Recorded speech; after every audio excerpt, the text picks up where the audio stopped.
program. Okay, there are two problems as I described in the description.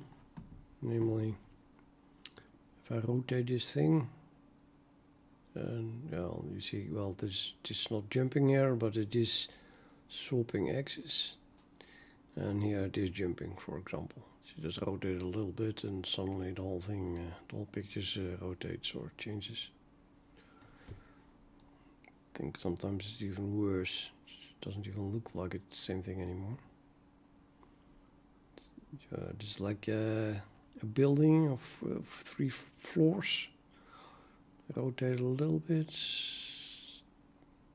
It remains stuck. Oh, well, there's still a building of actually, it's just because the orientation is only different. Oh, we're changing more there.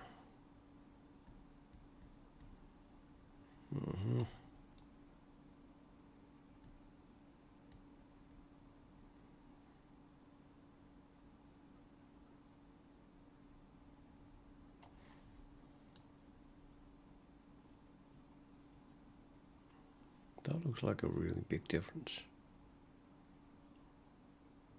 It's not just oriented differently, or is it? No, it definitely looks different. I mean, the rotation is different and the colors are different, but also the shape is different. That's just too much of a change. The more I'm currently drawing things on top of each other, so you see the sign line here goes in front of the green line, this here as well, and this green line is in front of the blue line. It's all nice and tinty, but I want it to be correct, of course. This is now currently just more or less random. I don't think this sign line should be on top of the green and the red, since, well, that comes from here. Seems very, very unlikely.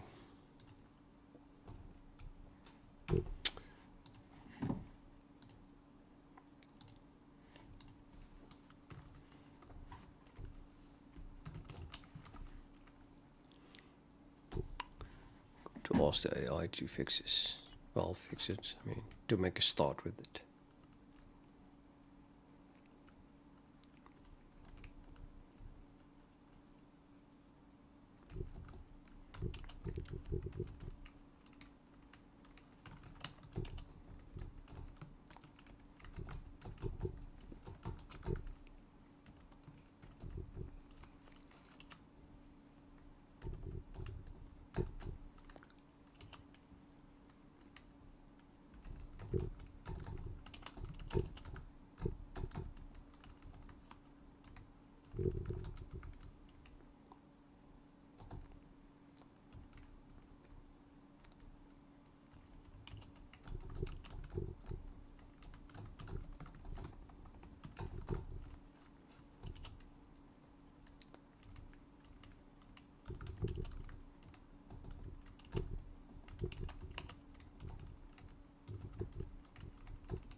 How many edges do we have? 32?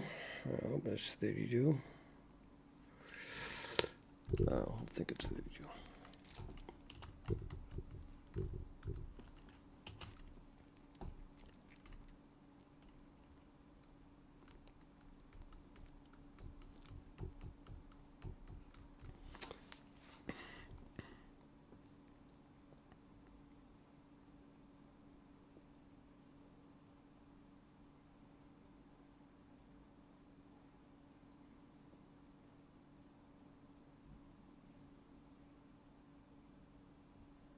It must be wrong. It's 2 times 12 plus 8 which is 32. It's kind of a coincidence that it's a power of 2 again.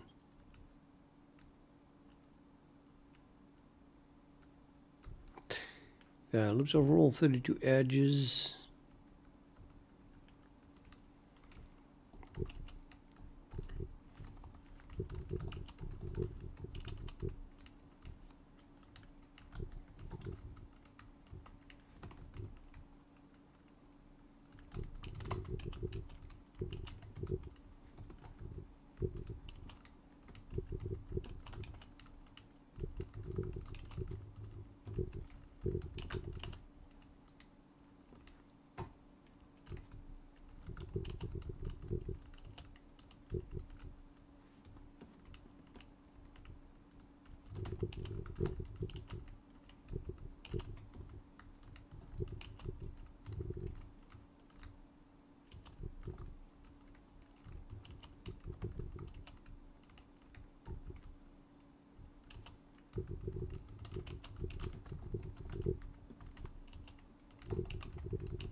Hi, Mr. 598.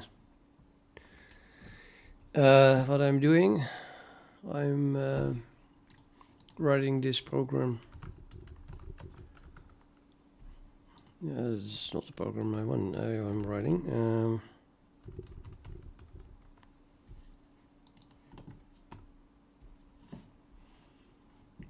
This draws a tesseract, which I can rotate. Currently, I mean, the way this is done, I'm having 4 sliders to position a hyperplane in a 4-dimensional space.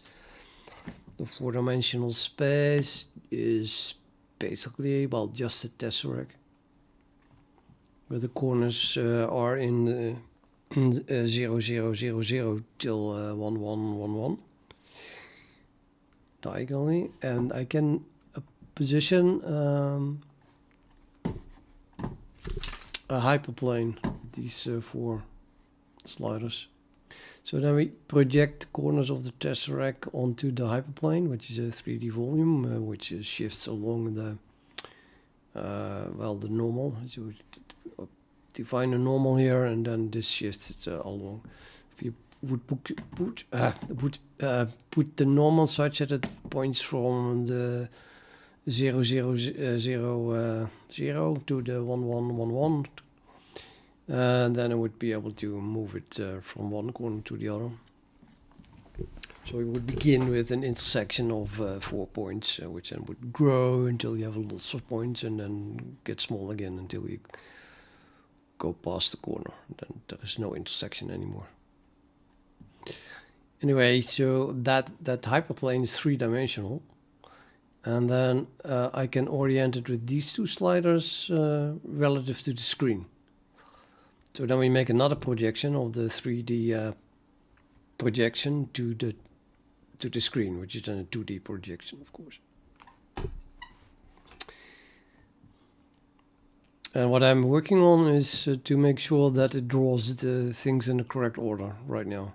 Or working on, I'm describing to the AI that I want it, how I want it. So it has to determine line equations for each edge in the plane, in the window plane, and then determine where they cross. For example, we get a line equation for this and a line equation for that one. Then it can determine the window coordinate where the crossing is, and then it has to determine what the distance is, which is closer to me. The blue line or the red line.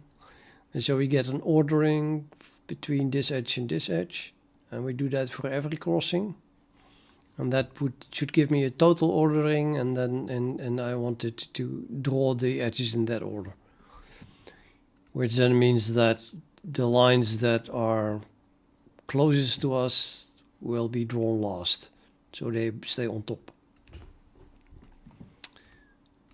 Are you still there? Because my experience is so bad with this kind of thing. People ask a question, I answer it, and then everyone left.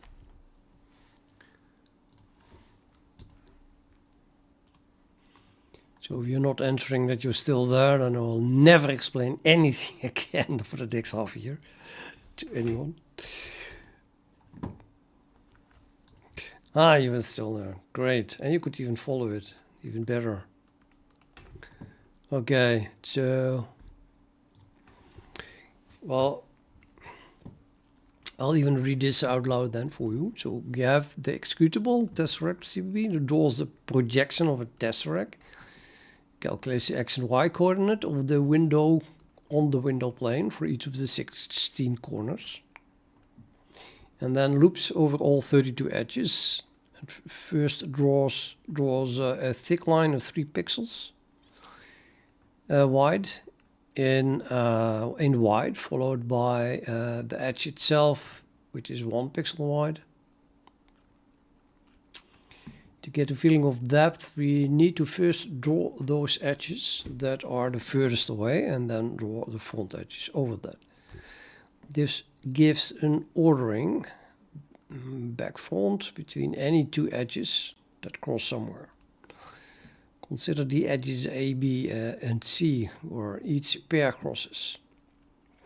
If that's even possible, but assume it is, or assume that it is. Let's assume that it is. Assume it is.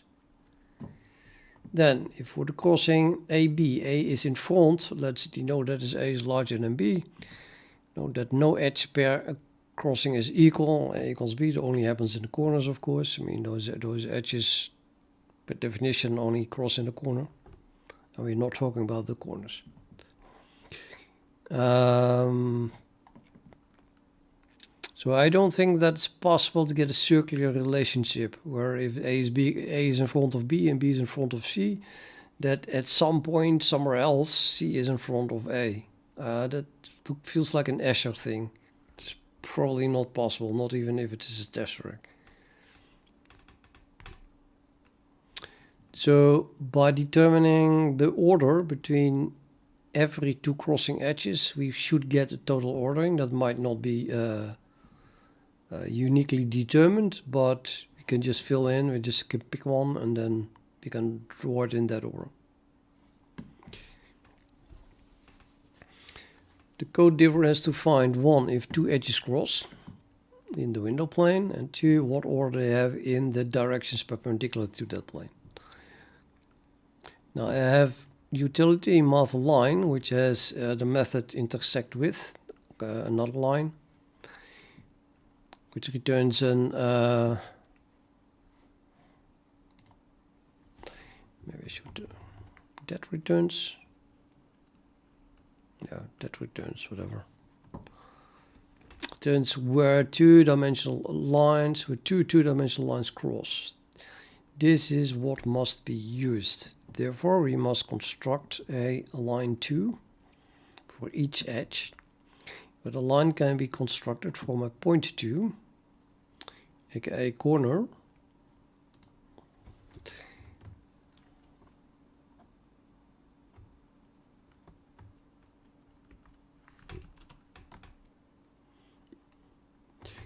and a math direction 2. See the construction of the line. The math direction 2 in turn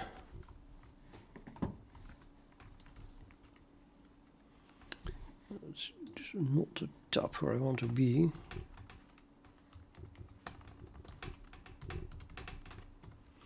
So we can construct a direction from 2 points. So might as well use 2 corners. Then we have the direction.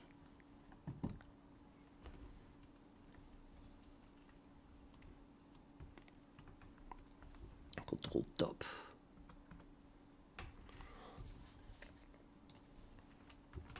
Can be constructed from the 2 corners.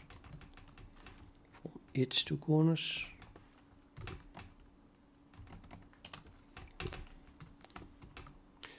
Both as point 2.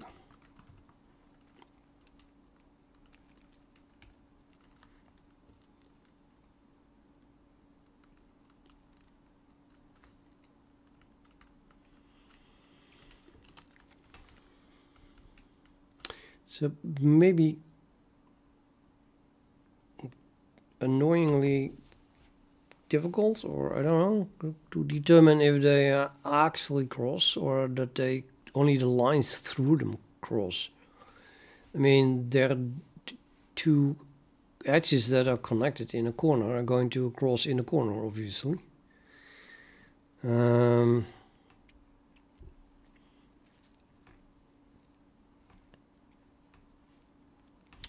Maybe I should type that out. I'm gonna make it as difficult as I want. So since 2 edges that share a corner will always cross in that corner, it makes no sense to try to calculate crossings between 2 edges that share a corner. Let's make that a note.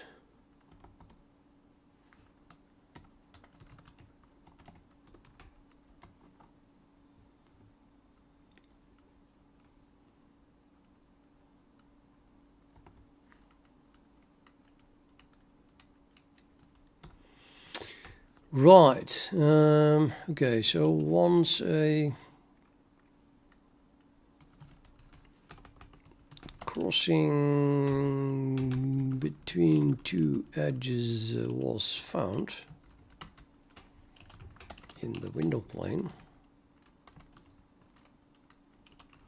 you have to determine which edge is in front. Not even sure how to do that actually, because there is a plane that is perpendicular to the screen.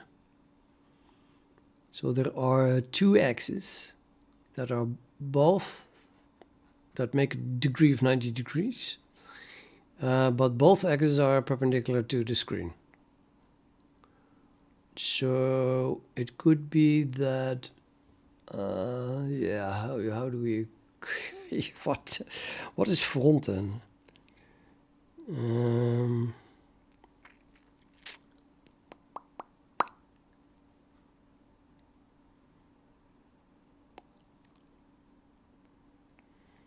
Maybe collapse for a second my screen to a single line. Let's say my whole screen is just one horizontal line of pixels.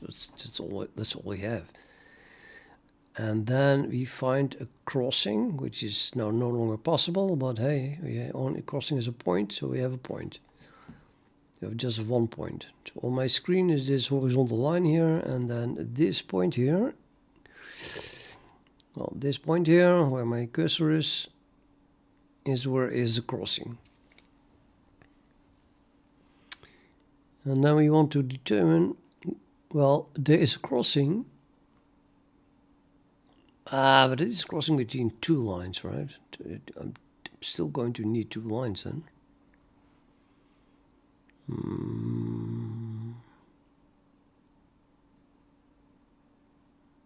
I just need, I think we just have 2 points, right? Yeah, I think, let me see. Eventually,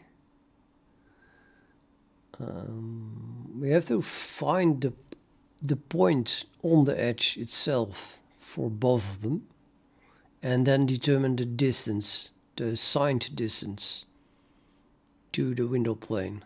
That will tell me, I think, the ordering.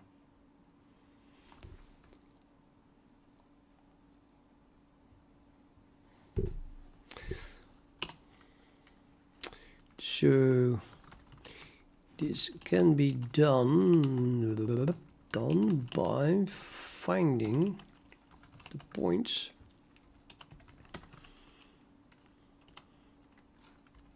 on each edge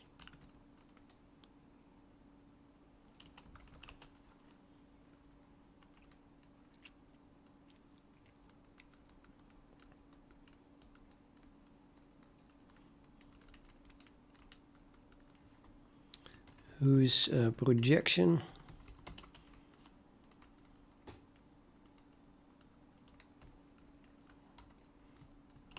ends up in the 2D crossing.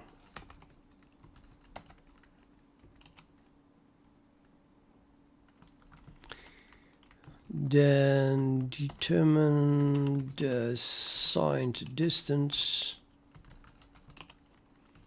from those points to the window plane.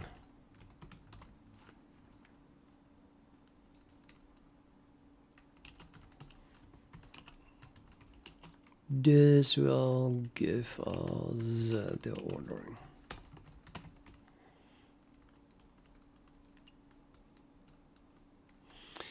But nothing is easy, because there is a definite problem here, namely how do we find those points?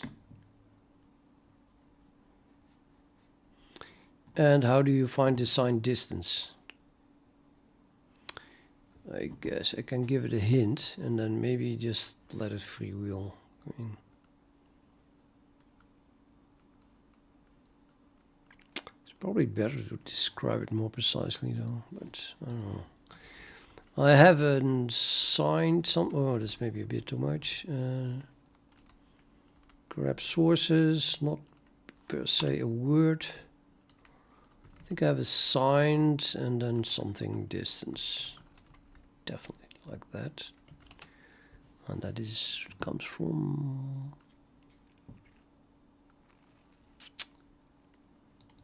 there we are. So I can get a signed distance from a hyperplane. What does it return? Return the signed distance in Euclidean units.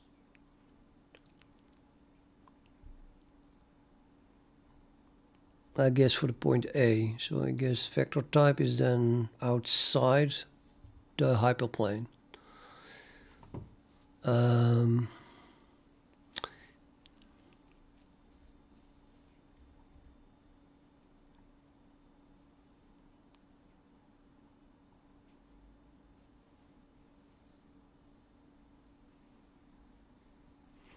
So really I would have to have an... See, the problem with that, what I have is I only have hyperblock and hyperplane. And a hyperplane, by the definition of plane, is just one dimension less. Only one dimension less. It's not a subspace. So if I have a point on an edge in universe coordinates, which is four-dimensional, then I can really only determine the distance to a hyperplane, so to a 3D volume. Well, in the end, we want to go to the screen, which is a hyperplane of my hyperplane.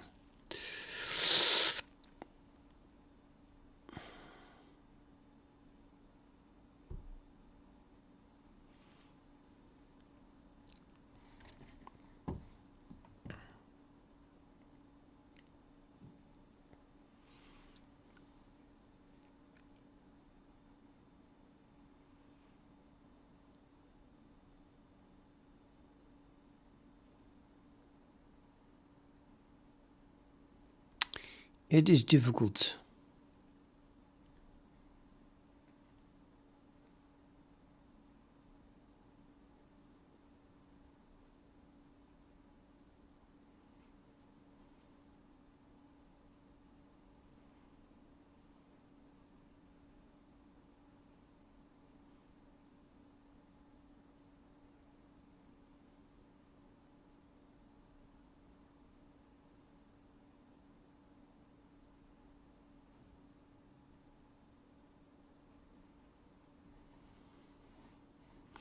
On the other hand, both projections are orthogonal. We project onto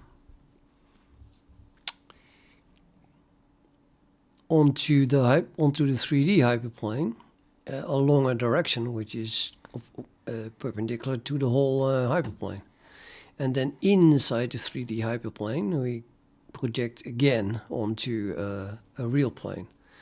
And the second projection is orthogonal to the first one. So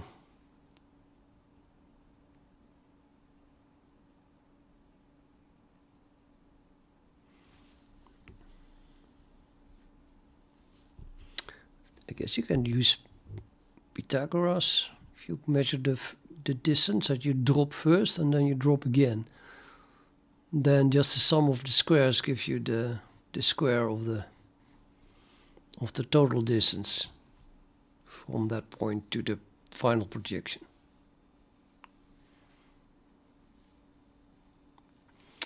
Not sure how to maintain my signedness though. It has to do with the normal.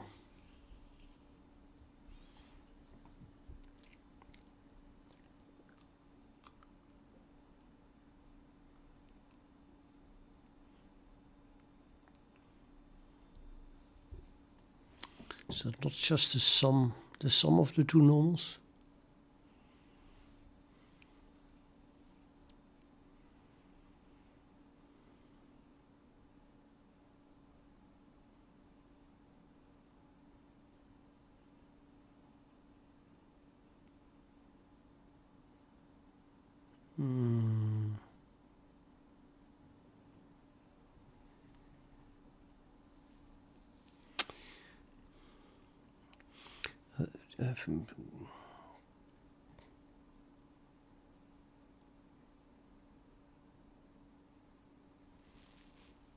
Maybe you don't have a sign anymore.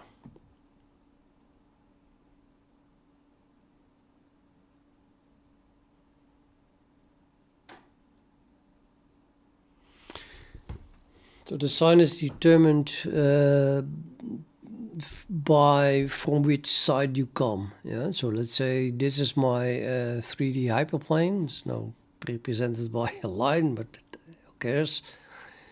And then if you project something from the 4D space, so that is outside this 3D hyperplane here, and then if you project it from this side, we call that, you know, positive, because, well, it comes from this side. And then if it was projected from this side, it's negative.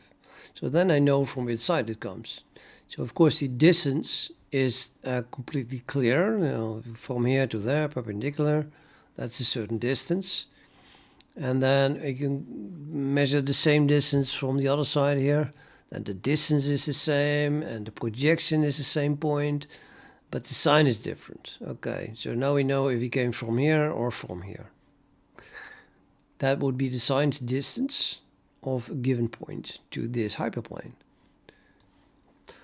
But now inside this 3D volume here, so forget the fourth dimension here, which you just projected away anyway, which now we live in the 3 dimensions. And this is now my 2-dimensional hyperplane.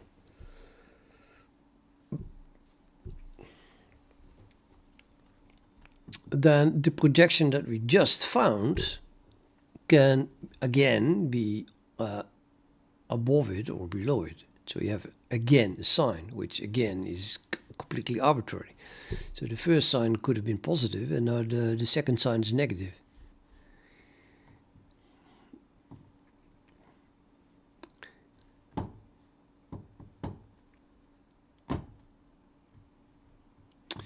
Maybe it's more like an angle now, if you get what I mean.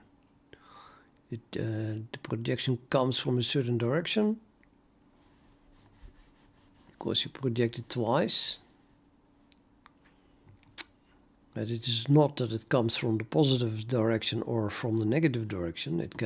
It's now a projection in a plane, so it could come from the positive side of this axis and the negative side of this axis.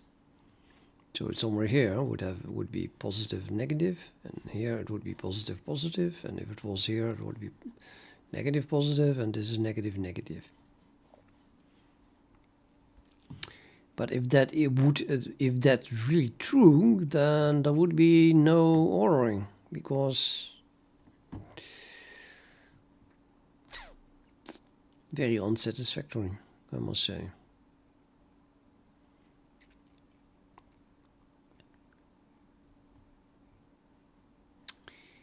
Is this true?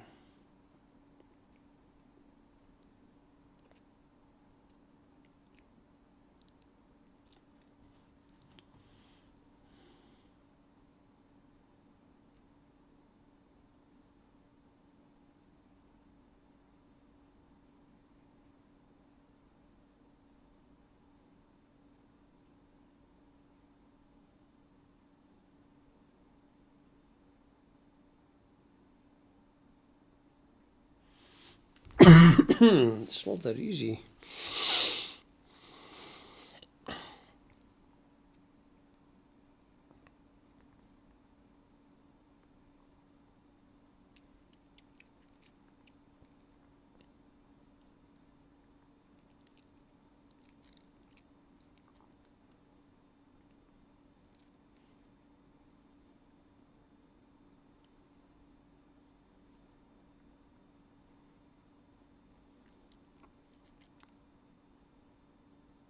I mean, in front means that if I shine a laser in that direction,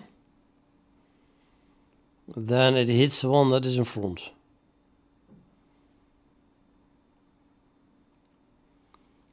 But I have to morph this into 3 dimensions, otherwise I will never get it.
Yeah, I'm getting the feeling that there is no ordering. Damn it.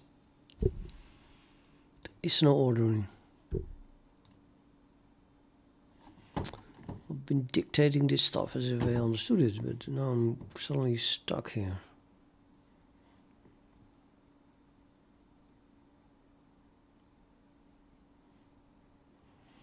So there is no signed distance. There is a distance, but not a signed distance. Right, I mean...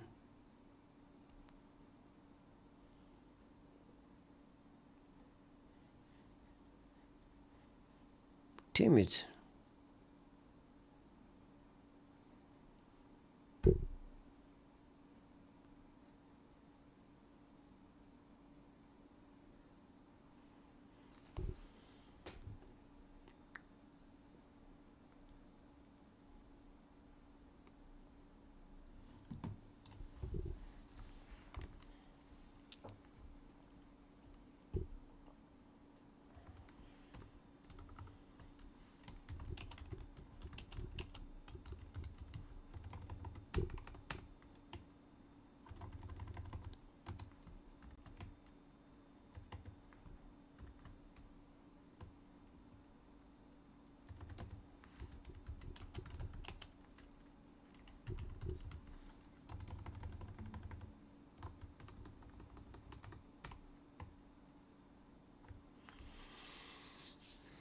Yeah, okay, so we see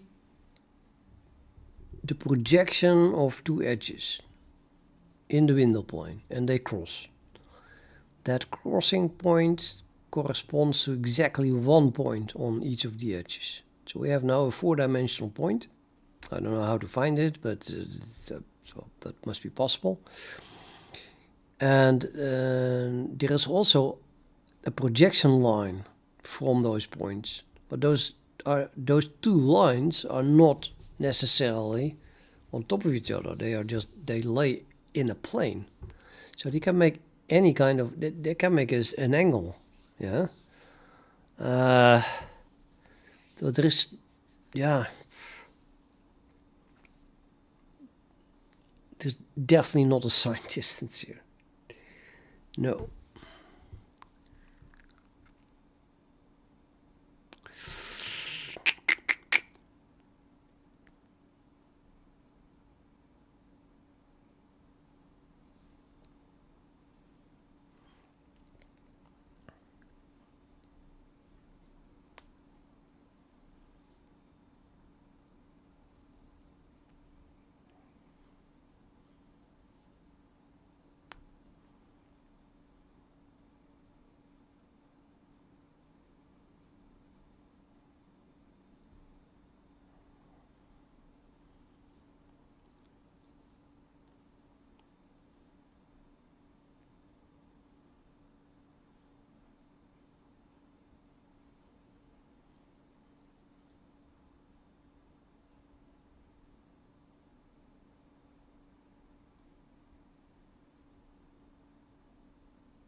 No, I don't know.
Yeah.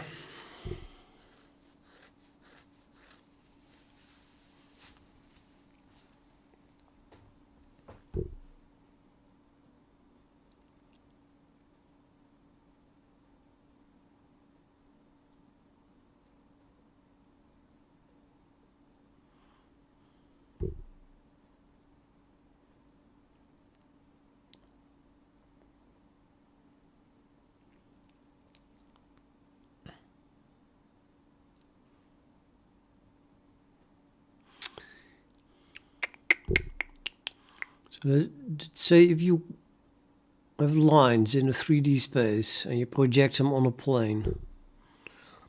Well, you do that anyway. You look at it, right? And then, well, with one eye.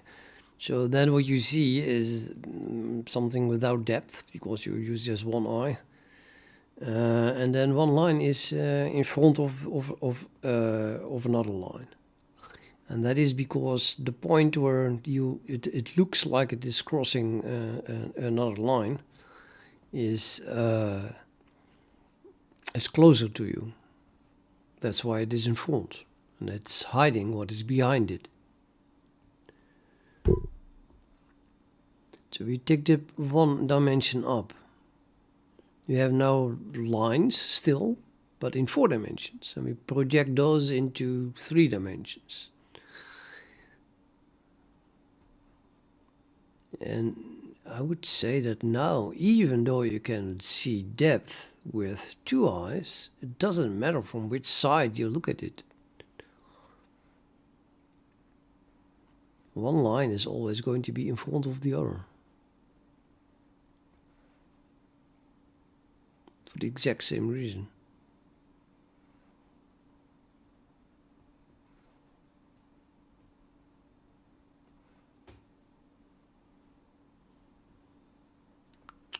Or is it?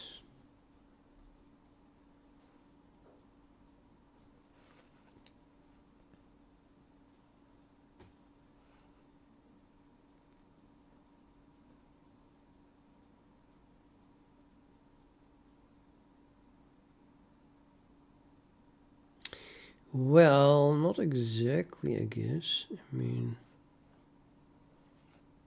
the points that you see crossing are determined from the angle at which you look at it.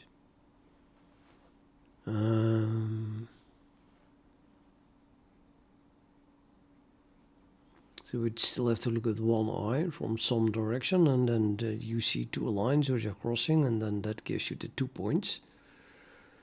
And then you could use the projection to the 3D hyperplane to determine the ordering. But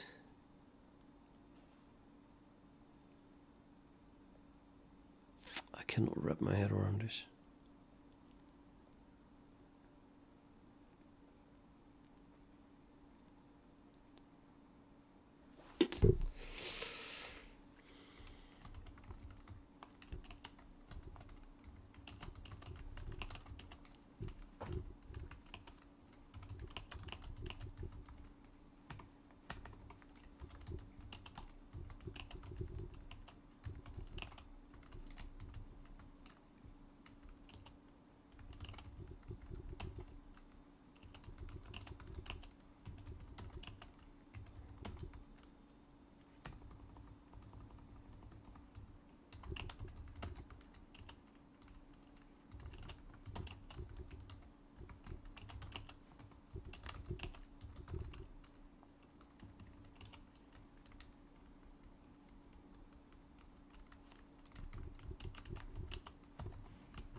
Yeah, this AI is more intelligent than me, well, apparently, because by the looks of it.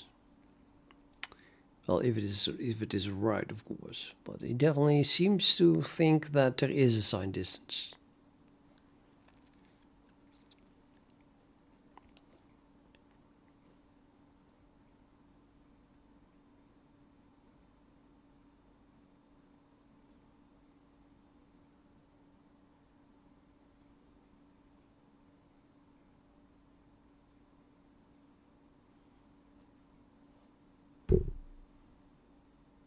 Might as well delete apply patch because it so often goes wrong anyway.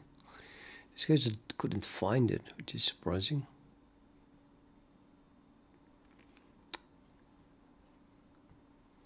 Then it says edited. I think it just uses another command to edit it. Not a command on apply patch. I wonder what. Where's my window with? Yeah. So what was it doing? Apply patch. Command not found. Yeah.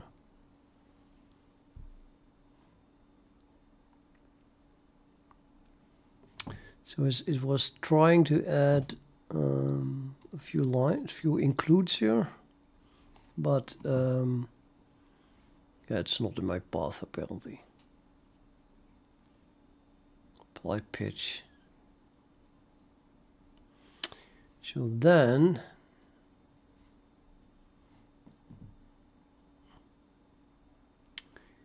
it read something. Say D, it just prints code.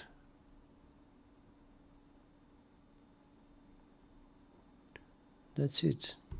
No editing. What? I think I did an invisible edit. Still not seeing everything it's doing here. It says edited. I don't see what it is doing.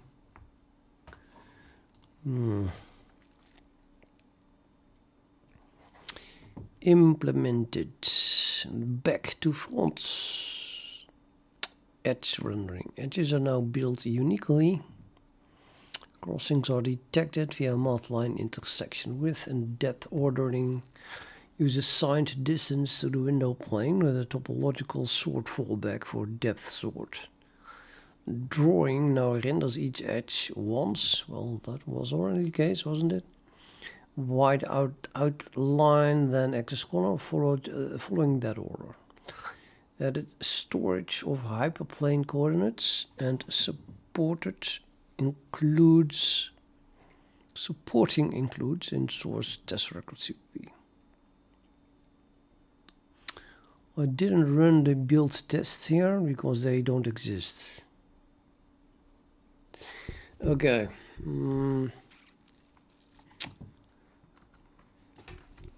Let's see what it did.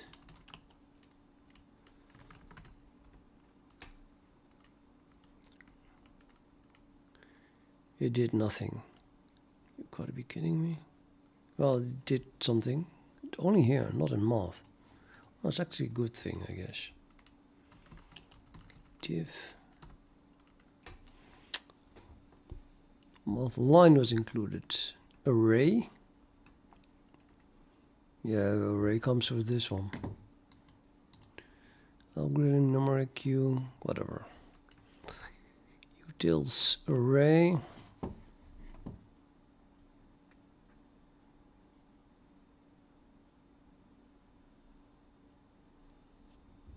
Hyperplane corners.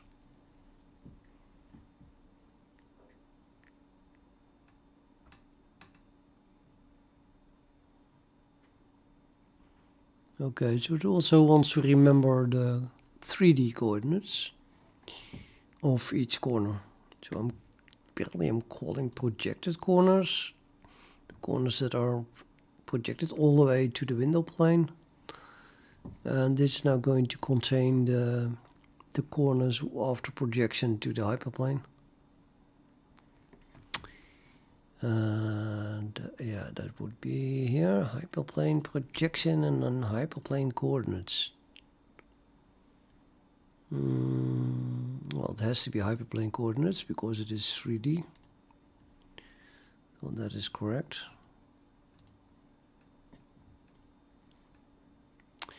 Then it defines a struct edge.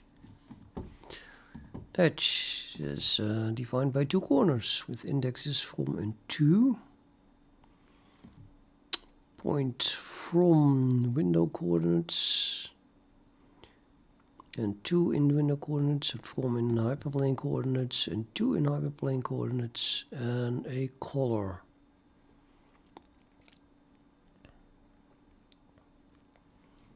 Right. I would say why not? Each edge has these values.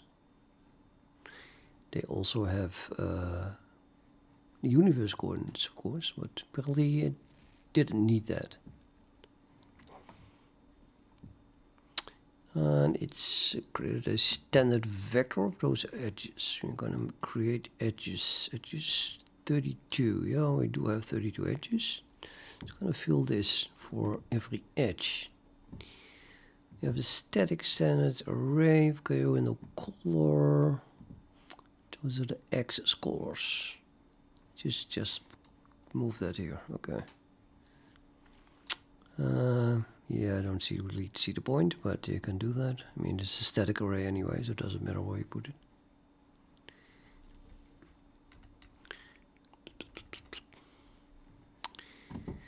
And then deletes this, which is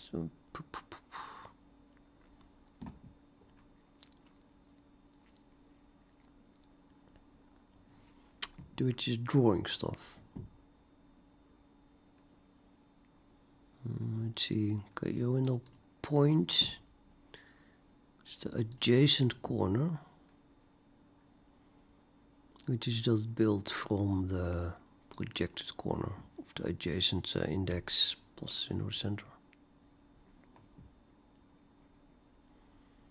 And then we create a draw line, two of them. Now it says if the index value is larger than the adjacent value, continue. Only add each edge once. Oops, I was adding each edge twice. Yeah, actually I think I did. Haha, I totally did. Very good, it caught that. Okay, so now we have on each edge once, and then it adds those edges to the edges vector, push it back.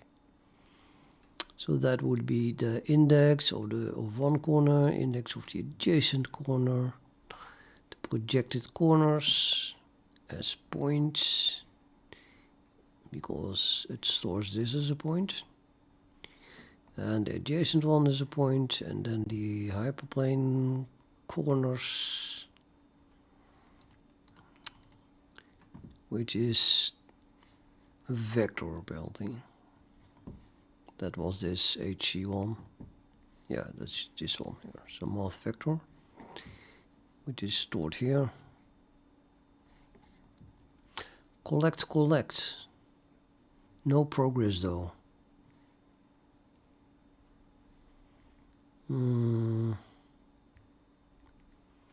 Okay, this is a simple loop. I just run over all corners, and then per corner all the axes. We avoid duplicates, and we collect all the information with regard to edges. So this is making a very simple list of all 32 existing edges.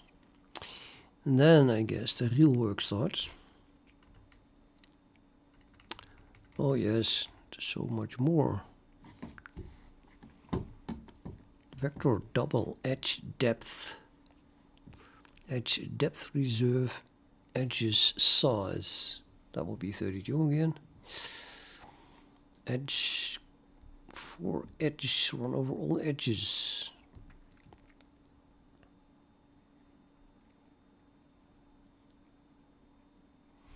The depth is half times window plane signed distance to. Okay, that's a very interesting Manhattan metric there. And BS.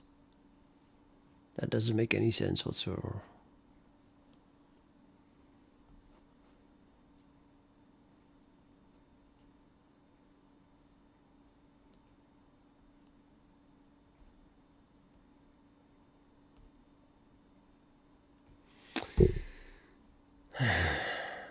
It takes the average distance, so half times the sum.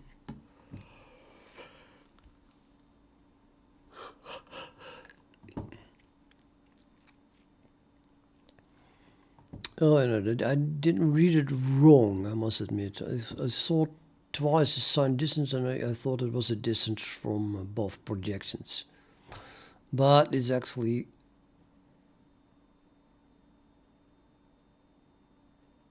for the two corners that are part of that edge. To take the signed distance to the hyperplane from one corner plus the signed distance of the other corner to the hyperplane, and then average that. That's not where it is crossing. I know it's not correct. Still think it's not correct.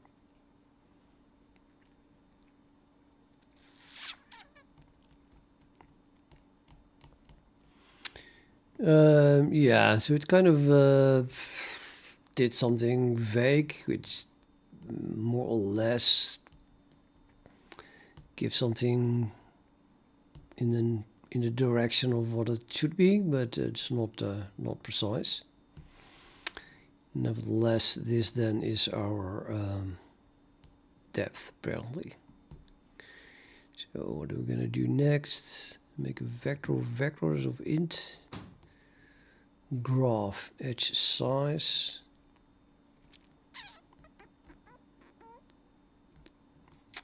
So that vector int in degree edge size, 0. Auto add relation into back in front, graph back, push back front.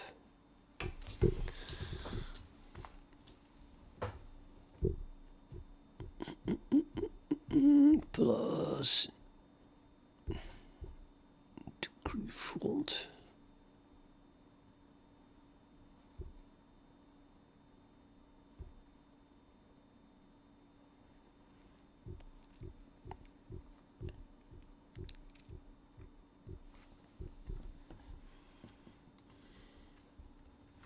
So it's one block of code. Yep, just look in the file itself. It's not that S green.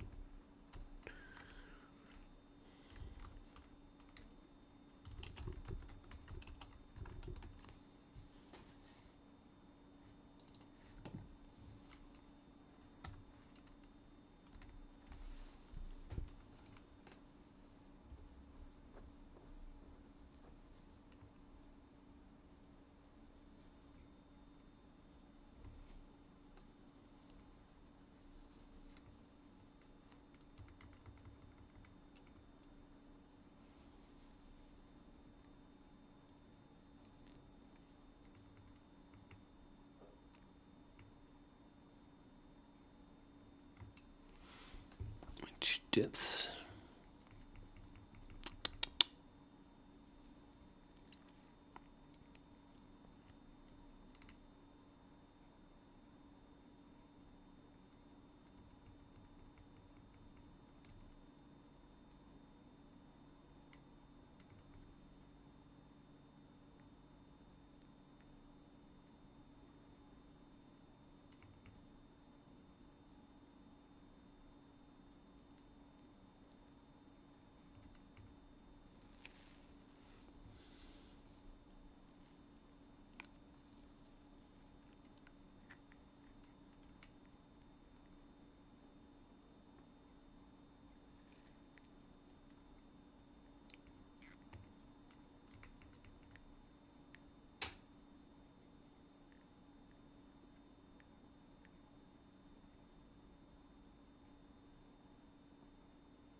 segment 1 is edge 1 actually. Oh, isn't it? No. What? What? This runs over edges. From to in the window coordinates.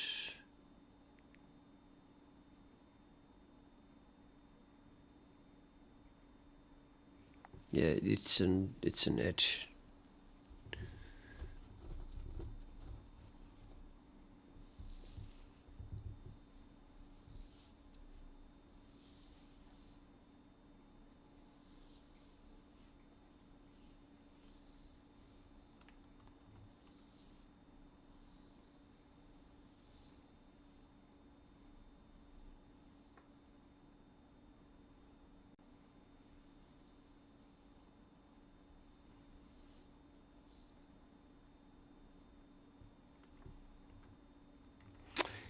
Yeah, it's trying to, I mean, detecting that they are parallel. Suppose they are parallel. That means that the directions are the same. And then if you call intersection width,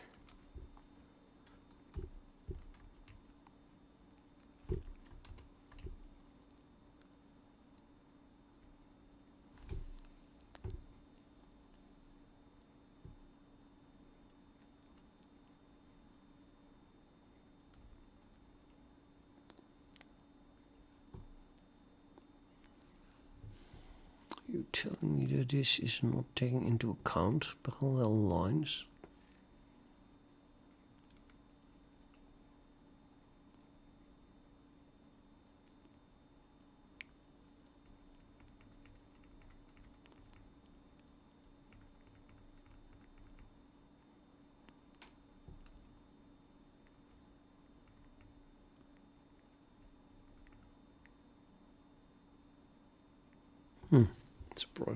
Surprising.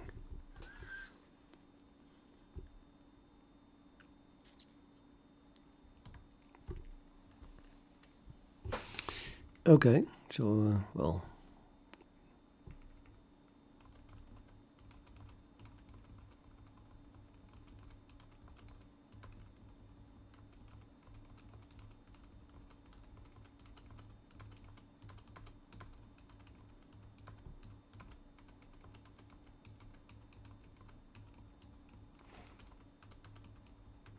Can also skip all the lines that have the same color. This kind of means the same. The edges are along the same axis, so they are totally parallel then.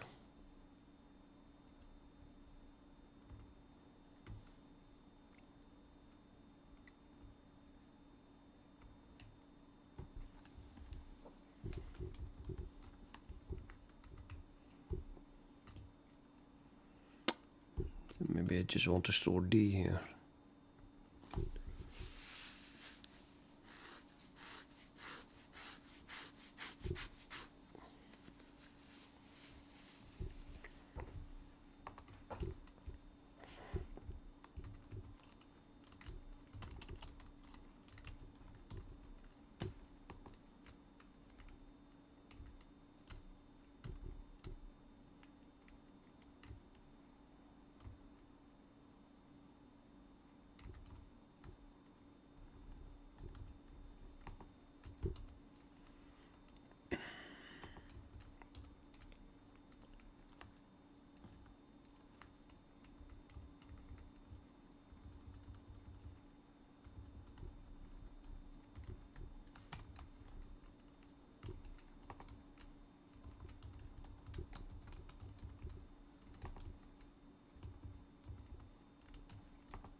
They still have a depth though.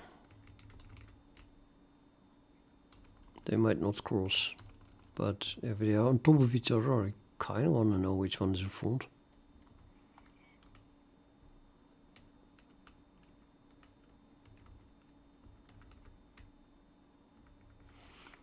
But okay, if they're parallel, we can't call this anyway. So there are no intersection points.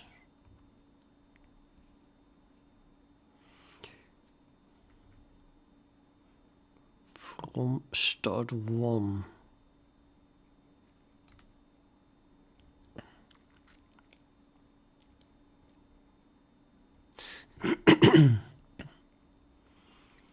That is from one corner to the intersection, or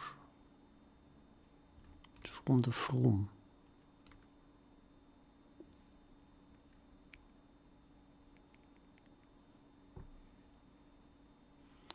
This is the one corner from to intersection. It's the other edge. A bit fake.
Not very empty.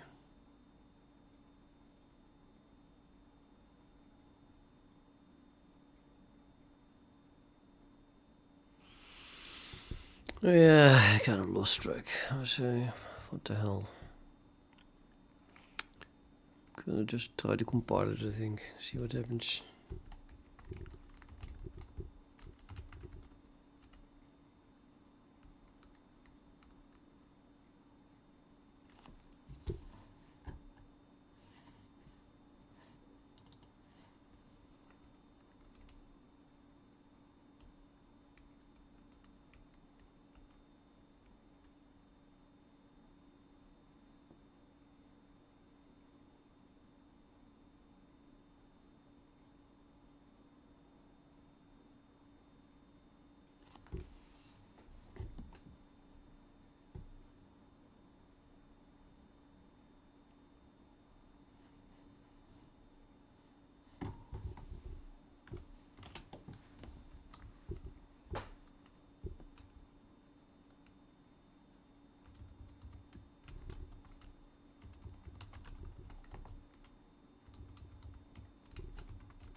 this does not make sense. Wait a minute. What am I doing here? What is it trying to do anyway?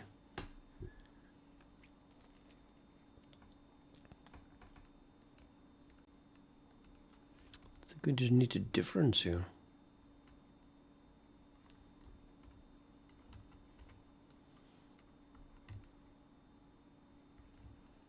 I think it's trying to use this, which needs points. But yeah, that's just a difference. To minus from.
Spooky-ish.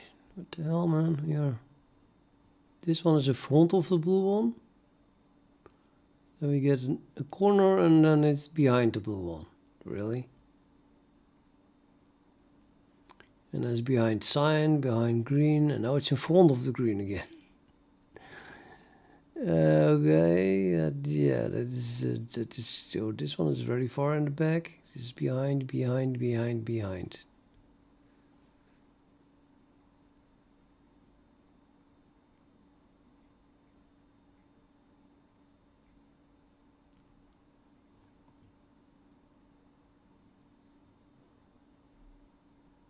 I can't unsee this as this being in front the cube.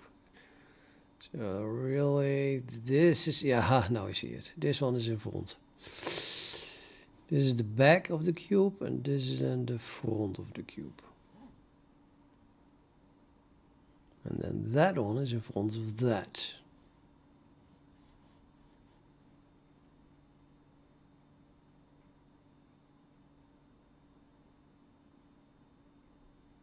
Okay.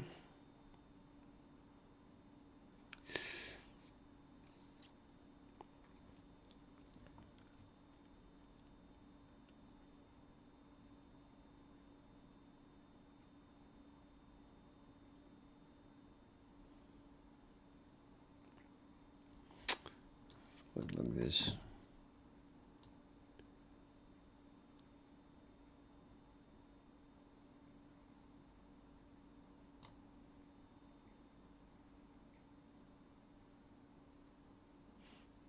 Okay, so this is the front. This is the bottom. This is the right side. This is the top. Back. This is on the left. Makes sense.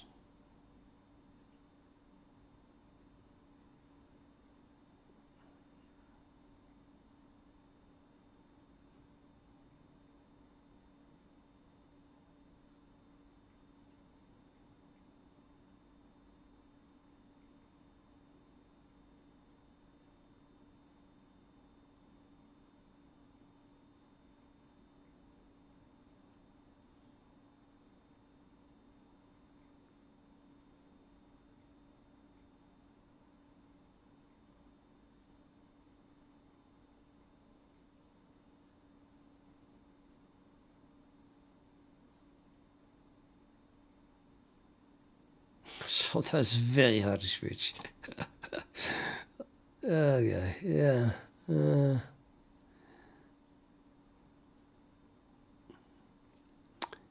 Could add some shading to make it easier, I suppose. Plus it's still jumping, which one doesn't make it easier.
No, I want to see it there the other way. There you go, like that, yeah.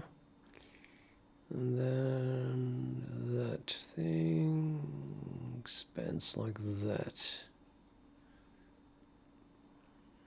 Mm-hmm.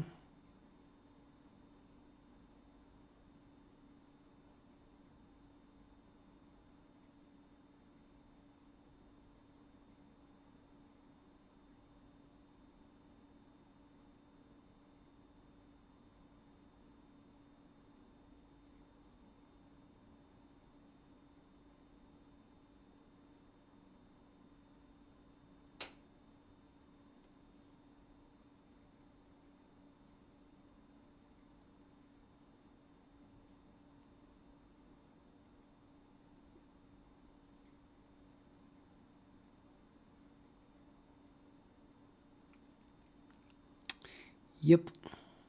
Seems to make sense.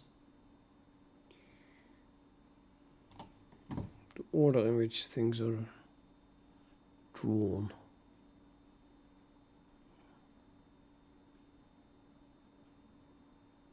Could definitely use more hints though. More visual hints. Than just tiny little pixels that are missing here. Maybe something like yeah,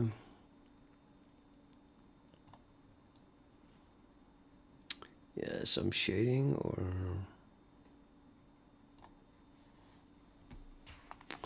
do shading. I have to do that in the correct order as well. It gets even more complex then.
Yeah, interesting.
Not sure what it's doing.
Yeah, I was saying that that would never happen.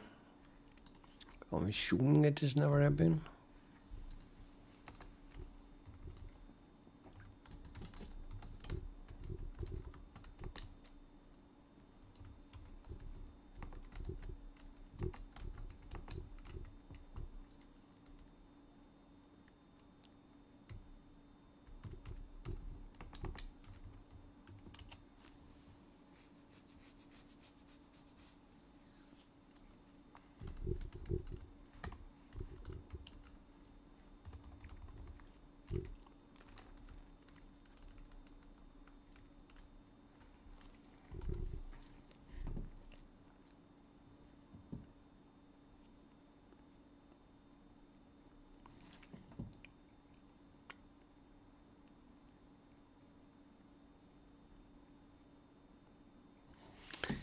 Cycle typically from numerical jitter. Yeah, okay, maybe.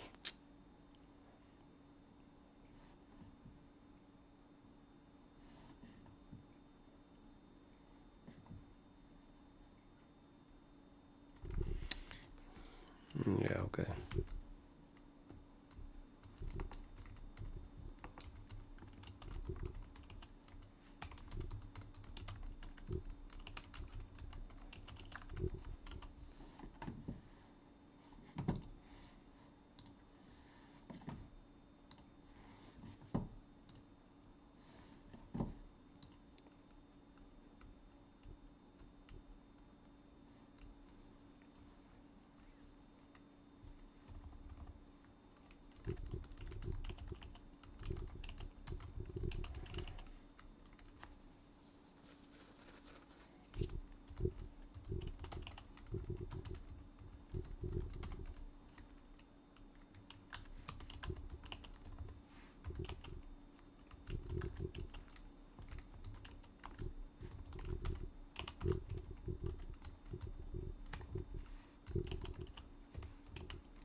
Hmm.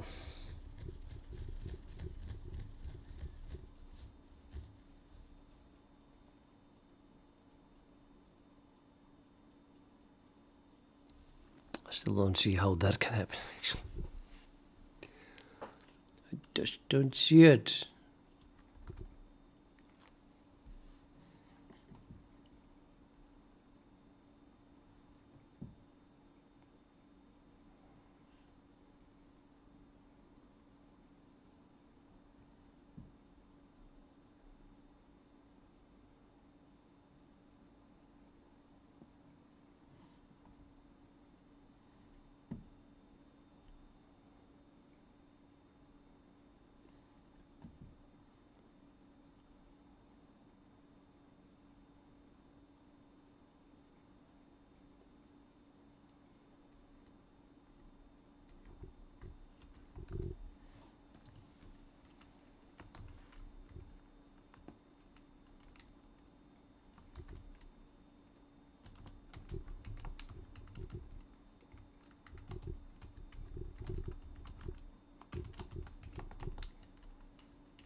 This ain't Eliza anymore.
Yeah, that's what I said.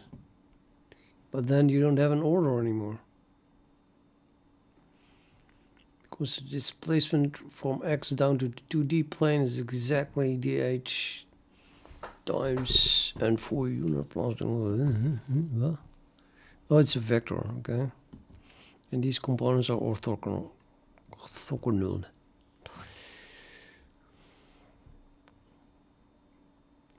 So dh and dw are the two independent depth coordinates. Using only dw, throwing away the 4D to 3D contribution to describe the scalar distance to screen that respects both projections is naturally the square root of the squares of both.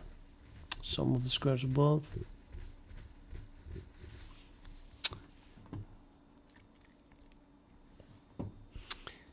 It's all nice and then you have only the distance. Losing the sign of the distance. A better per corner depth.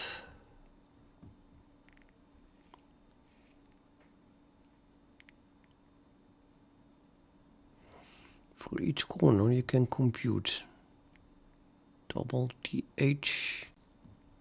It's a hyperplane. Universe coordinates, signed distance of corner, and universe coordinates. Is that a repeat of what you already had?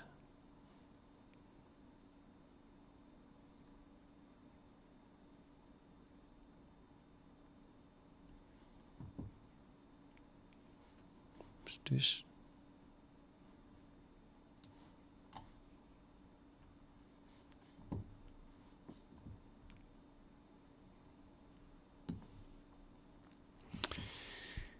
W, okay, depth SQ squared, depth squared, that optional signed version, depth signed, standard copy sign of DH. What? No, it's on GW is not important anymore.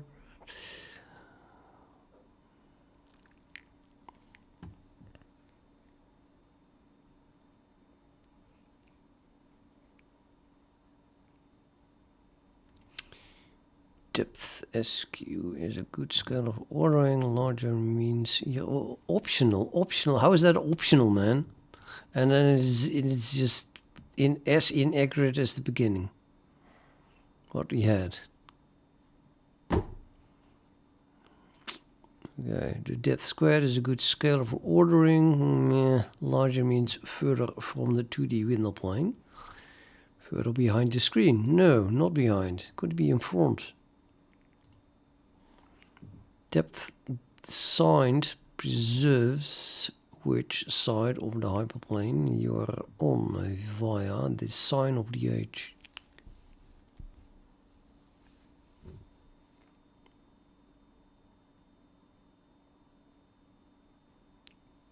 Yeah, so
I don't know.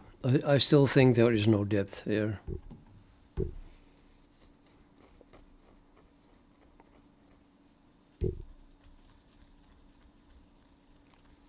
Probably they're just not blocking each other.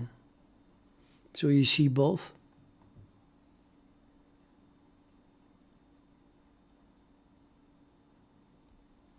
This is highly annoying.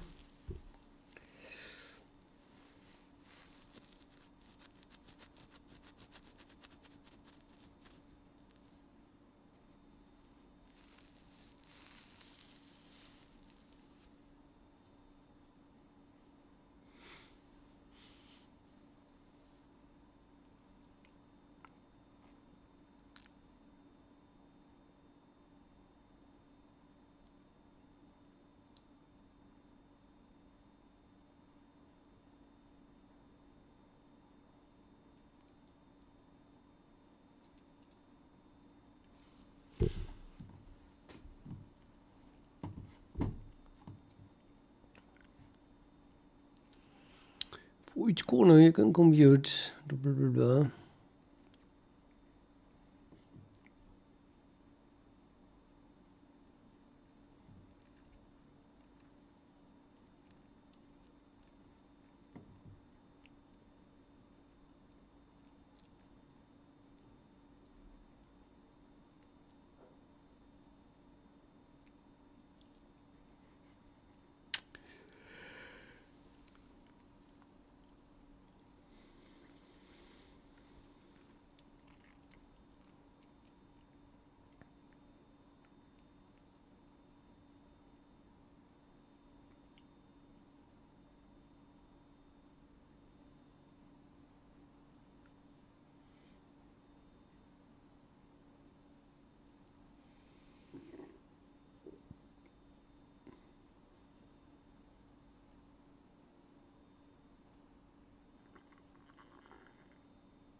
Infinitely far away.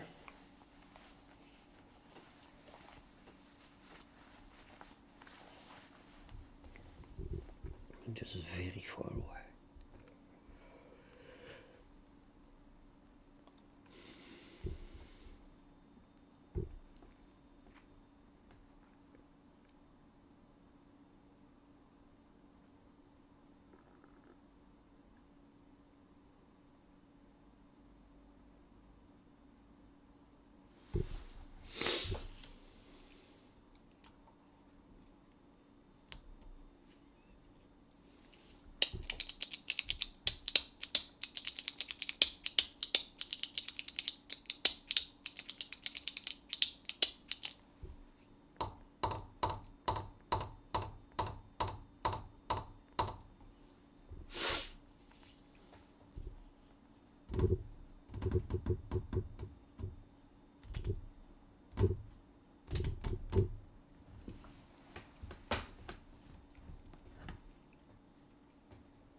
Yeah.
Orthographic projections.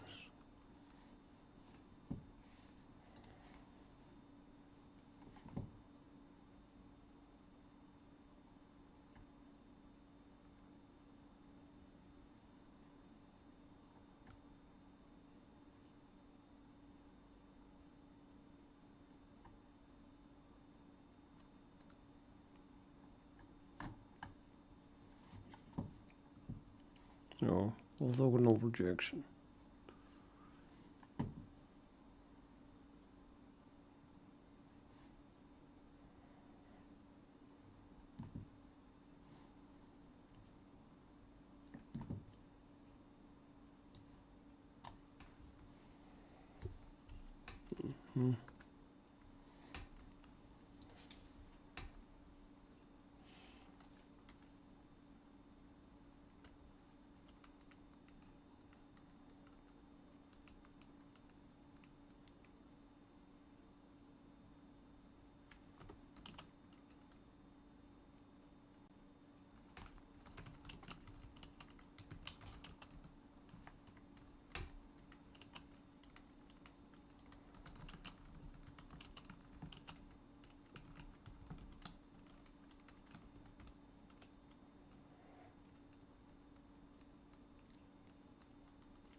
It's still an annoying thing of artificial intelligence that it just talks along, you know what I mean? I come up with a reasonable sounding reasoning and then I'm right. Well, before it said like literally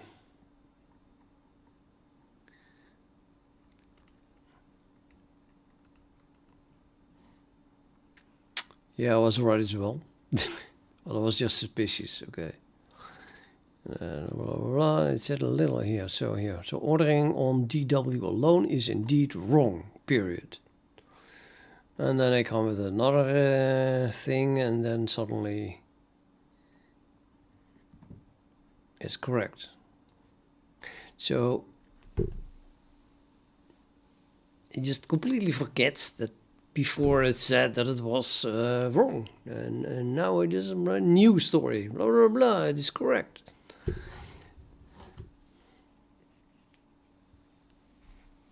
That way it doesn't have any value what it says. I feel it just depends on the time of day, like literally.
This is nonsense.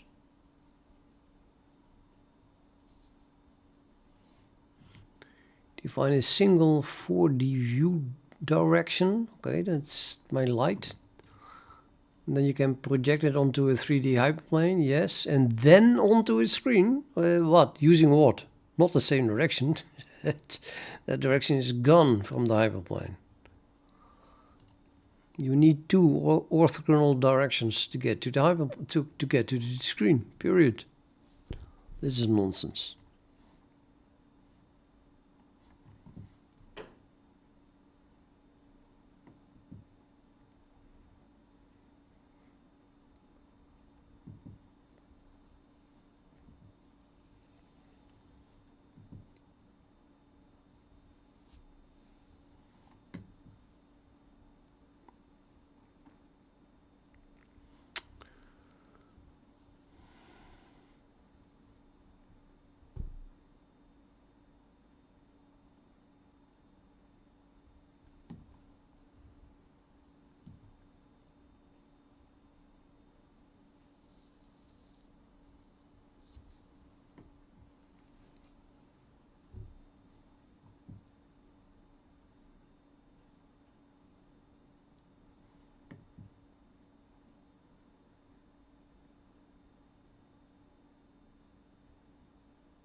Yeah, this is what I said.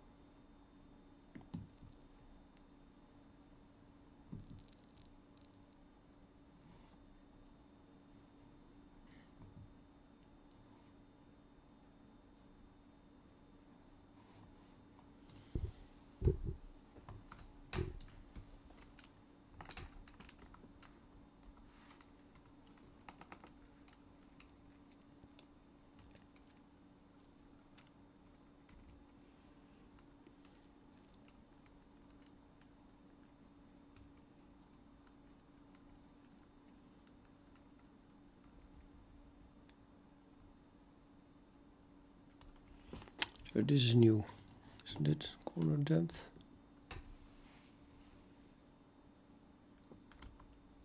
Corner depth is depth, which is now just assigned distance from the hyperplane to the window plane. Okay, again, I'll leave that as a guess.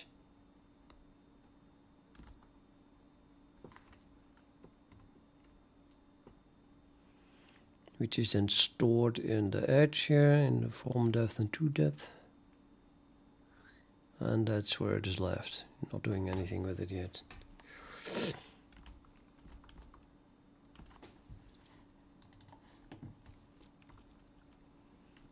Well, it's being used here, but that already existed.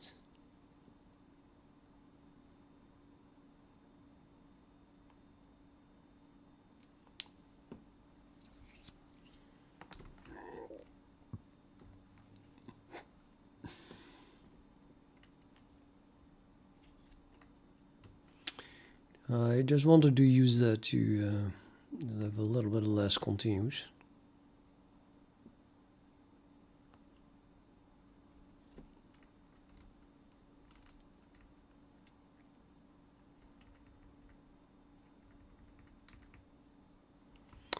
I can continue after adding a relation, yeah. So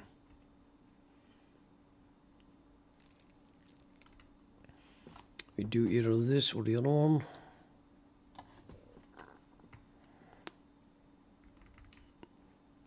So they share an edge.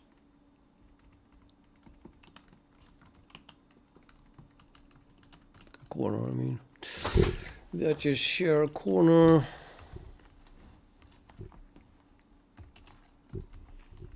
What's the other corner? Corners to determine the depth.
Yeah, do distance here as well.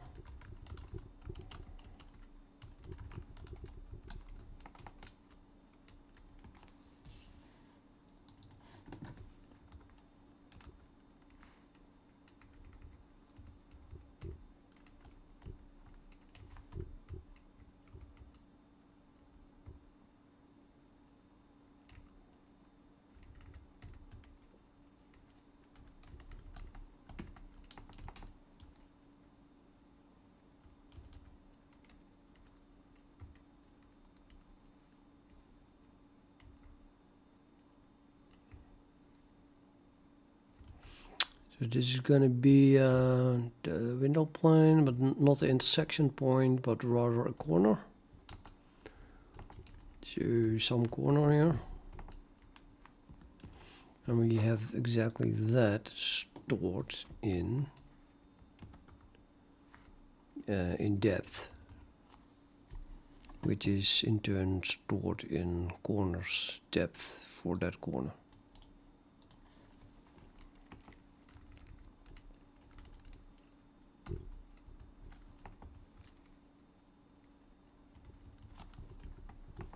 Right.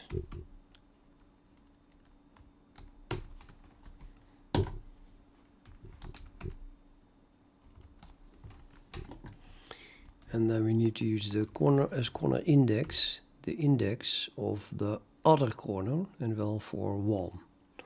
So in this case, if these two are equal, then it's E1, 2. And if they are not equal, then, well, if this is equal, then also. Otherwise, it's going to be E1 from, right? But here we need to do, E1 from. So if E1 from is the shared corner, then we use E1 2, and otherwise you use E1 from. And then here we do the same thing, but the other way around. So if E1 2 equals that, or E1 2 equals, oh wait a minute, that's nonsense. If it is these two, then it's not these two, so that was that one. Here I need to compare E2, so can I use this one again? From or this one? From E2, 2, otherwise E2 from.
Yep, and this is true because, well, they share one corner and then the other corner is behind. The whole edge is behind it, and it's just correct. And then I more or less got rid of this continue, as in, well, we do continue, but at least we did not forget to add an ordering. And the question is, can I do the same thing here? Parallel edges, yeah, they're parallel, and they still have an order, obviously. So now we can use any edge, I think, because I think maybe not any.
No, just the min or the max of them. So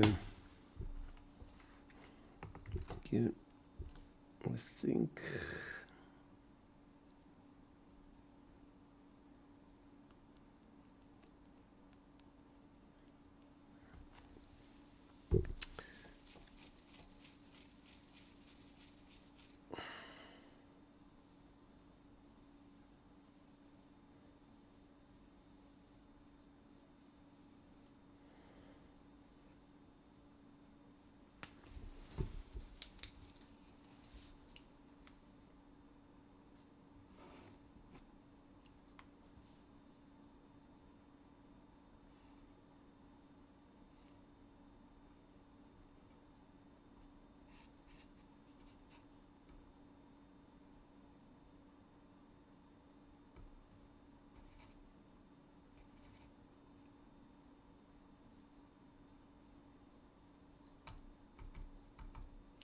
yeah. Okay, so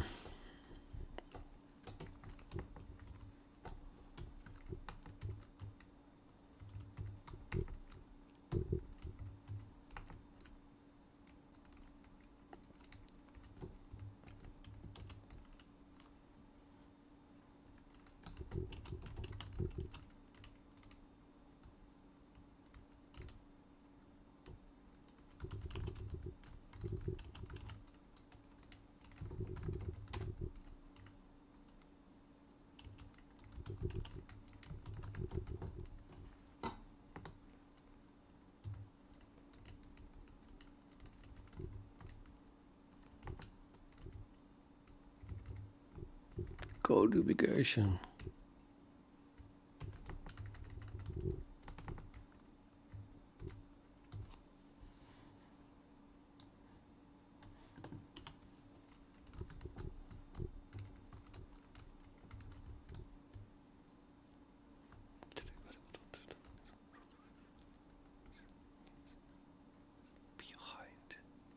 Behind means less than. Apparently, doesn't matter what you can pick min or max. That works either way.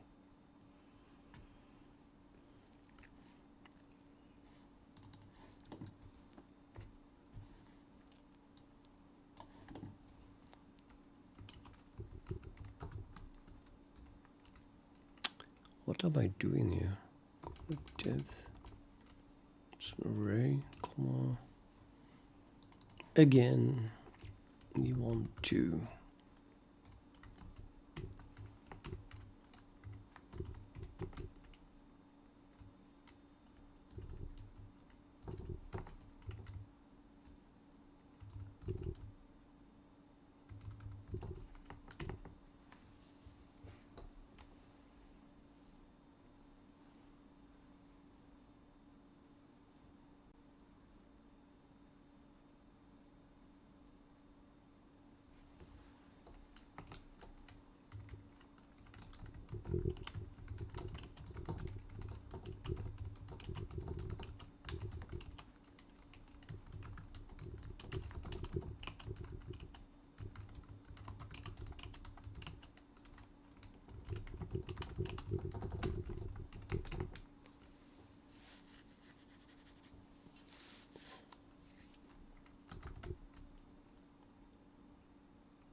So these are not connected edges that are not on the same axis.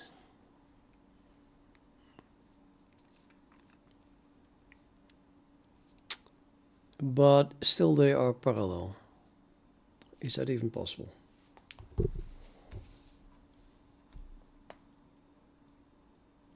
Well, they're parallel in after one projection. And they're not on the same axis. How the hell would that work?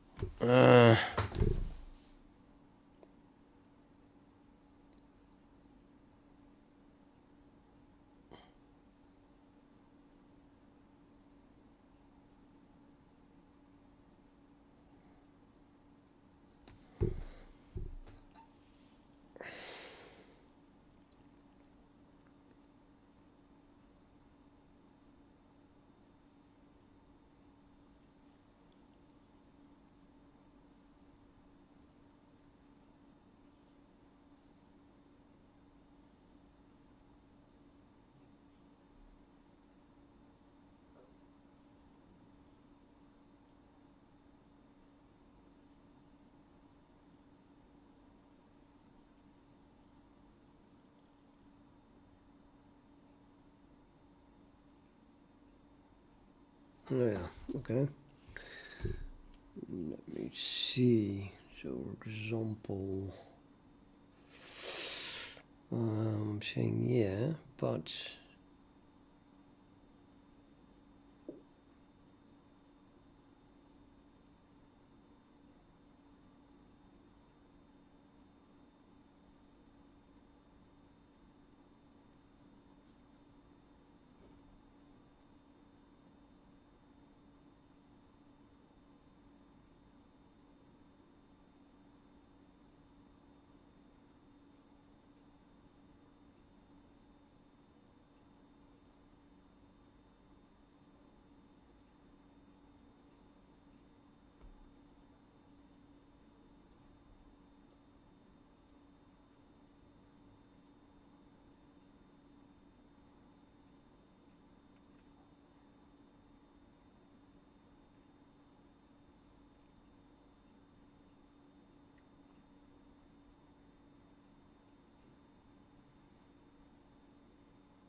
oh boy, you really need 4 dimensions for that, I think.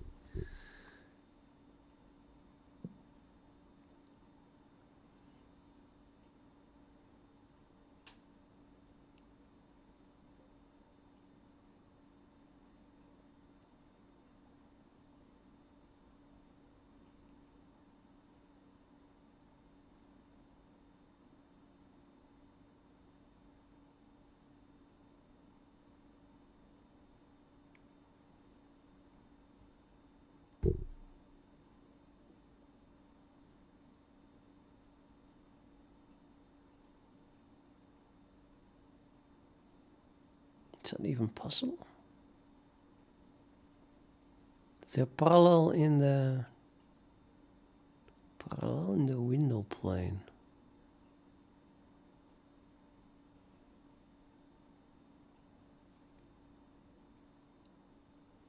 Yeah. I think I know how that works.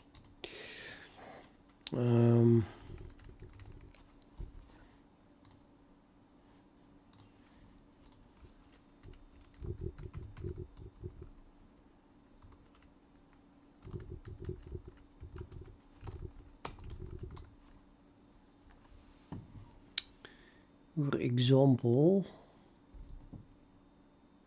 so if with a cube it's not possible. I mean, if you have 2 edges that are parallel, then they are also on the same axis. Okay, the same color here.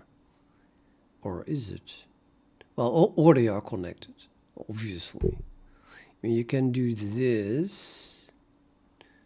Let's see. I can do this. Now, green is parallel to cyan. But they are connected.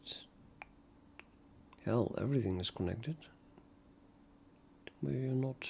That's actually not true then, of course. this one is not connected with that one, so do not share a corner. But if I put it like this,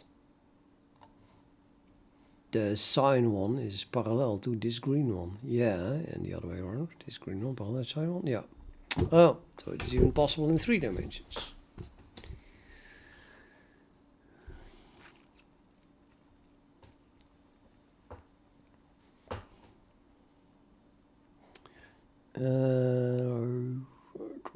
Right. So what does that mean? That they are parallel?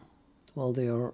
Well, in this plane they are parallel, but in reality they make an angle of 90 degrees, obviously, because they are different color. So with a little rotation, we see how that works. Actually, there's a 90-degree angle here, which also exists then here, of course.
In this case, there's indeed not really a sense of being in front of the other or not. Can be partially in front of it.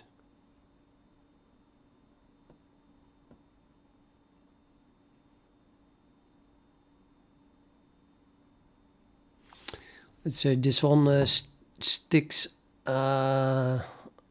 through the screen, where this one is in front of the screen and this one is behind the screen. So if this one is in front of the screen, can I do that the other way around? This one in front of the screen? Yeah, it's difficult actually.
I don't know. I think it is possible. You could just wiggle it a little bit so that the blue line just lifts this point out of the screen or goes behind the screen relative to that point. Yeah, so there's just an infinitesimal rotation brings this point up or down the screen relative to that one. That has no influence on the ordering of these 2 points, because they're like way in front or behind. So you can also do the opposite. Let's say if this one is behind that one, then I want this to be in front of that one. That is possible.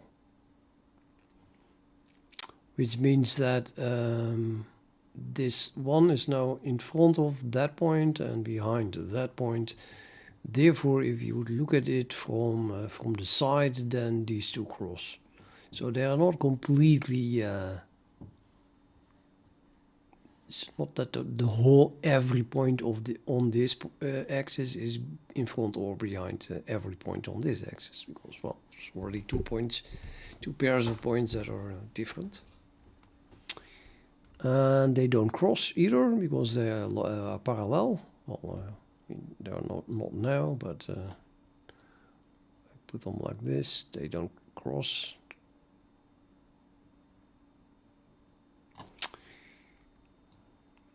No ordering. No ordering exists.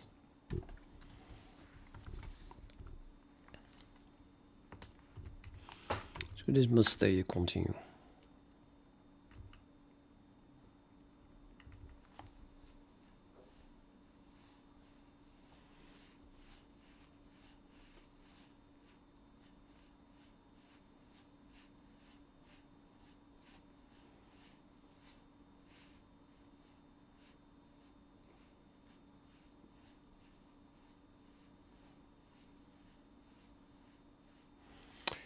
Okay, so this is comparable. They can still not be connected and not on the same axis because that was already handled. And no, they don't have to be parallel, but the crossing is outside. They don't really cross still. So let's try.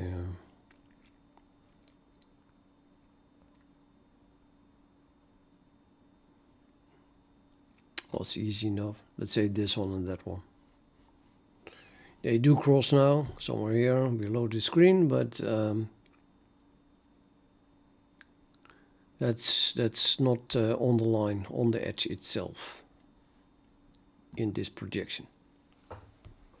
Call these two cross here in the projection, but this one and that one do not.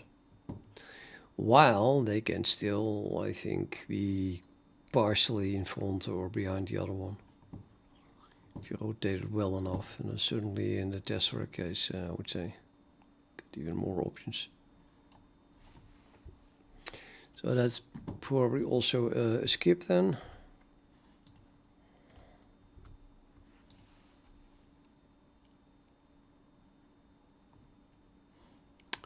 Or continue. Yeah, and here theoretically I could look at the other distance, but well, I'll remove that. But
interesting.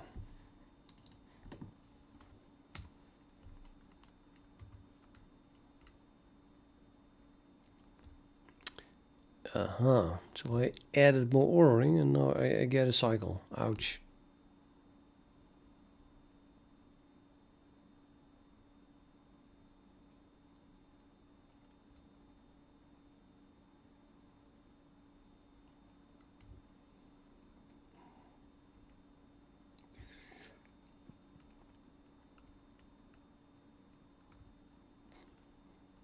Maybe I did it wrong then. Let's remove this one first.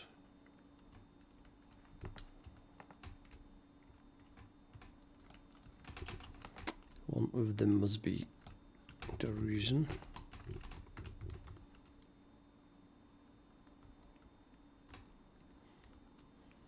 Probably the other one, so that's why I removed this one first.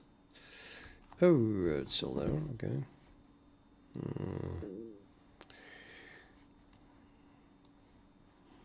Wiggledy wiggle.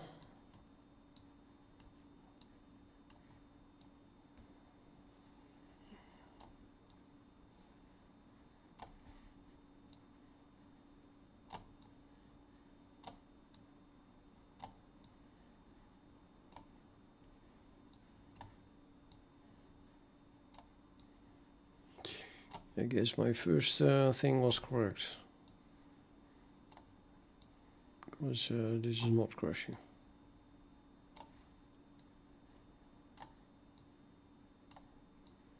Yep, it crashes. Damn it.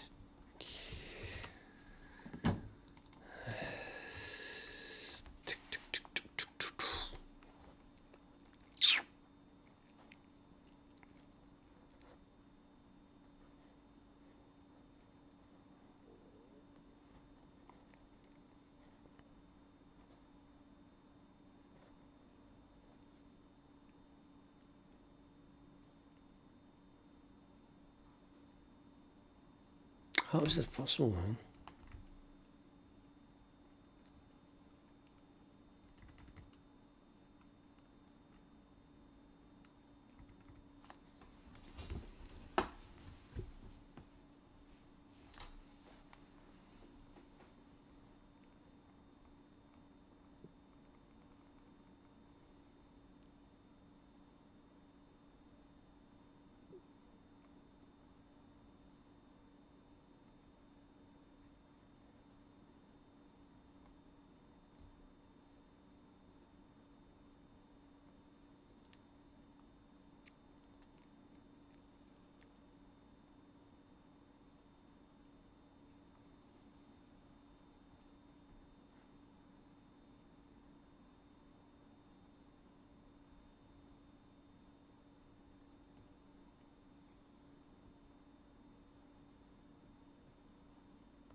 No.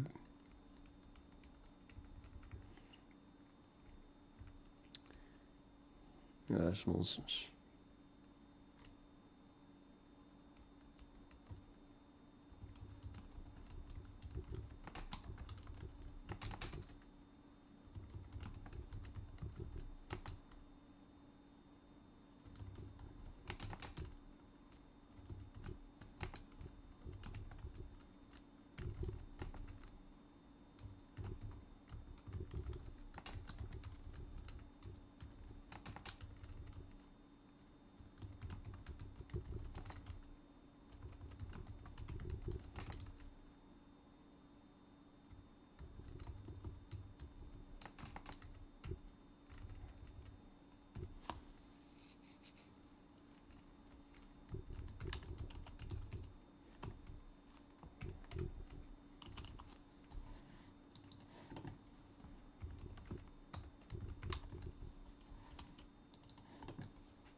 Not very fast.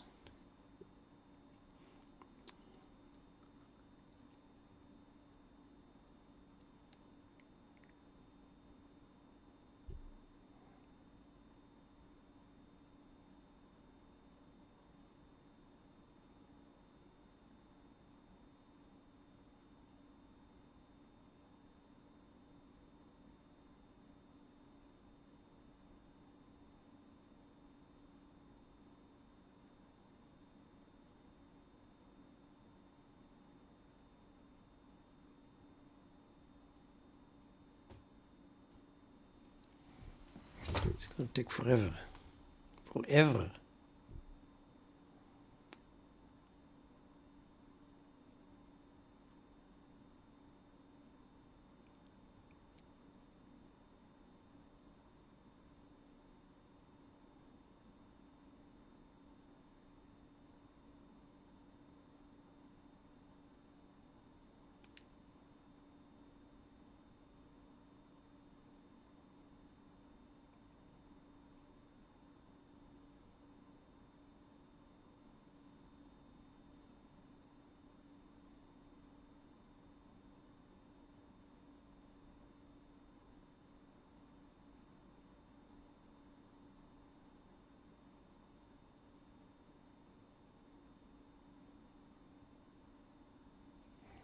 No, it takes forever.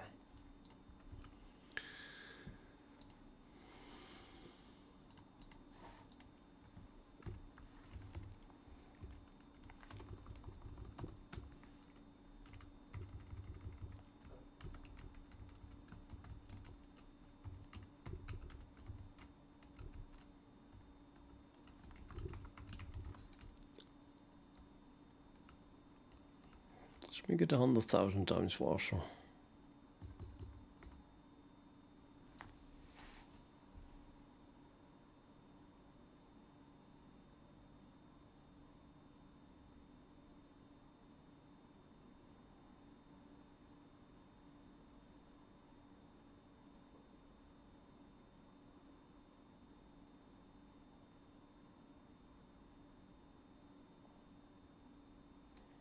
Still not seeing any red. Unbelievable.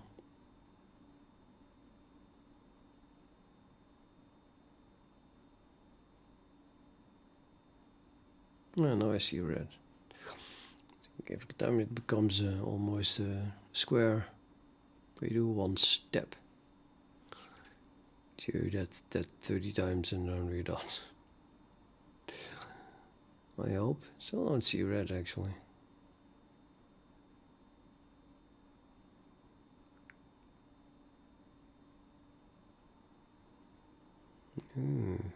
Yeah.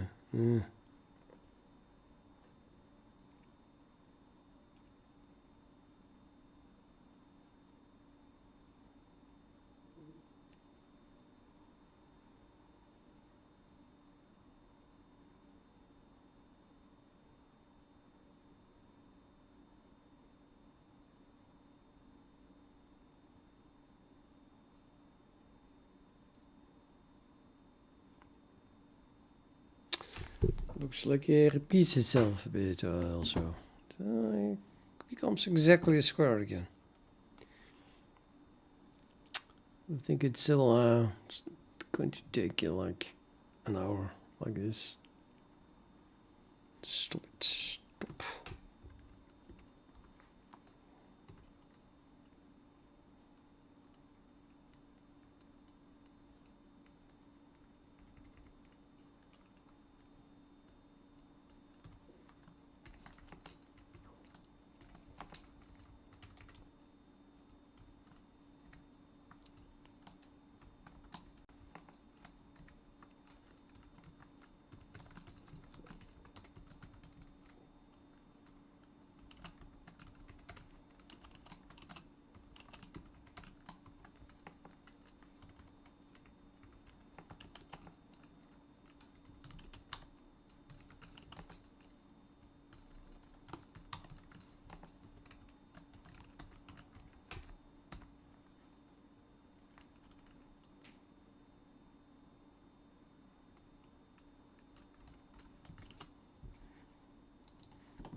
Nah.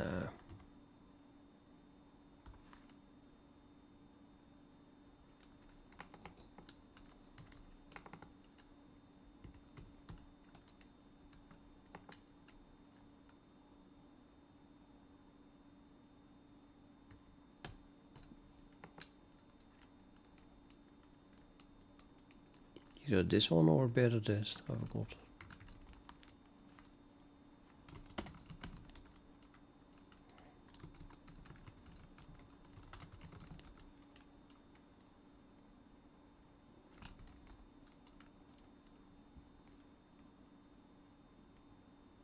It's -02. Okay. And we have still debug output. Yep. Okay.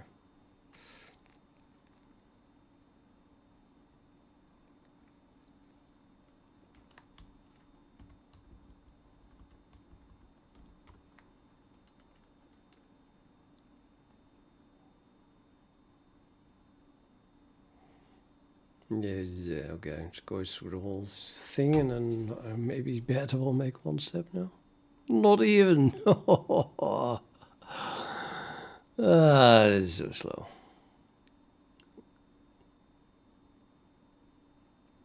Here we go and makes one step. Yeah.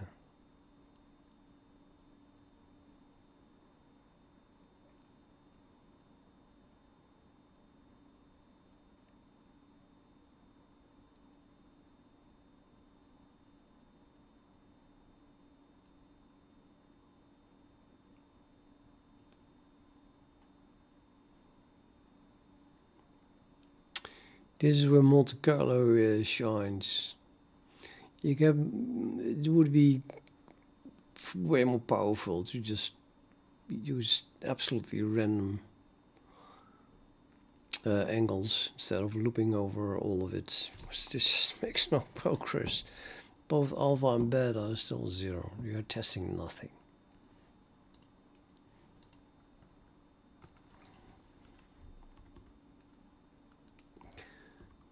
I can try to make it even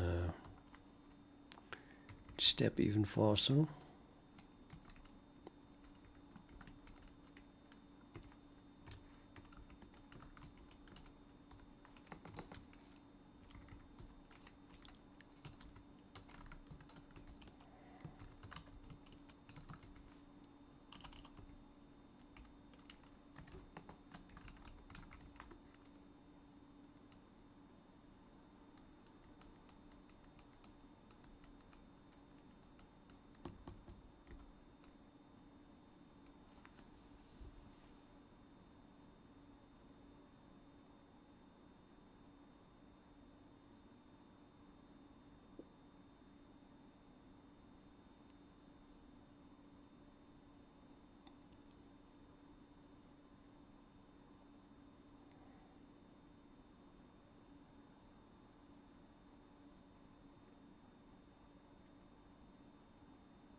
Finally, we have some red.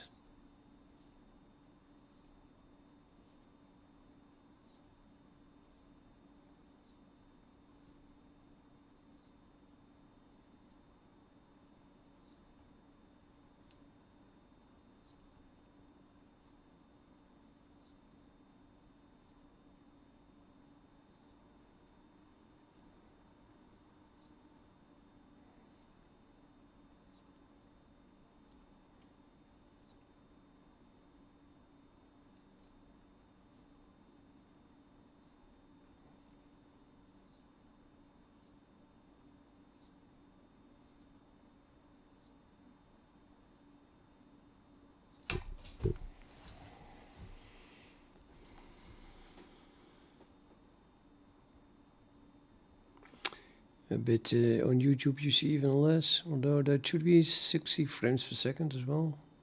That is the same that I'm looking at. Doesn't even look that bad. I'm also only seeing you know, here, a line here and there, not really a cube or anything.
I think I already believe that this will not crash.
Yeah, there it is.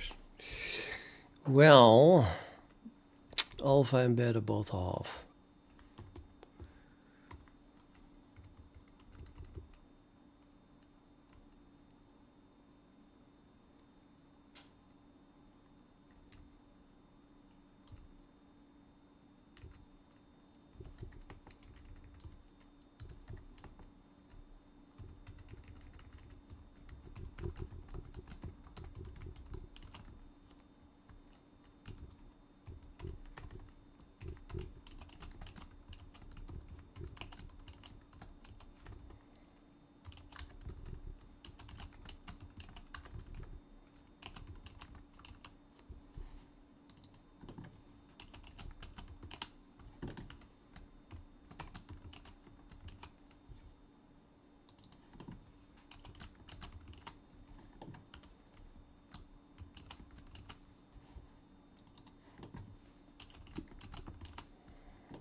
Go, go, go, go, go, go, go, go, go, go, go, go, go, go.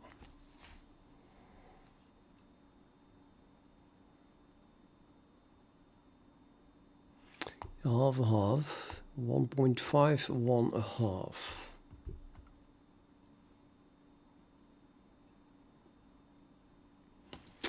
Okay.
Actually, we don't need that. We do need that here, of course.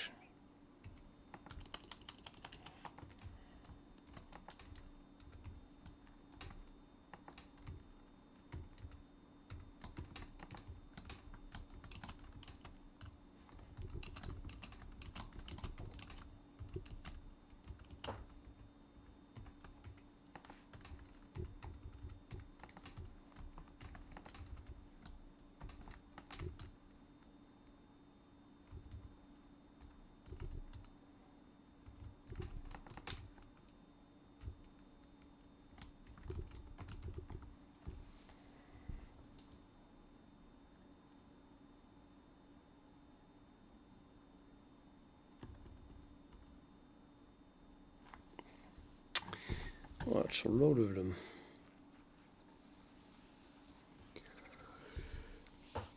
A big load.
Hmm.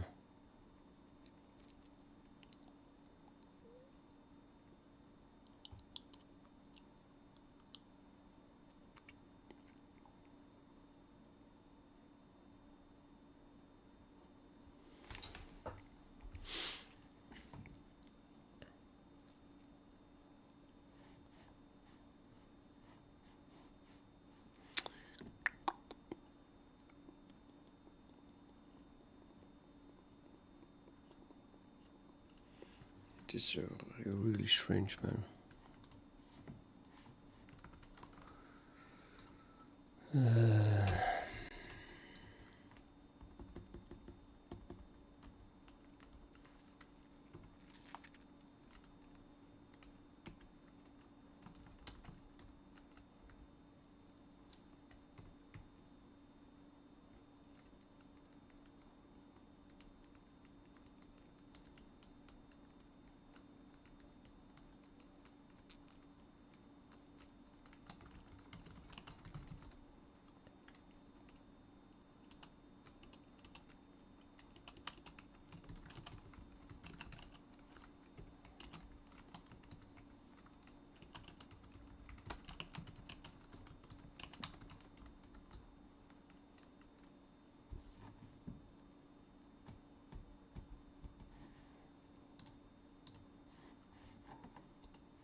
I still crash.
No, that won't work. How do I exit this? By not having a loop at all, I guess.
So 11 is less than 1, as you can see, and drawn behind that.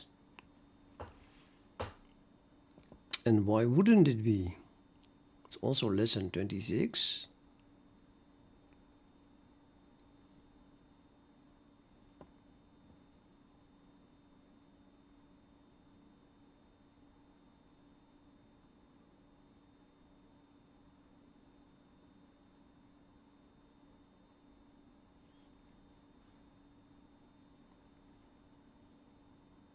It's a bit weird though.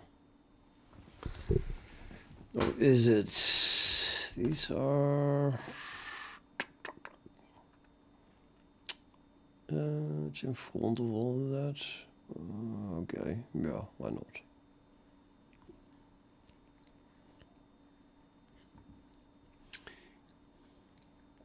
So I think that this here looks like a normal cube.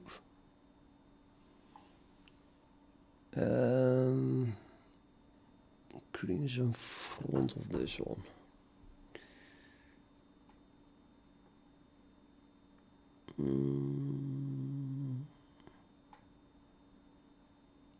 So hard to switch.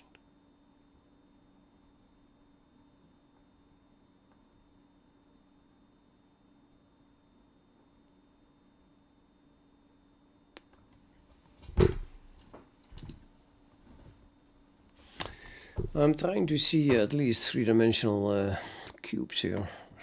They're so hard to get it right. How many orientations are there to see this thing?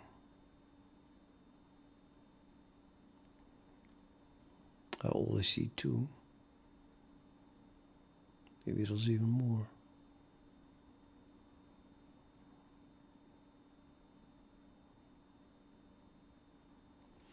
For example, to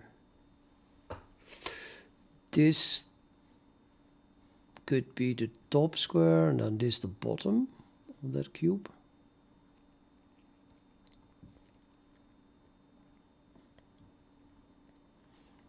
And it looks like it is.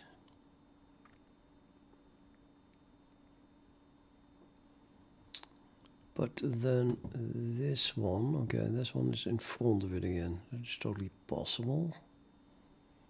That would be this thing.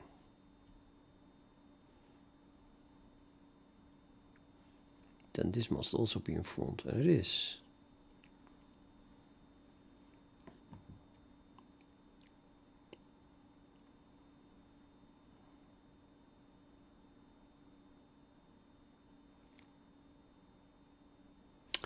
Anyway,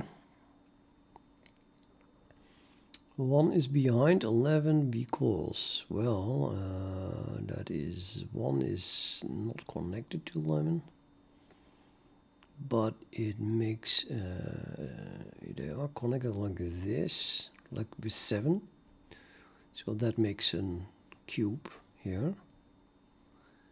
Where what is this cube? The red things here. This is the bottom. And then this is the top, 62030. So here it is in front, obviously. And do we have other crossings with itself? Here, yeah. So that is consistent. Those are the only crossings it has with itself, actually.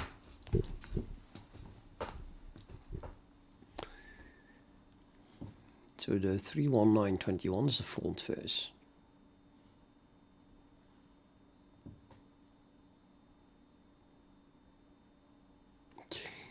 And then it says 1 is less than 7.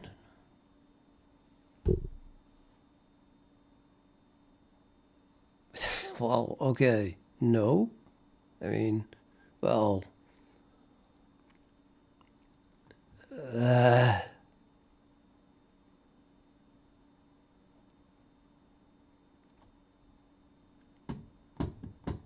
that is hard to understand, I must say. So what I do is the 7 and 1 are connected to this point. So you say, okay, let's look at the distance from the other corner to the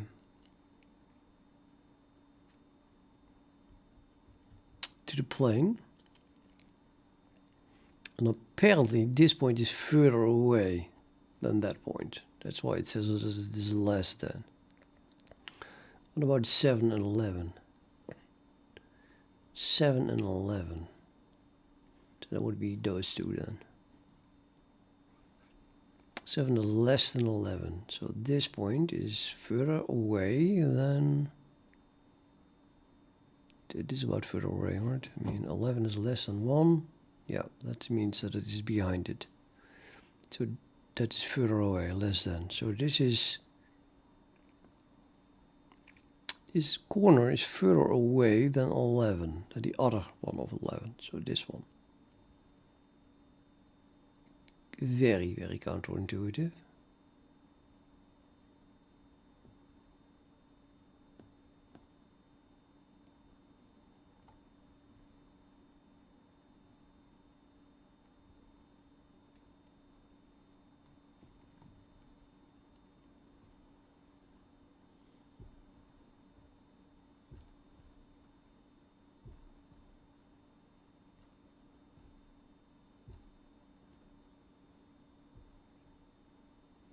So that's even the edges of the same cube. It's got nothing to do with the tesseract here, 4 dimensions. Just that this one is behind that one, and then this corner would be in front of, no, behind that one. Yeah, no way. Escher feeling. It's just totally impossible. 1 less than 7. It's the other way around, I would say.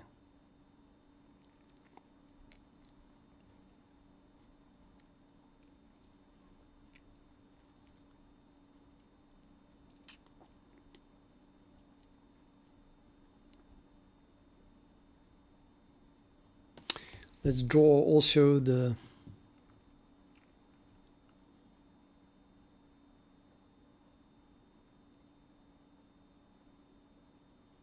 value here of each corner, the depth of each corner.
Should have been drawing it. I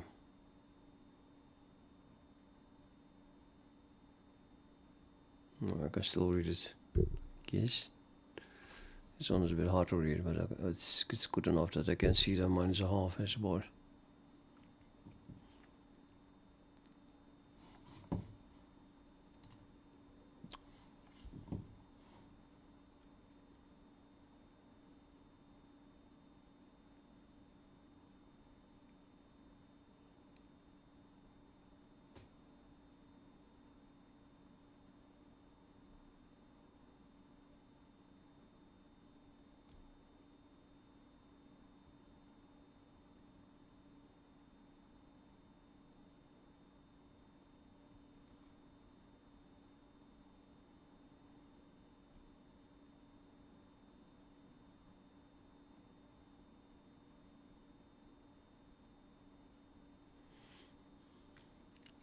So 7 is less than 11 because minus 0.17 is less than minus 0.11.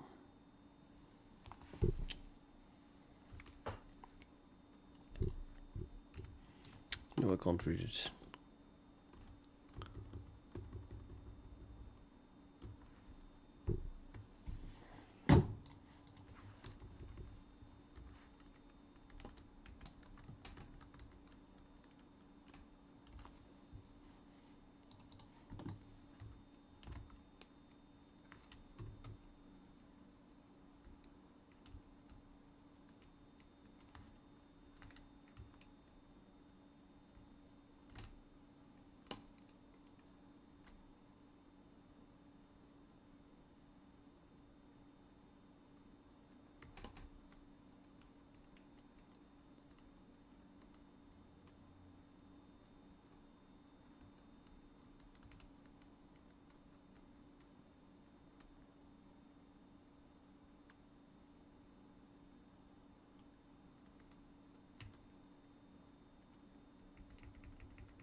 Shared pointer should draw text.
0.210625 plus 0.179296 is that. Subtract that from this, or add it to 0.116907 is, thank God, 0.506828. Okay, good enough.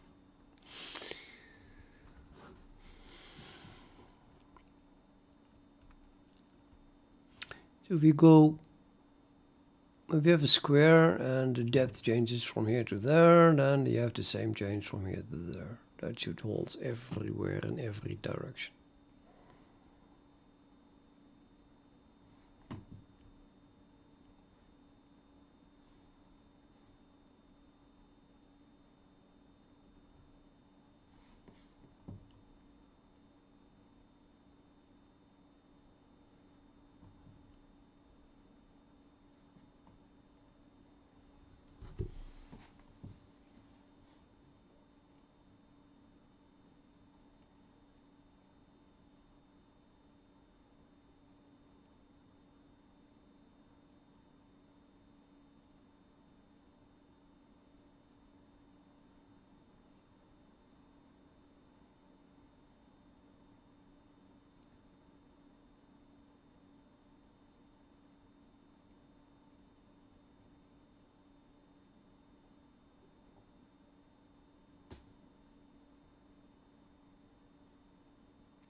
Yep. I think the conclusion has been made, more or less, that what I did is just wrong. Should not do that.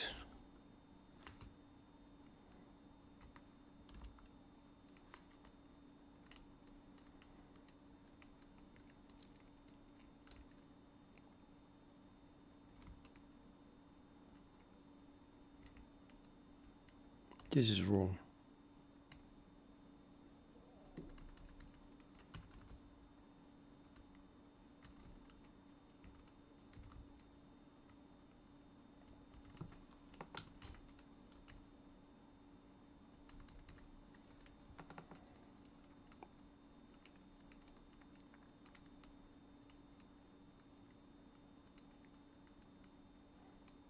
Then this is probably also wrong.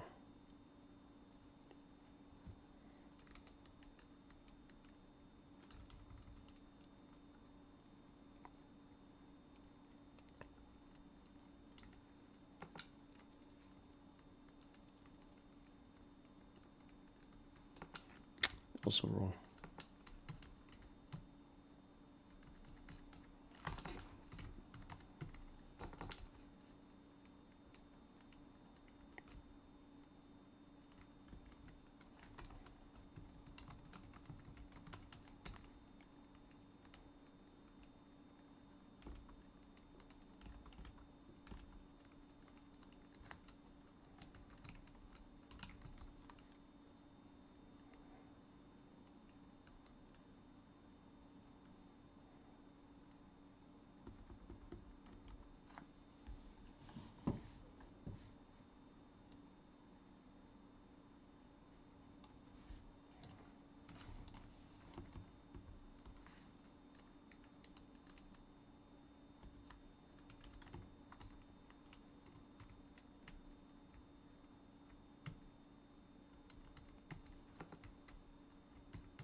Yeah, well, maybe we need it again.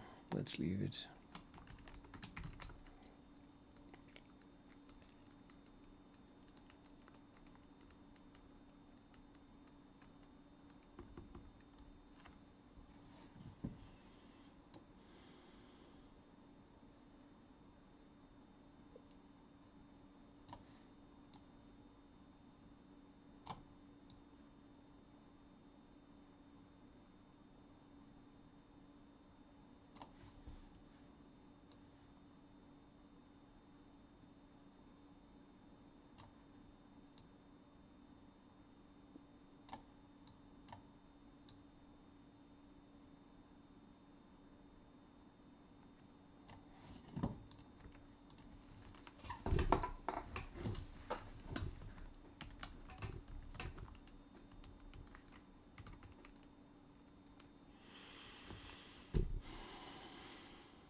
to keep the thing in the correct order, I think. The text style is defined where.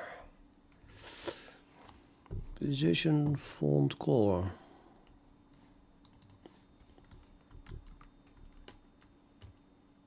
Position, font, color.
Yeah.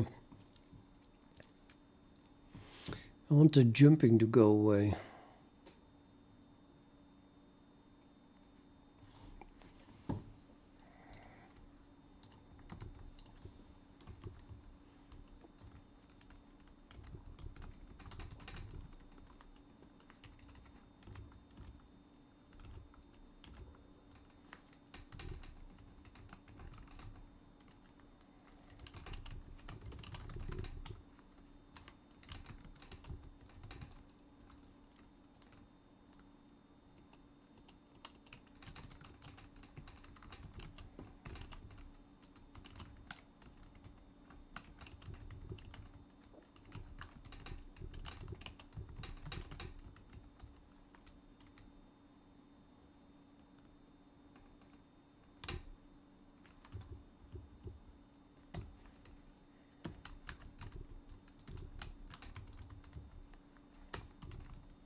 Hmm.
A universe vector type is returned from basis vector.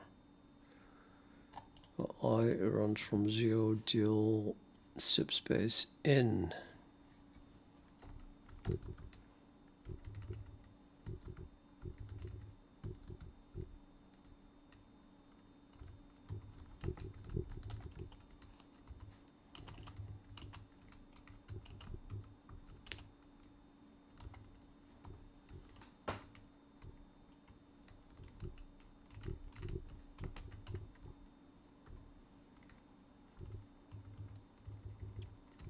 That is max n minus n. I can use normal subspace type. Normal subspace type n plus I.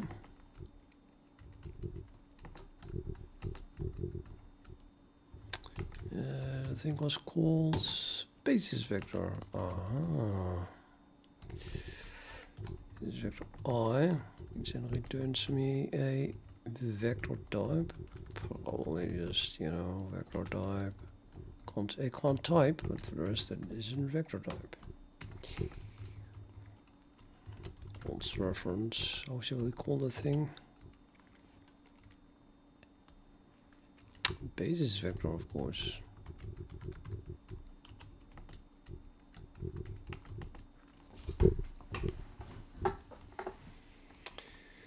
Or not. I don't know. Okay, so we have that, and then to do something with this thing here. But what? I think basis had something. Basis has something that I wanted to use. That I should use probably.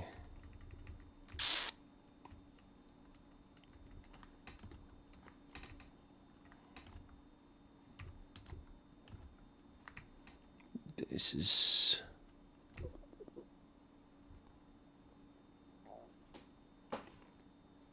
See the rotate from to. That's what I really want to do.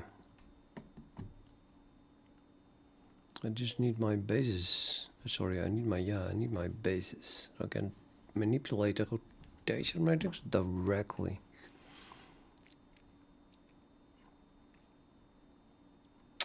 Let's say a basis constructed from the scale factor, and then you do this thing. Don't need a builder. Forget the builder. Okay, so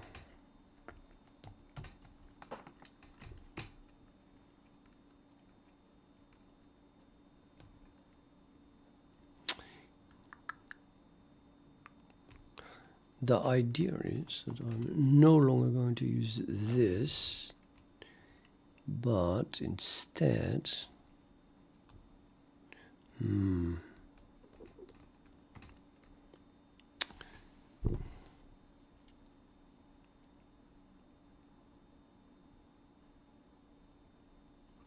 was a subspace, yeah.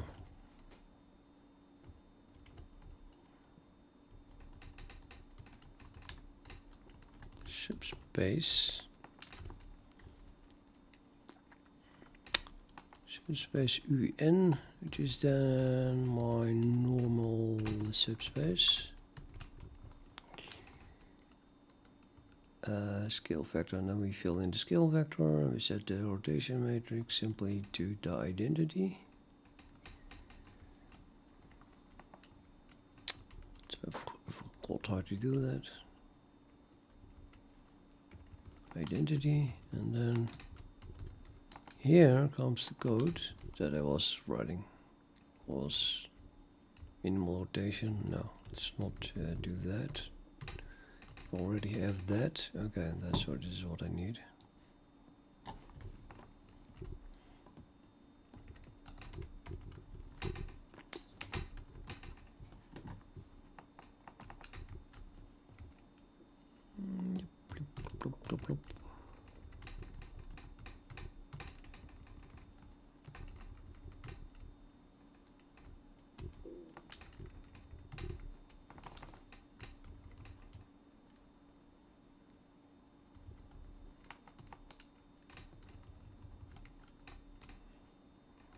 And then rotate from to, apparently.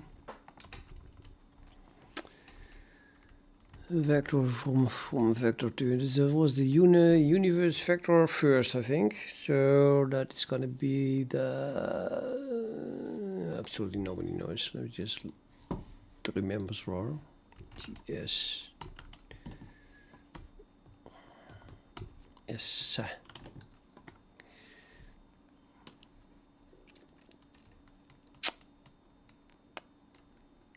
Why the hell is that not being used here? Probably in the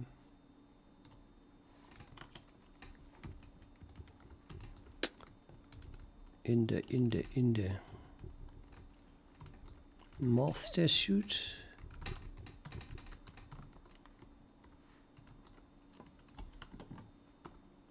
No.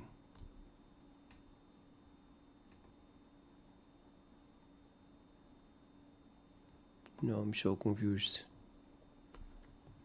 Did I delete that code? Oh, no. Yeah? Yeah, I think I deleted it. Okay, so...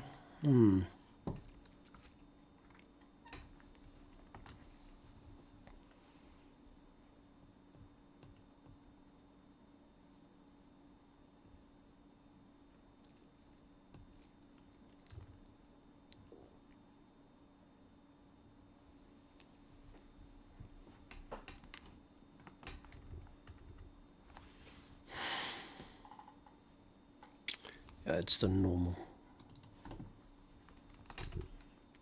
It's the normal to...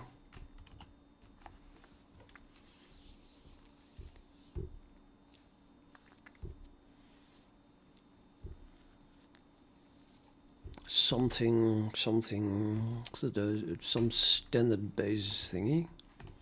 So E something. Let's just go from the back. So I could do U max N minus I.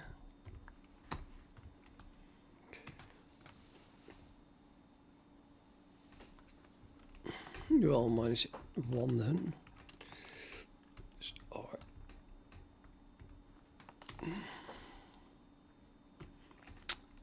Which E do I have? Hopefully we have an E. Here's an E. And standard basis. Okay.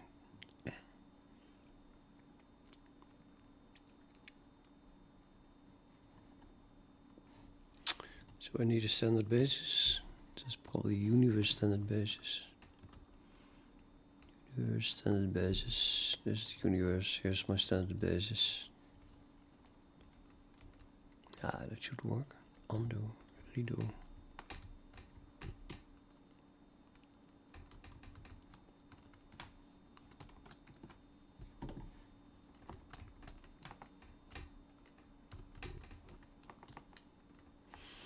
So we rotate the basis vector to the next higher axis. But well, that should work. That should just work. That should just work.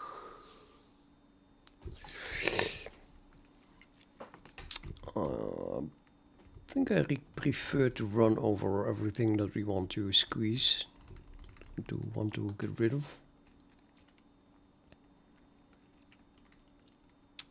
Let's run from. So we start at 0. That would be this value then.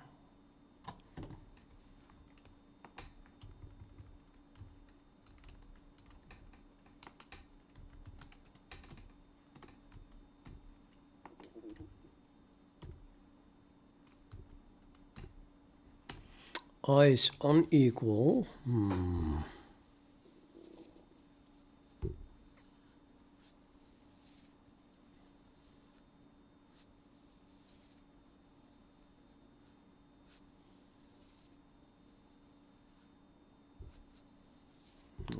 It is the loop size. So I'm gonna have to do this, I think.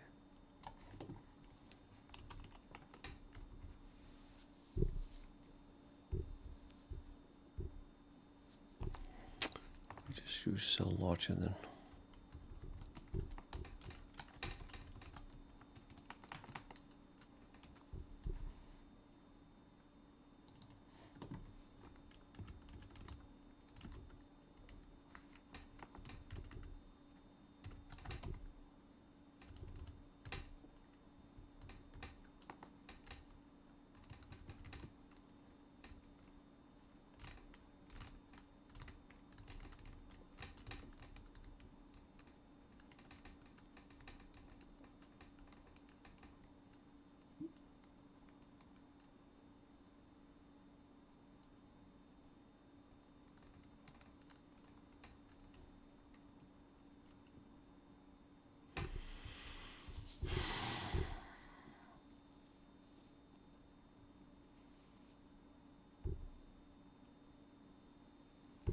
Yeah, just no matter what you do, it is always ugly.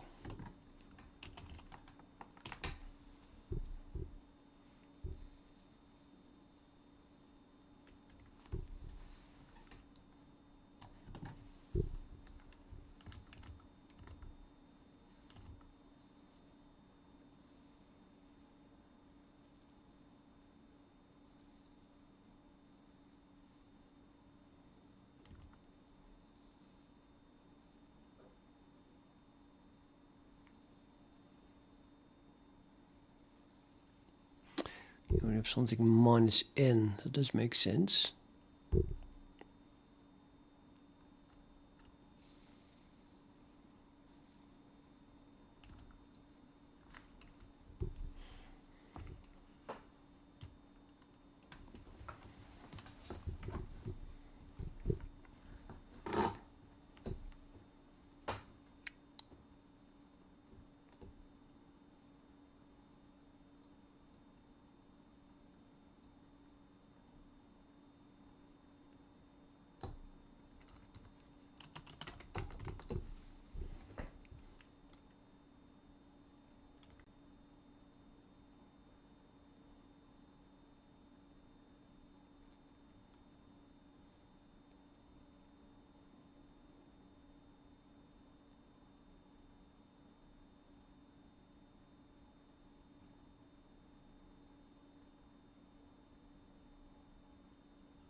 Okay, did I do this correctly? Run over all tip space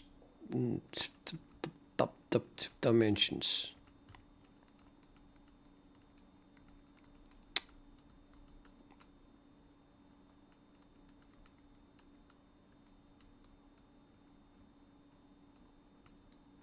So basis. How would basis define the normal subspace type? I don't think it has it actually. It's the basis builder has it. So that was BS. I'll just have to use max n minus n for that. But then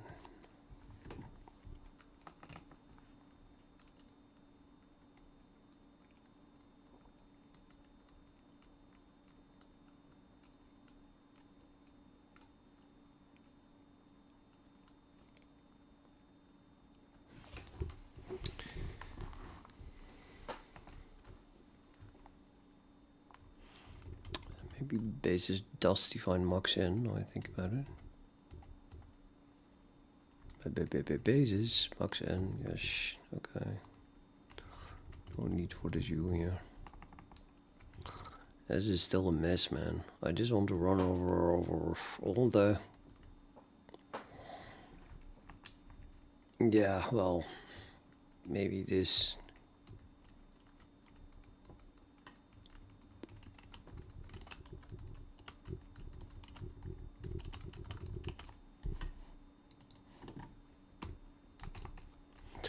But I want it to run over them in the order of starting with the highest one. So I don't like this.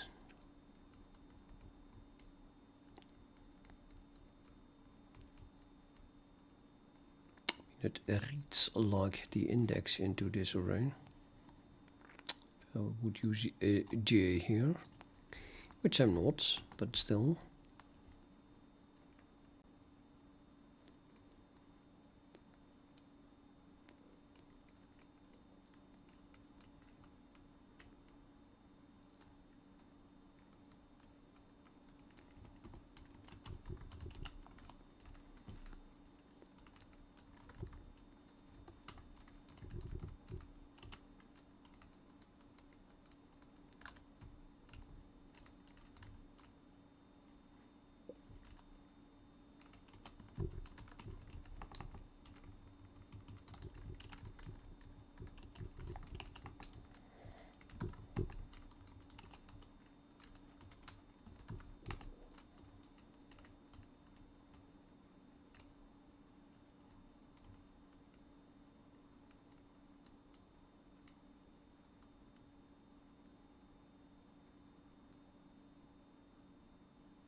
Yeah, okay, just leave it like this.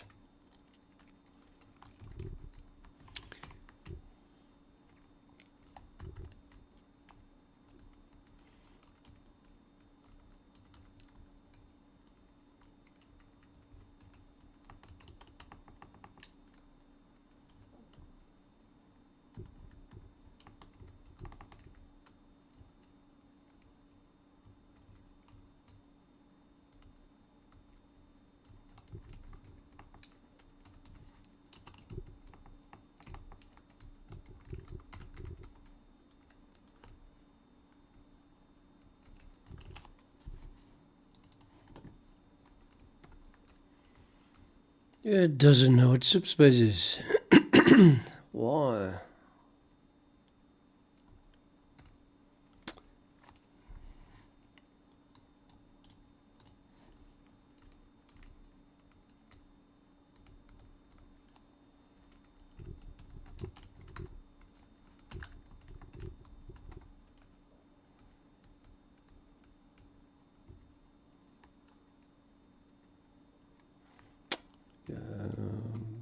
Let's just pause this by const reference. And for declared somewhere up here. Namespace detail. more detail. Yeah, let's put it here. Well, not that. Something like that. Bloody thing has a concept universe. Okay, let's put it lower then.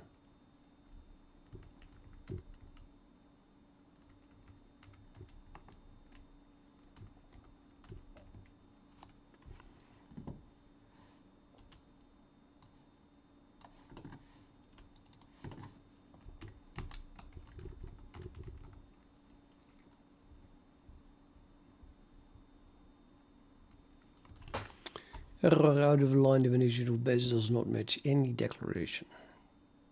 Basis defined here. If you say so, let's have a look at then. This is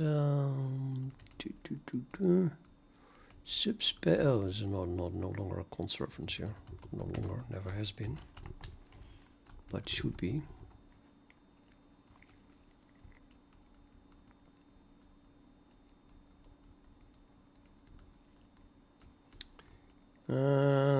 Undefined something. Undefined reference to basis.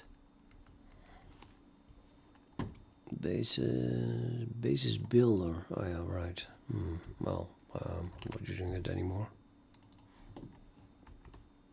Did I really remove that completely? That's maybe a bit much. Let's not remove it. Math.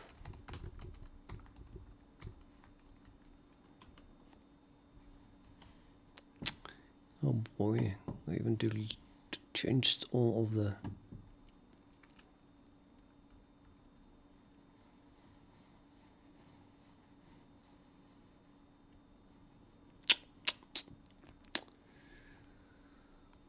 yeah.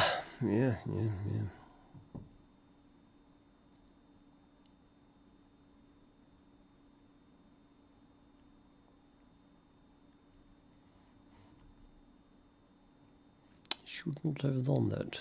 Well, let's add this one back.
Now and then hopefully it doesn't jump anymore. It looks like a total jump here. Where does that come from?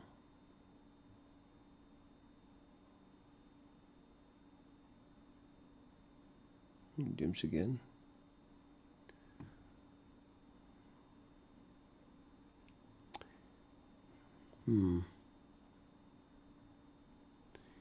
It's kind of strange because I thought that the only jumps came from that builder, which I just added back. I have to admit that.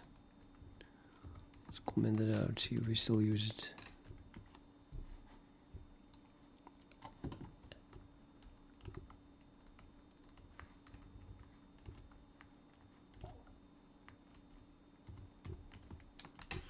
Thou shall not construct from a basis builder. Aha, we were still using it. No matching constructor for initialization of math basis. Node candidate constructor, the implicit copy constructor, implicit move constructor, node on conversion from subspace to float type. 4. Oh, that's that one. Yeah, never mind.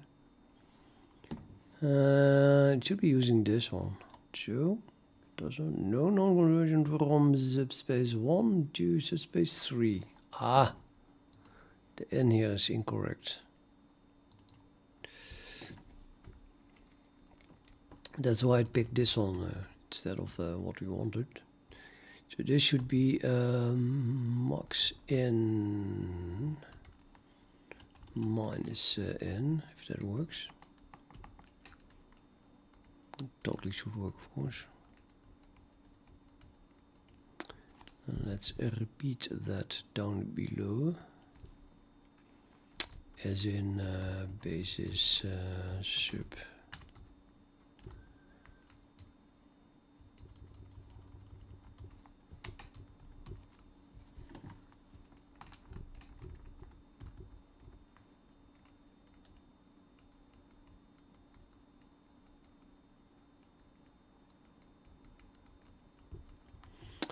And I should be able to add that commented out thingy back now. This one.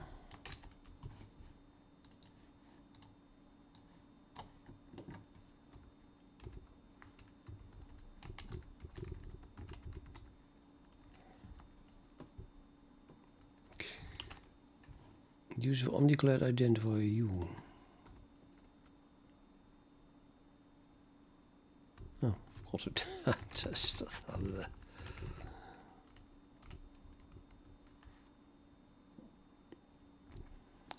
yep, continue. Make. There we are. Tesseract. And now hope that it doesn't jump.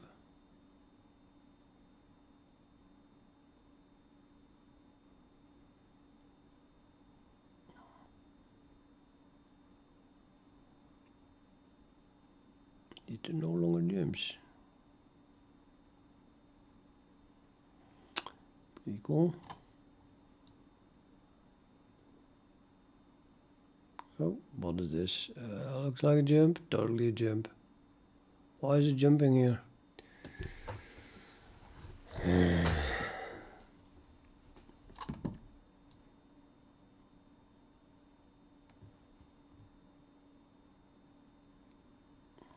Just one tiny moment where the jump happens here. How does the jump happen? Totally. At 4 and 26. Well, let's see, 26 there. Where's my 4? There. Yeah, 4 and 26 swap. That's one of them. It gets mirrored in this line here.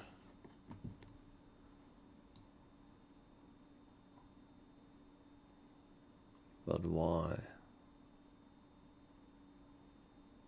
Yeah.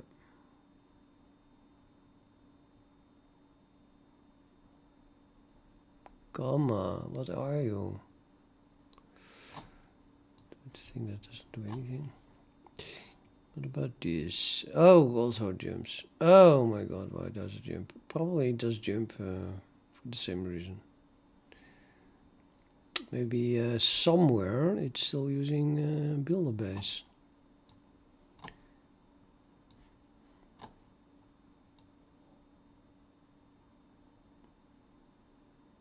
Oh, yeah, again a jump. Ugly. What's with the spam here? As if I do not already get enough spam. Entering basis something. T out entering here. Oh, it's the rotate from? Is that the rotate from? Rotate from, yeah, okay. No need to show that.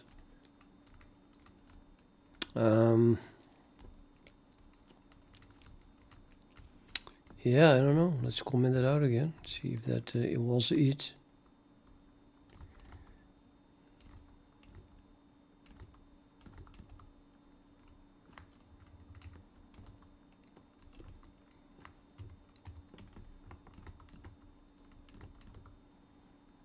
No, what the hell? Oh, here it is, I think. Yeah, this one.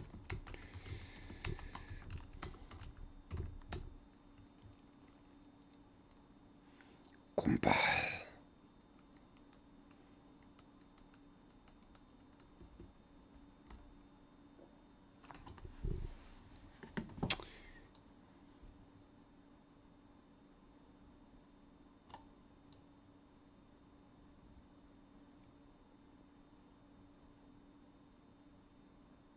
Damn it, jump here.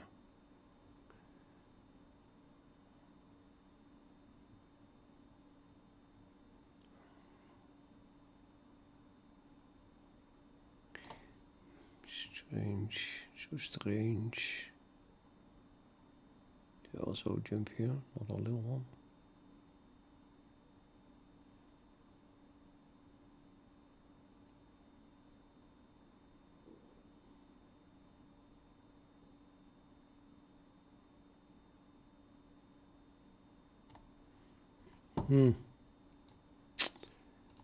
Oh, I have no idea, you know that? No idea where that comes from. What about this one? This is also a roll. How does it look like a single rotation? Or does it?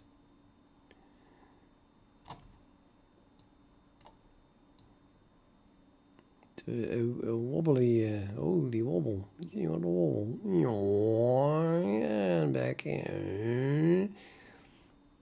Can make een kermisattractie voor me. Wat is een kermisattractie in English? I have no clue.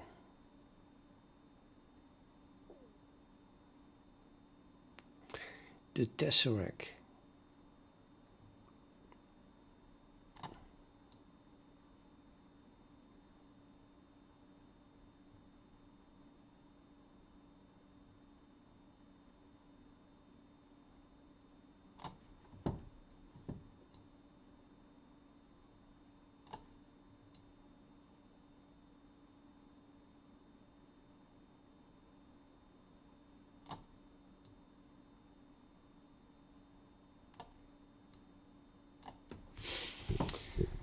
Okay, yeah, I don't know. Maybe it just doesn't jump enough for me to care. Well, I'll care, being this perfectionist that I am. But not today. I'm gonna stop. Let's play one game of chess. Let's play a game of chess until I lose. Oh my god, this is gonna take all night. No sleep for Carlo.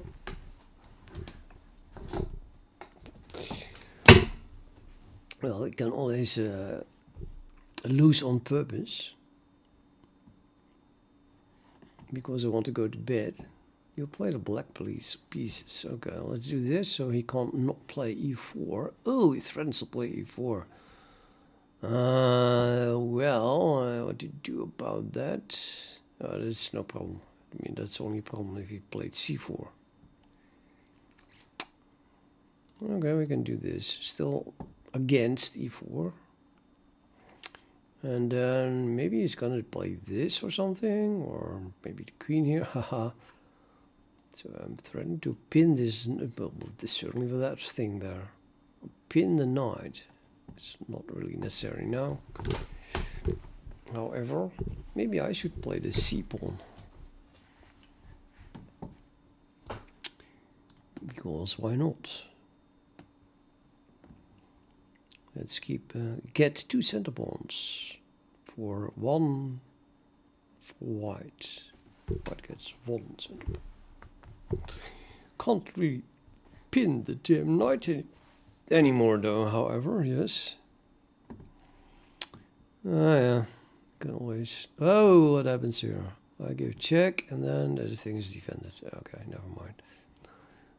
He threatens to win a rook. Oh. No problem there. Well, actually, it is a huge problem. I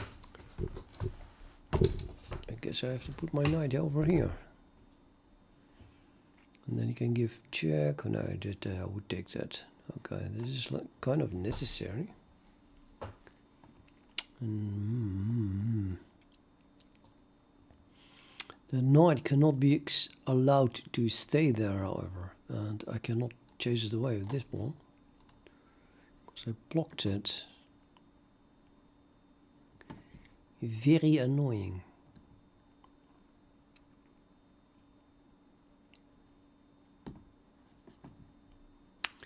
Yep, I want to castle. That would solve a thing or two as well.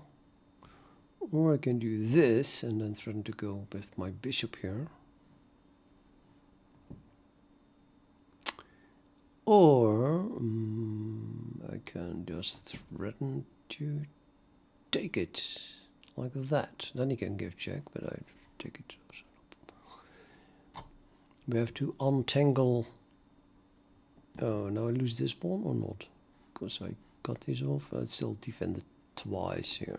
So you could take here, I take, and then the queen attacks it as well. But take, no problems. No problem at all.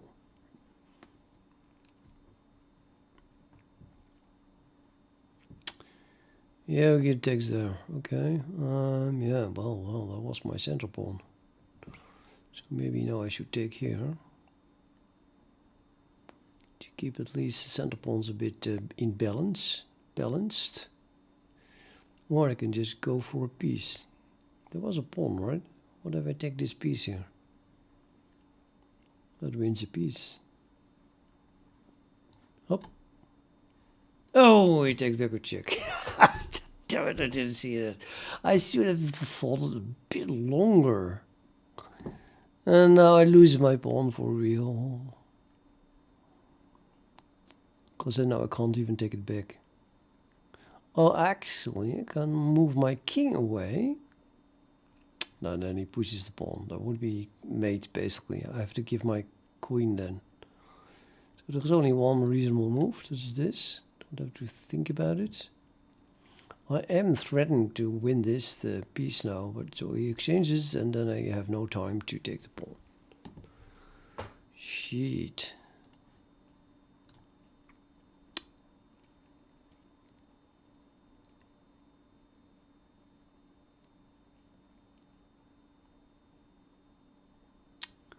Yeah.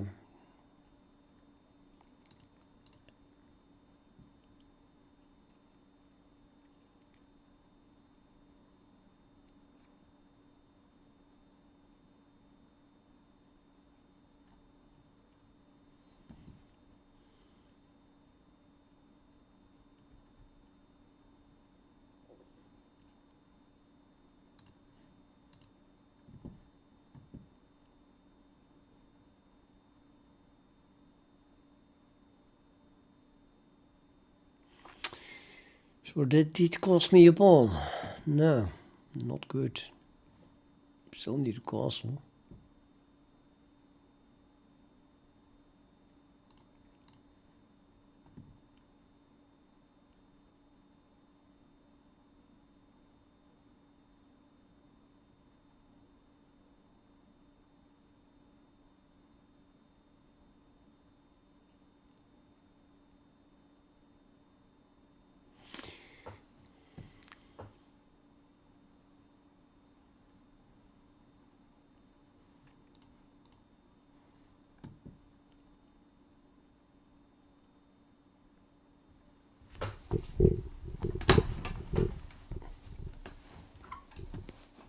Maybe I should try to push this pawn and have a free pawn.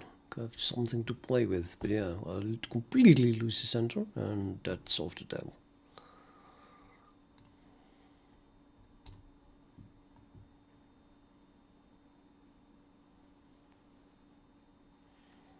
Not that the knight is doing something there. I go here. Or maybe I could go here, take the queen. It's at least a tempo, but then, and there's a knight there. Not doing anything. I would rather go here and take the bishop, and then play for a draw or something.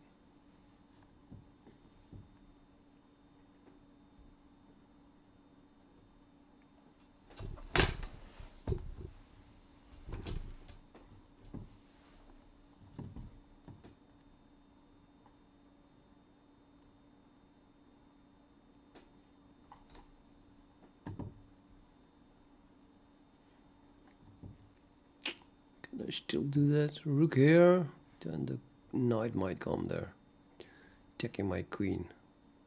But if he takes my queen, I take his queen. So I just move my knight away, taking the queen anyway. I think that's a good move. Let's go here. Because if the queen moves, I can go there, which I wanted. Aha, with a double attack on this pawn.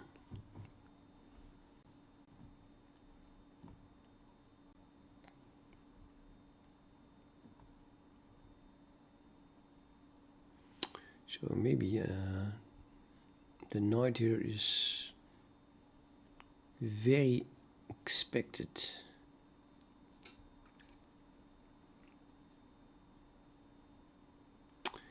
Yep, it is.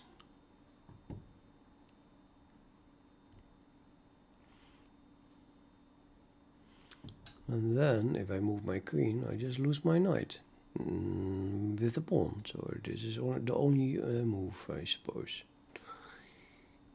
Oh, and he takes my queen, and then my rook is attacked. But I can take the queen with my rook. No problem, no problem.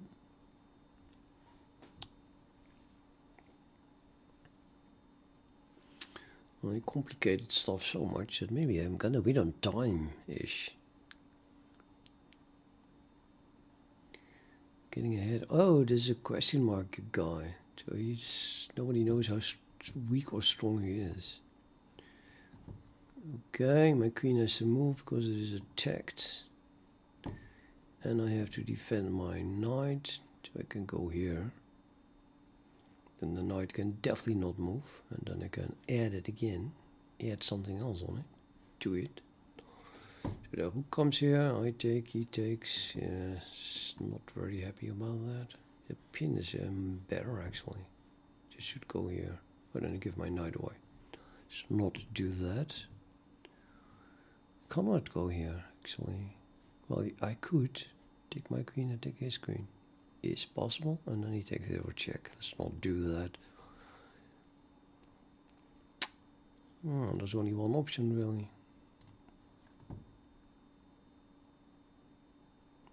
I was still defending my knight. Oh, this one is attacked. That is nice. Gives me just that one tempo that I desperately need in order not to immediately lose.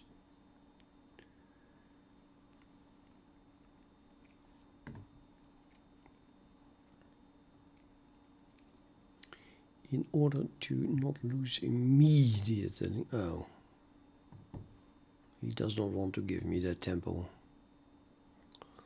No tempos for me.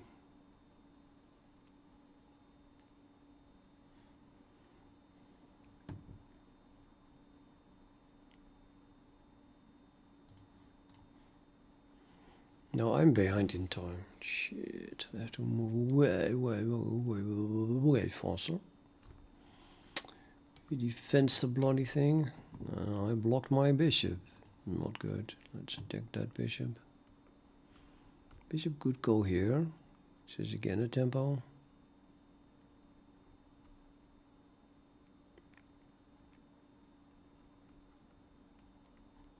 In that case I just go forward, obviously.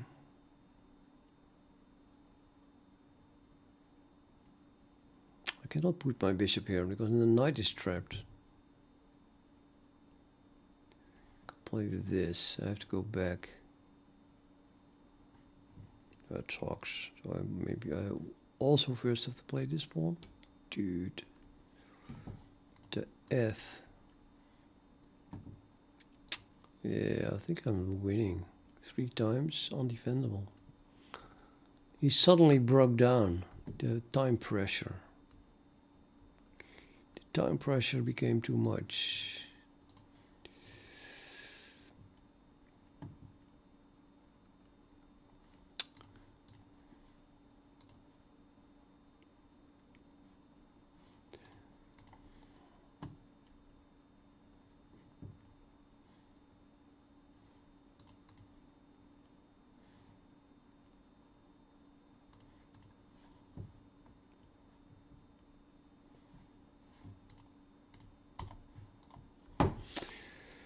And we won, and he lost 122 points. That was so totally worth it, because I got 6. And the phone has been thrown over the balcony, apparently.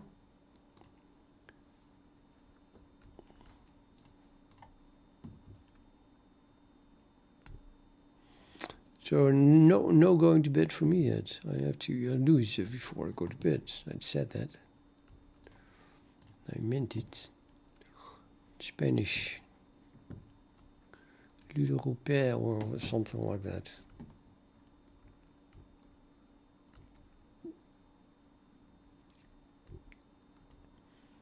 That's castle. I almost wanted to play d4, but probably a little bit too soon, considering I didn't castle yet. But nah, it is a waste of a move. So no, definitely. We go for the center, yes. Full into the center.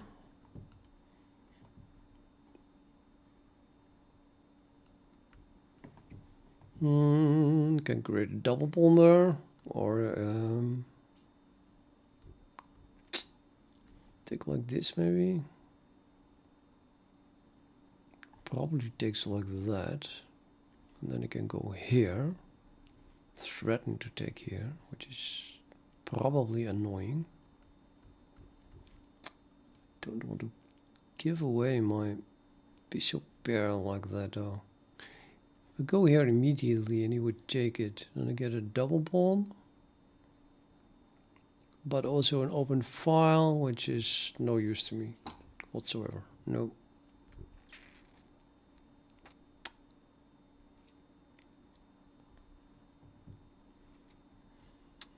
No, I think I'm gonna do this. Oh, I get a double pawn immediately. Yeah, no knight here. Not very nice.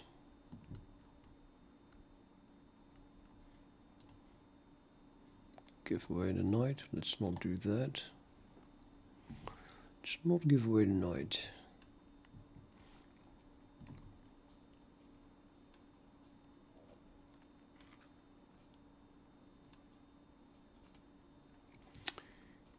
Double attack on my knight.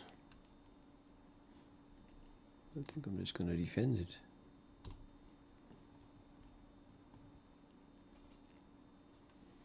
Überprotektion. Don't defend it again.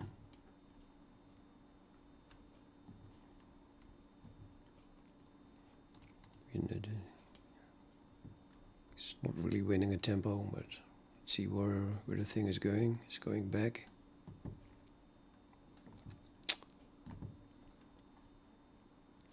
It is of course a nice bishop.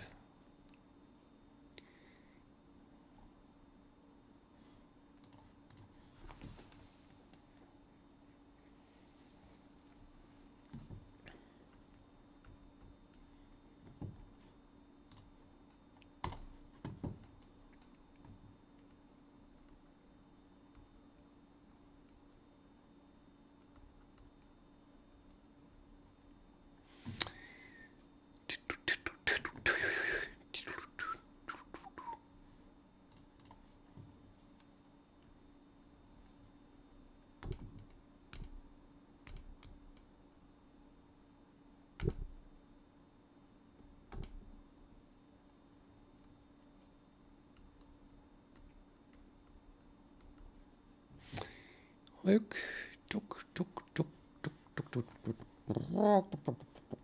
Yep, it's possible. Let's do it.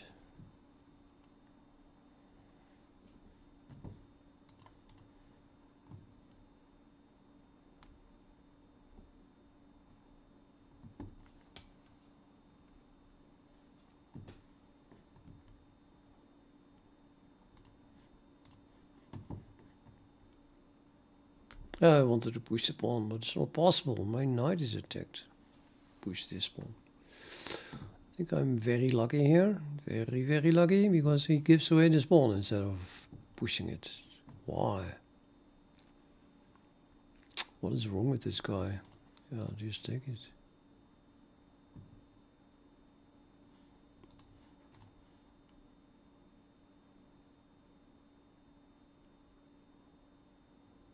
Why did I take what? What did I just take? Because I could have taken this with attack on the rook. Ridiculous. Something weird happened here. Okay, this was a discard attack. Take 0 check. Let's not give away my queen.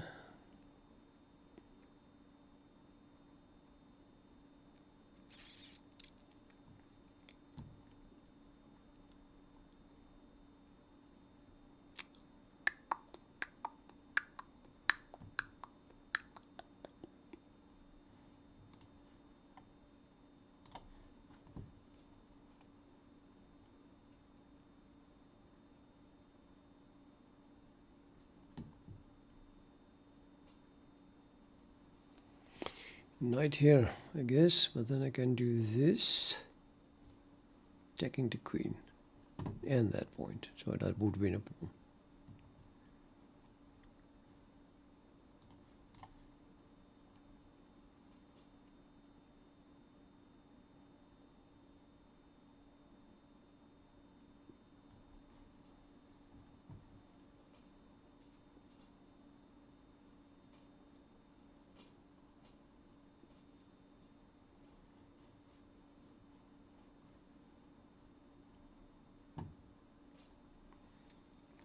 Can take a rook and a knight for the queen, or can give a pawn.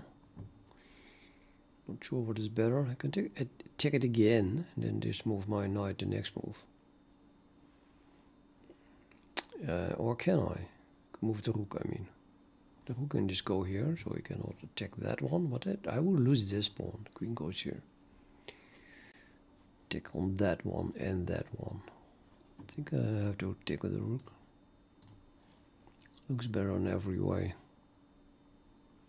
Of course, do not allow the queen to come in here.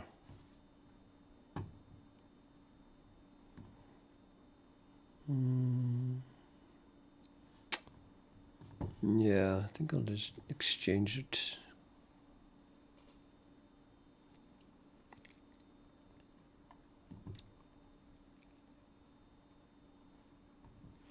Now it's time to start promoting. Which one shall we take? This one?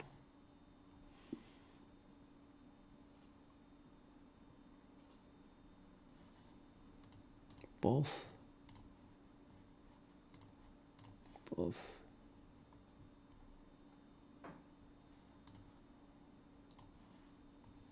Defend the pawn.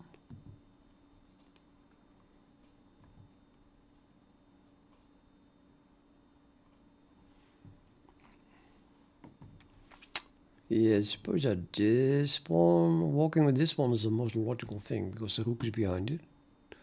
Or I can move the rook here. No, he goes there. Let's not do that. So I can put it one higher or two higher. Then he attacks my queen.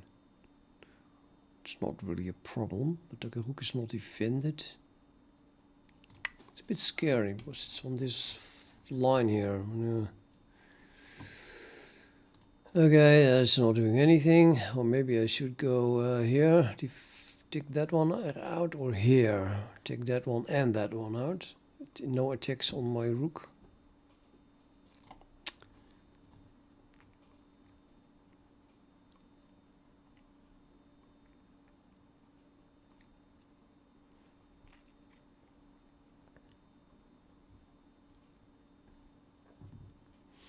I really should start walking here, man. Come on, walk, walk, walk, walk, walk, walk, walk, walk.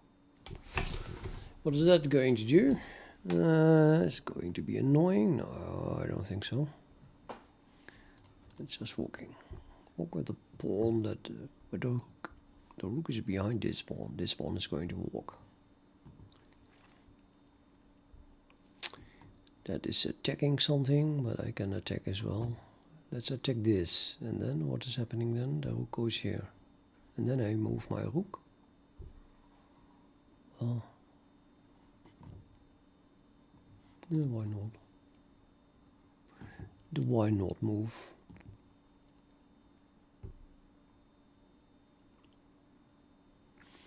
I can even move this one. Take the rook, take the knight. Nah. Maybe not. But these two become pretty strong, yes.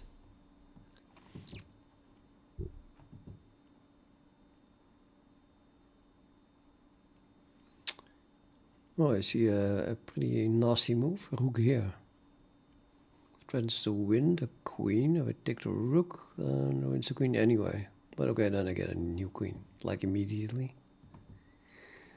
But still, take check, I have to go away. Opponent left the game.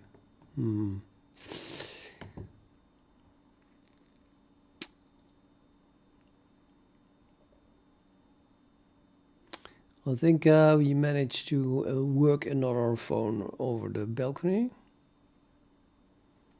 It's too bad that it takes me a minute then. Oh no, it's back. They're back. Nah. Let's go here. Let's threaten something. No, it just goes there then. Well, I can do that. I don't mind.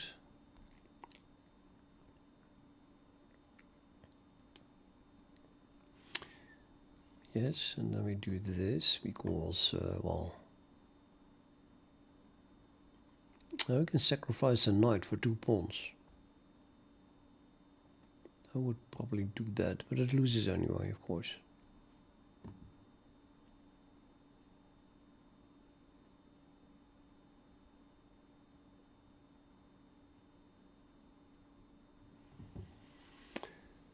Yeah, if you don't do it, then it's just 1 point. Otherwise, I push and I push, and I'm gonna win 5 points, at the very least.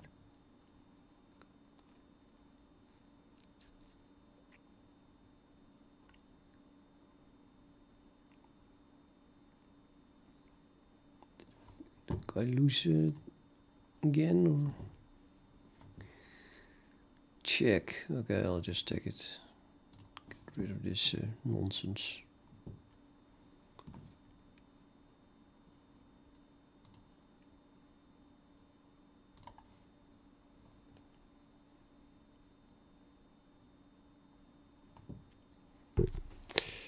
Yeah.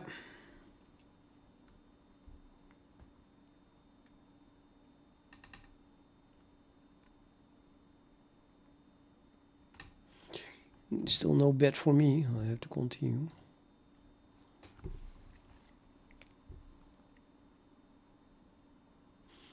Lightest game of the month.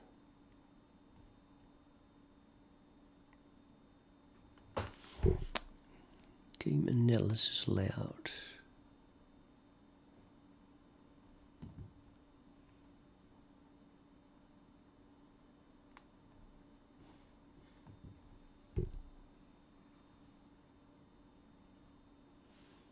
D4.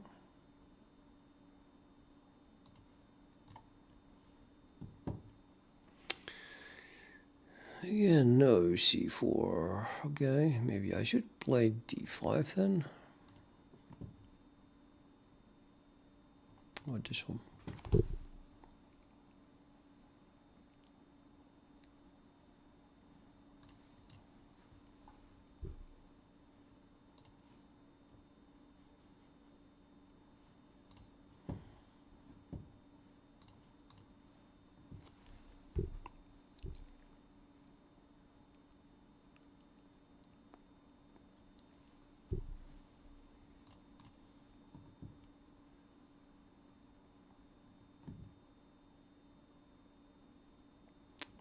Is that possible?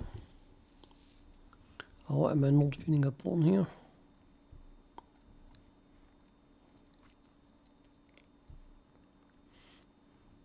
I can hardly defend it like this, because then this pawn becomes infinitely weak.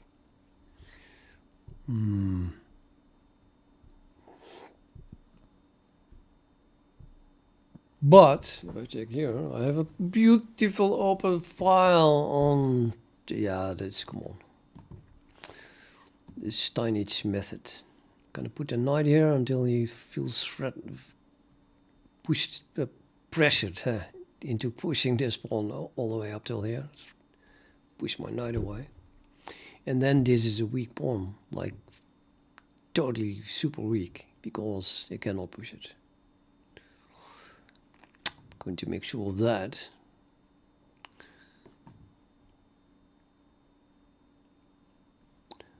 So I want to play that one there anyway, because it has to go here eventually. And now it's also defending this, so that's nice. And now we have to castle, put rooks on this file, or just take the pawn immediately, because why would you wait? All that strategic planning, and then he gives the pawn away instantly. Ridiculous. No, then now the plan is to exchange everything. Knight here does not even give away queen, so that should be good. Actually, if I do this and my queen has to go back there, then I still lose this pawn.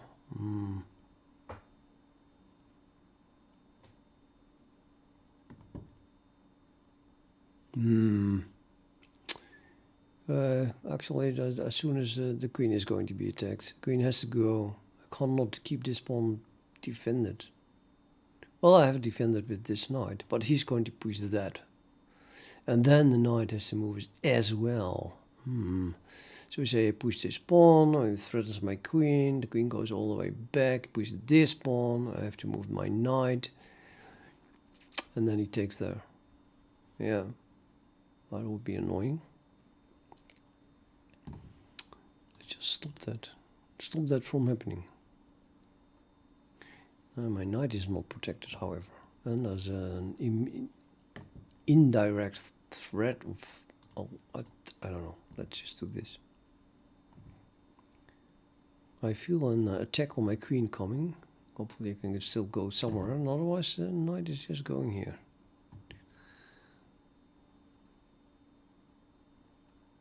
I must say it feels very much like this pawn is not defendable.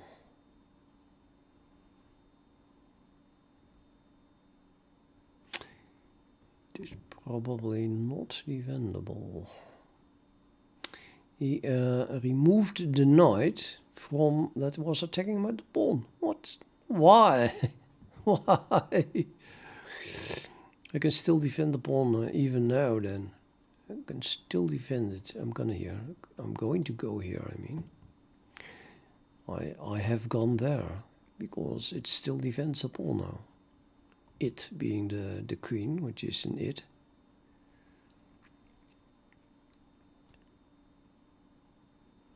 Le beach.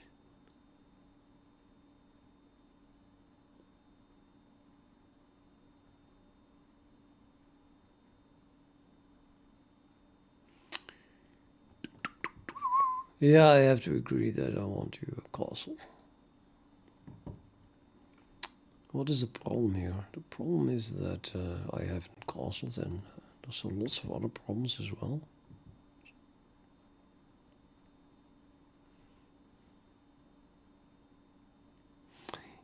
Maybe I should just play this one. Have it really well defended. Like really, really well defended. Why would I not do this? Because he takes, I take, and then this is a weak diagonal again. But it's not that weak. My knight is here, defended like 3 times. And attacked, well, 2.5 times. But this knight is not threatening anything. The knight just goes away, and then he threatens to take here. Okay, and I take back, and he takes, and I take. And the rook doesn't take, because the queen is also defending it. And otherwise it would be an exchange. Almost lost my queen though. Well, not quite, but the knight has to stay here, I would say. Is this a problem? No, it's not a problem. I just take it. I just take it. So let's castle. I'm gonna castle because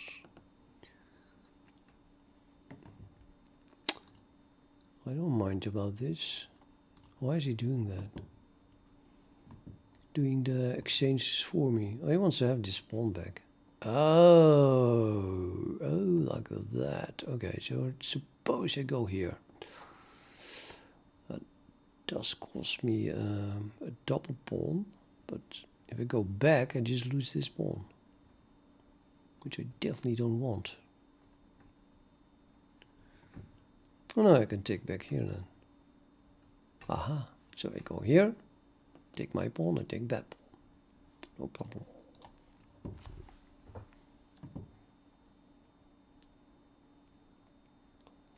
I still can play this one. Can I not?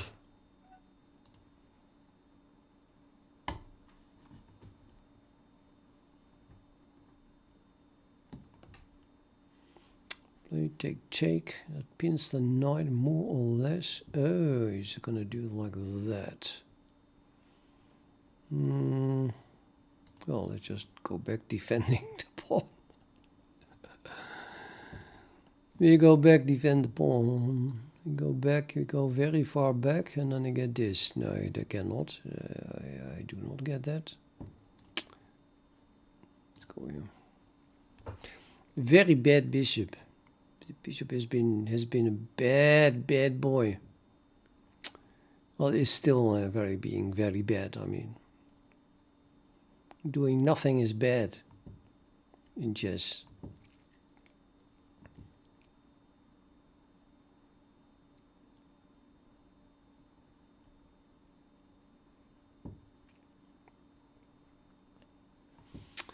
Oh, nasty. Nasty, nasty, nasty. Let's defend it. So now we have defended the pawn 3 times, but my bishop is still not out, and oh, the knight is a little bit... I'm just not happy with this. Oh, no, I can play again. Okay, so I play the knight, and then he wants to go there. I do not blame him.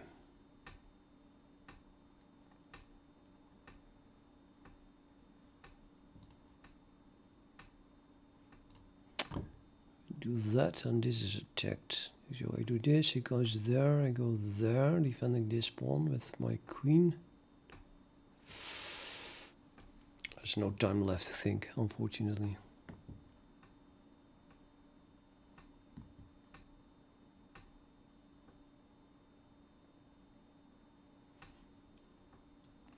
Connect rooks, they say. Well, that's what I'm doing. Defend the pawn. Let's move this rook, because that rook is really bad. So the rook could go here, defending my undefended bishop. And then, oh, I gave it away. Okay, never mind that. Let's still do this though.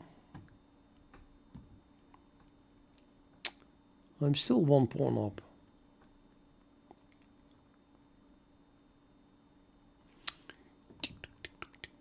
Okay, so now do this, I lose a pawn here. Another pawn. That's not good. So we have to go back first. That is defender, but the knight can always go there. Yeah. Not good.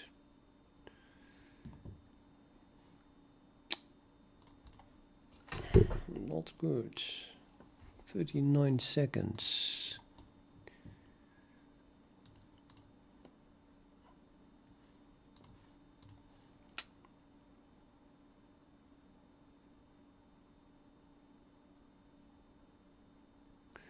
Time for some speed chess.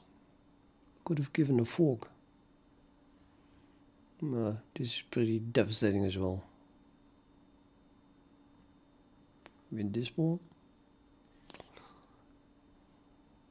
No, the queen goes here. Pretty sure about that. And then I probably should just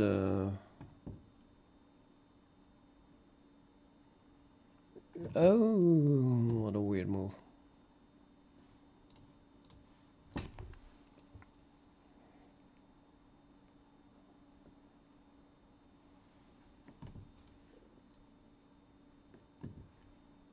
Could have given a fork again. Should have taken with the queen, of course. Exchange. Well, this attacks that pawn. Nah.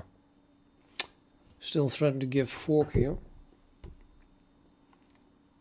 Oh, no, I'm not actually, because then I lose the rook. Oh, but now I can do that.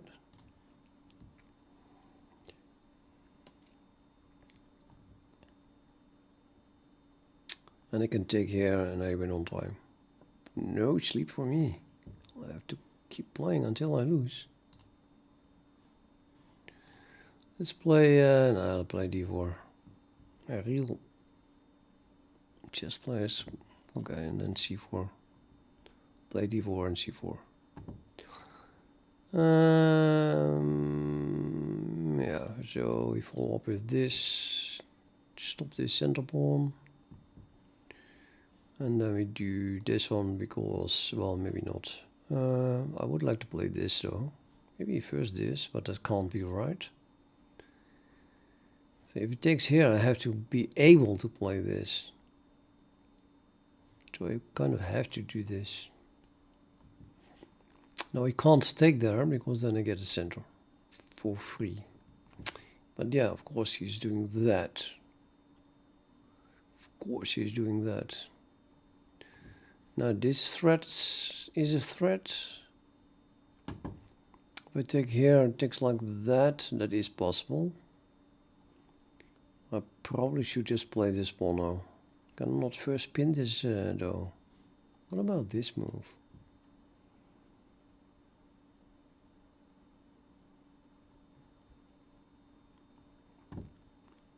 Okay, it's about the center.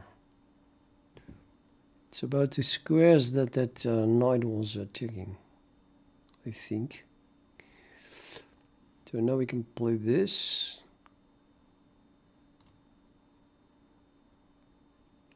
I don't like the double pawn, but I do like the bishop pair. And I have to castle.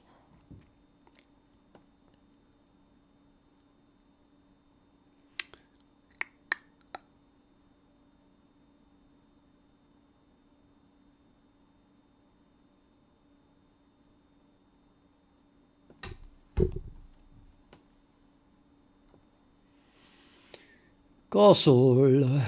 This guy is castling. Well, bishop here, rook here first, because then I don't have my double pawn anymore. Then if I put my bishop here, it's of course going to take like that.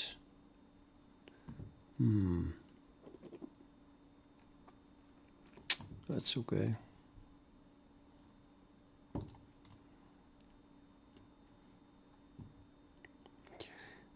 That's my two center pawns. Oh, it does not take it.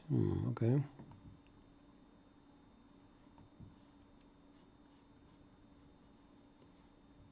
Time to castle.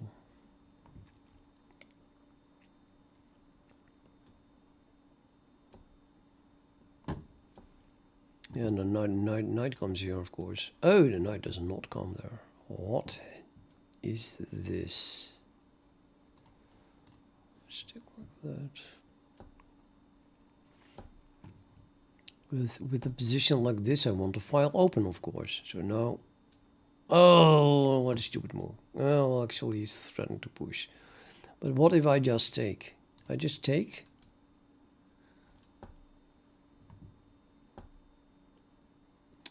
And then I take here.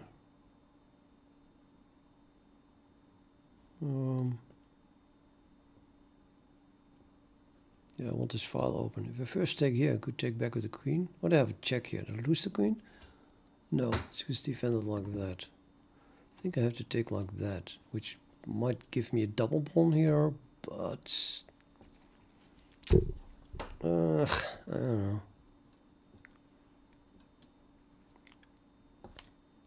Now we have a nice position. This is an open file.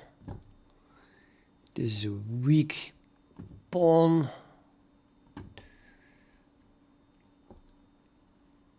Let's just go here, I think. Block the pawn.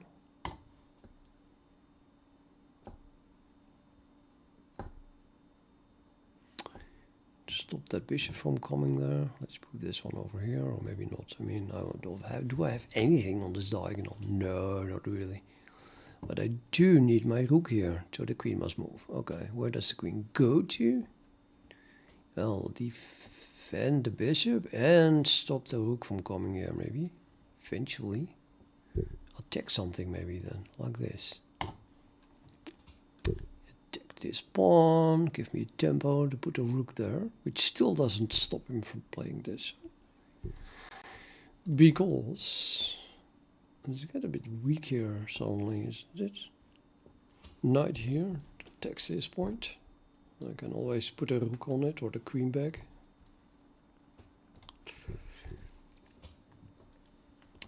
It's only a little bit scary.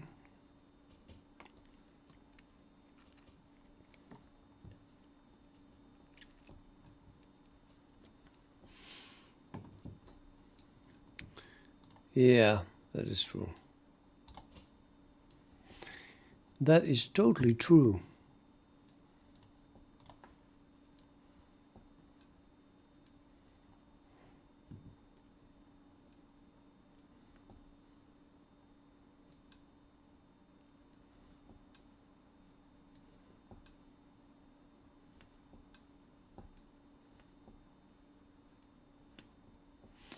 Queen here maybe. Attacks this and that. So I can put my knight here and there, or not. Well, open back rank. I don't see back rank mate coming though.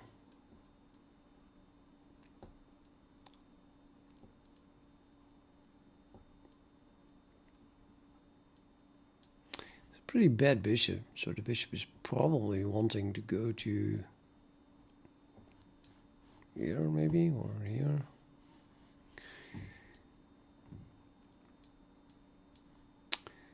Yeah, now I can go here. Well, what if I go here? He probably takes it, and then he could push the pawn. Let's go back. Would that be a weak pawn? I can go here, queen just moves, and then do this. Where does the queen go to? Here maybe? No, just take it. Just stay on this file. Looks like a good move.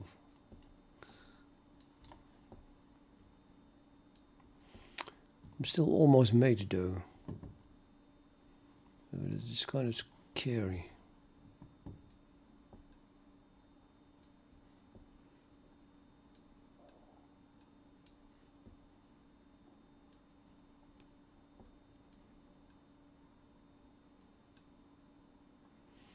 This check isn't even doing much. AKA nothing at all.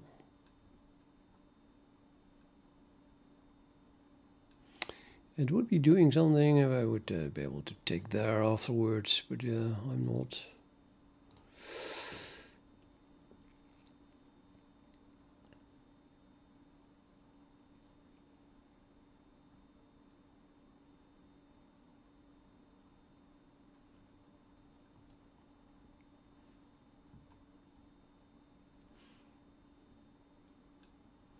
I think I should play this pawn or this pawn.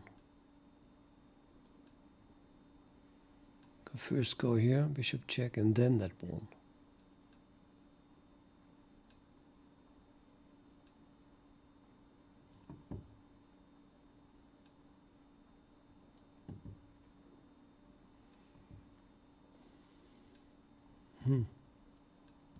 He wants to put the rook back? I don't really get it. He wants to attack something. I don't know.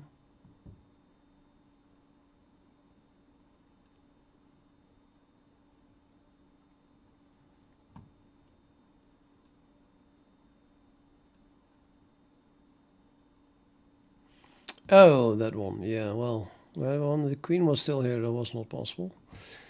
Now I lose this pawn. Oh, that's serious business.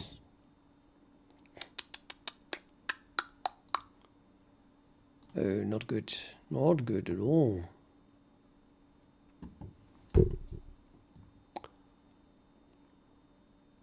Now this one is attacked.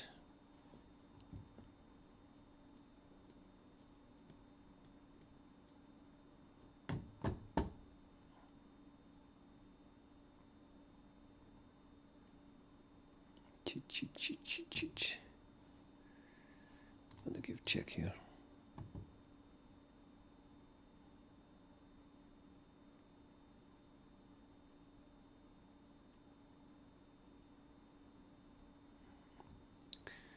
And then I'm going to take this one. No, the queen is on it. Attack the rook. Could attack my knight. No, I cannot.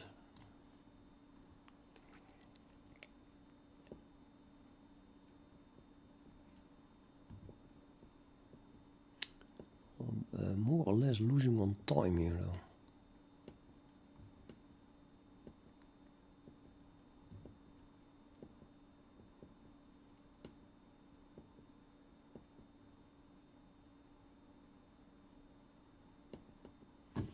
Holy moly, what is this?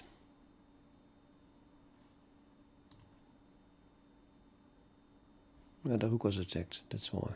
I want to have my queen here. I'm not sure if that is possible. Can do this, defend the pawn. Can go give check here. Yeah, doesn't do much. The rook should go to 7th line, 7th file. Here or no, here. It's all a bit not clear, right? Can get check here, do this, goes there, threaten to take one of these pawns.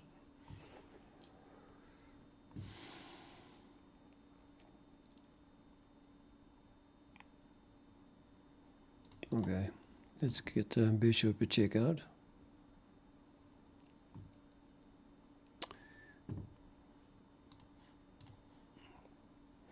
Now the rook is where it should go, and now I'm ready for this check maybe. Although my pawn is still hanging and pinned. Maybe the king should first go here.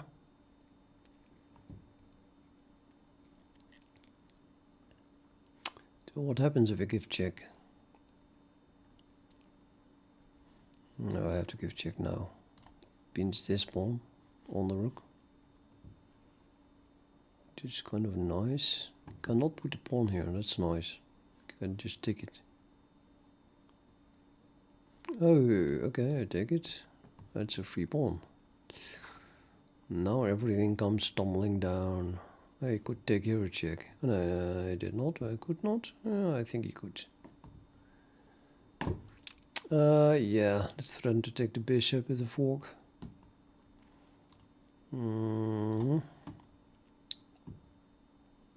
Still threatening to take the bishop. Okay, I'll just take it. And then we take here. That was probably not smart. I don't know. Am I not a pawn up? I'm not a pawn up. Probably a dead draw. This is a dead draw.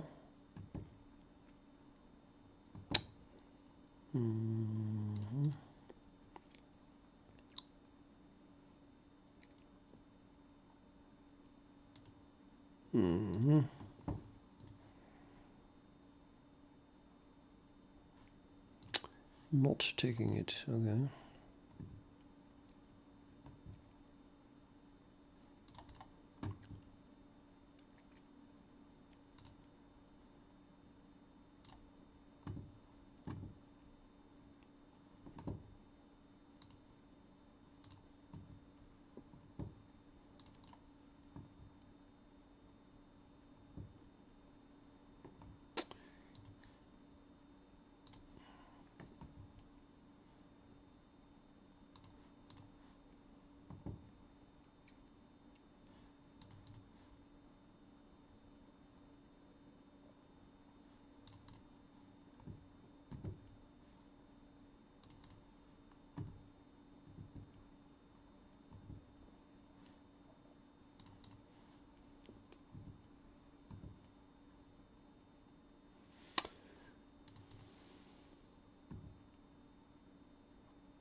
Oops. Yeah.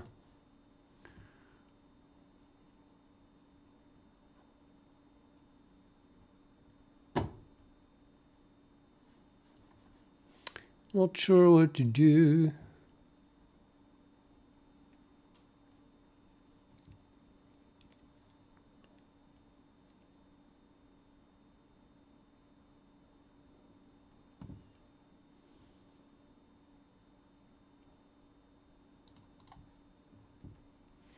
I could give check, yeah, damn it. That's not good. That wasn't good at all.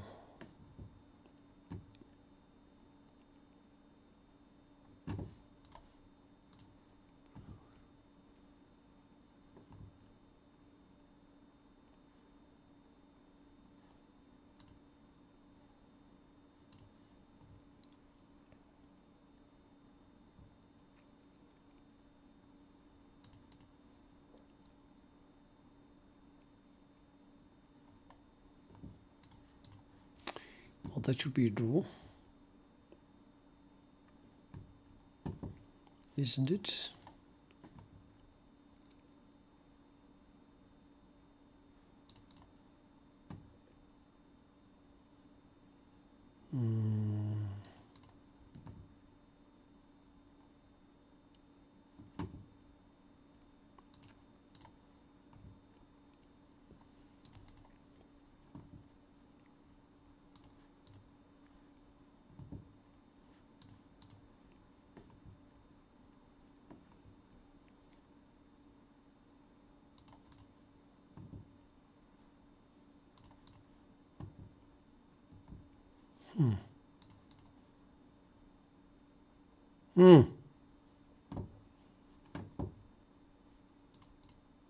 Yeah.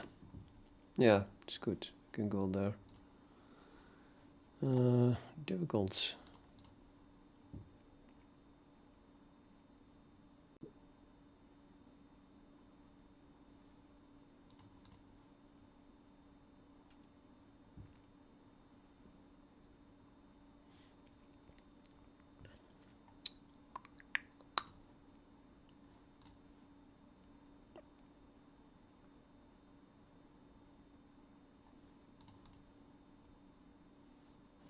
Full repetition. Is this a draw or not? Because I don't really see it. I have to admit. It apparently is a draw.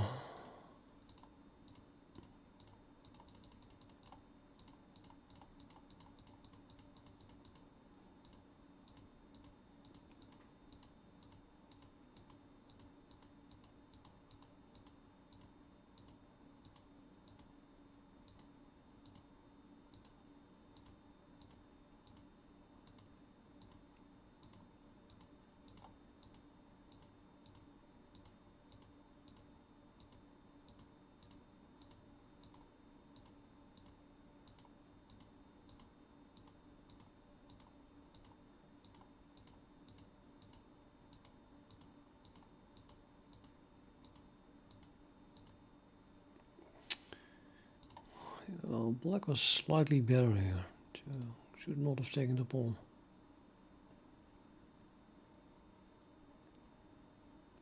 Yeah. I think I realized that at that moment point, but well. Yeah, white is better. King to the side. That's the most obvious move. It's the only move that is winning. I'm in check. Yeah, okay, that makes sense. Nah. Just go to the side, man. Don't want to see that. I think I can go to bed. I didn't lose. Well, I said I can only go to bed when I lose. Well, that's a draw, so I cannot go to bed. Play. Next game.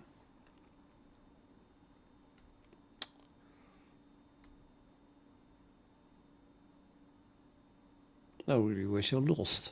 Because, come on. It's getting very late.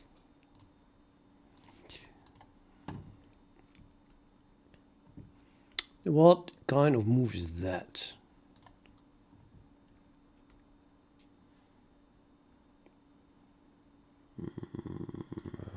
Let's develop something.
Can I do that? Knight could take here, I just take back, but knight takes, pawn takes, bishop takes. That would cost me a piece. So if I take here, I first have to take this piece, and then he takes that piece, and I take a queen, he takes a queen, and then I have to run, and they can just still take another pawn. That's not good, is it? It ain't good. It ain't good. It ain't good. It ain't good. I'm just gonna go here. I have to develop.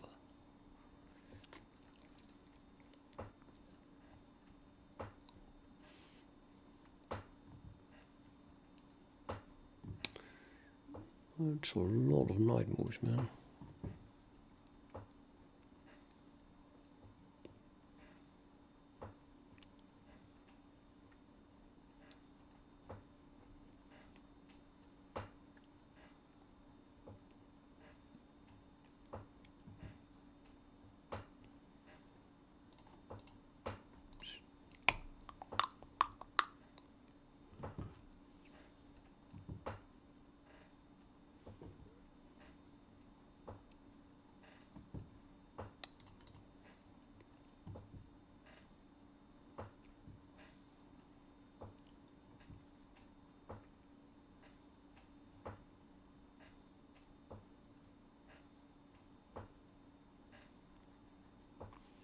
Push the pawn. Damn it, he does it. He's watching my stream. I take a pawn, he takes a piece, I take a piece. He takes a queen with check, I give up. I can go to bed. Ah, damn, now I said it. Well, I'll go here then. Trying to go here with tempo on the rook, and then nothing, because then the pawn has to stay here. Oh, then I can still take here. Well, the rook goes here, that would be a sort of a double attack on my knight. What I take here, I'm taking the bishop. Bishop takes back, then the knight can move. Nothing like that. Just defend the knight first, or go here anyway. I think I feel like going here, but oh, then that one falls. No, I don't want that. Oh, there was a double attack, a 5 double attack on my pawn here. But no, wait a minute. I was going to get that one back, yeah. So I still get that one back. No problem there.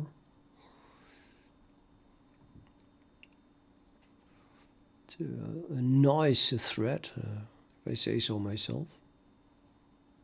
Take that one. The attack on the queen.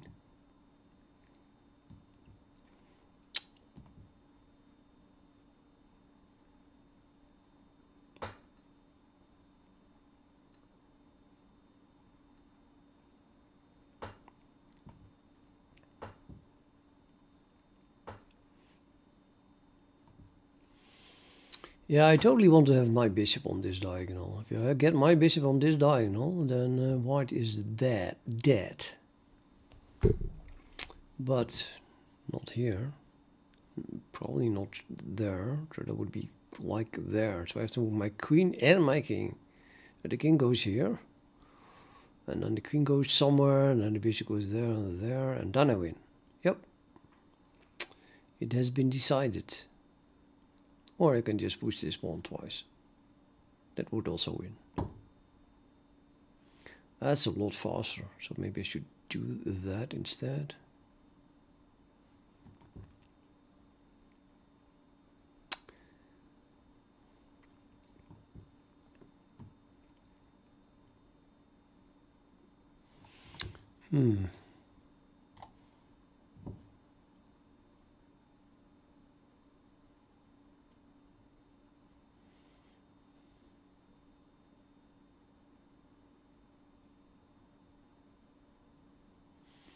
No, he's taking a long time to set up this position in his chess engine.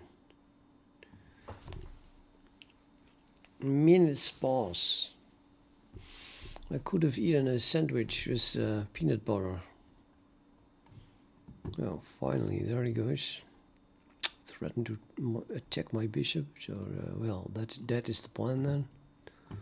Step 1 of 2.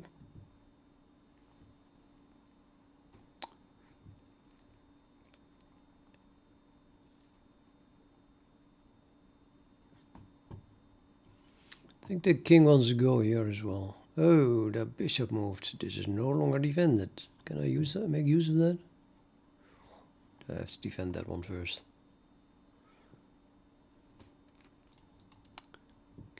If only to make room for the rook. Yes. And my queen also has to move now, because otherwise he takes this pawn. And now my bishop can move over here. And then I'm ready to push this pawn. It's a 2-in-1 plan. 2 plans in 1. Not to mention that I'm threatening to take here now, by the way. And he is giving the pawn not away, because if I take it like that, he just takes like that, closing it.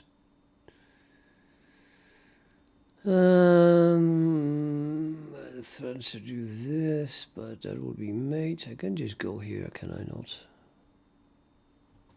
I think so. I think I can. Oh, I gave away this bishop. Oh shit. Hope he didn't see it.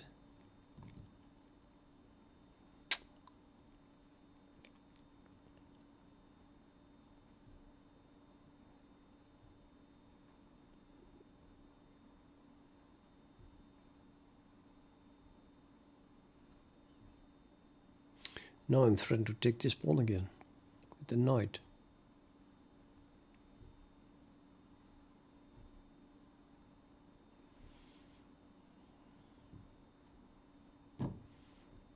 That is nasty.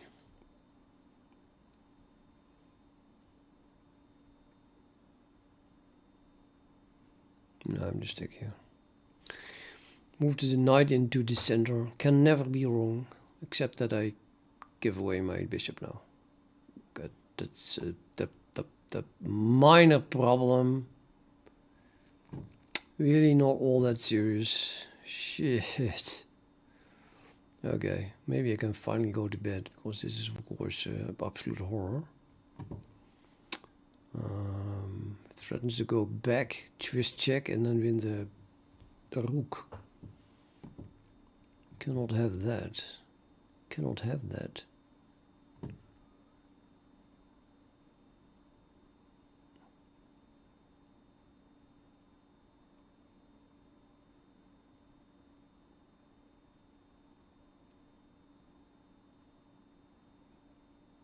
No, I cannot have that. Oh, this is really bad.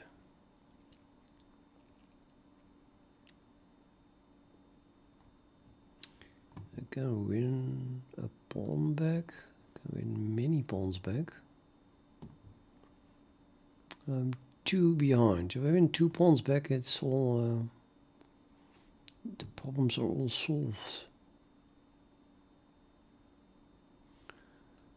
Yeah, I'm not going to win any pawn like that, although I could take here with the knight. Queen moves, and then my queen moves, and then I lose my knight. It's not good. I have only 1 square left then, here.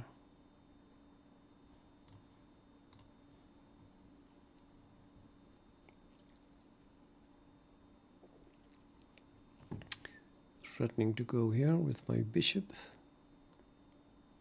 Can still give check. If I do that, that ain't no good. Can just go to the side. Now I'm trying to do this. Okay, let's win this pawn. Oh, fuck me. Fuck the fuck.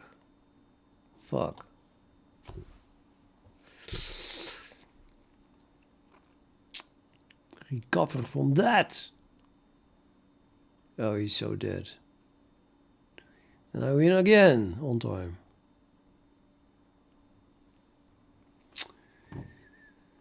Yeah, I don't know. Everything wins variant. Gives away the queen. Okay.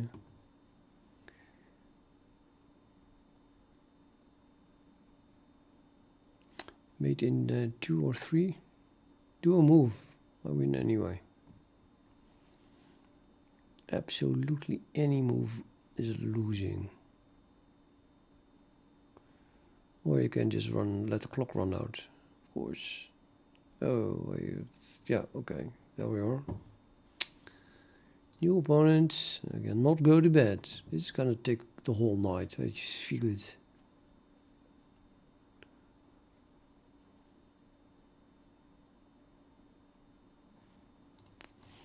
I'm going to play e4 in the hope that maybe I will lose. Maybe even play Italian like a 13-year-old or younger. They all play Italian. Yep, there we are. Now, who's gonna castle first? Oh, me. Ah, damn it.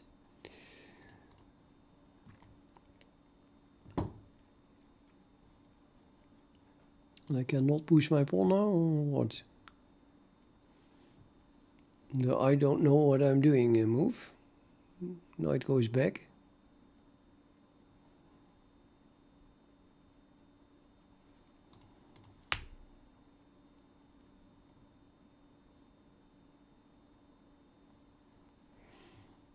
Oh, on the go here. Yeah, and then he takes, and I take back with the pawn. No, that's no good.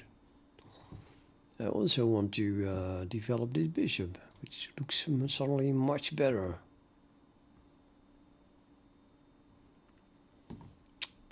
He wants to go there, and then I want to kick it. So let's go this one back here, here.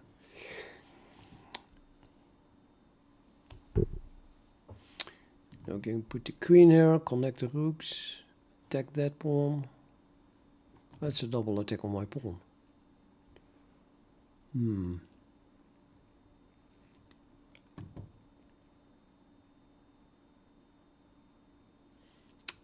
Totally possible. Defend it. Comes here. Go here. Take. Nothing. I wanna do this. Oh, what a bad move. Now my knight is pinned, but you can't even attack it.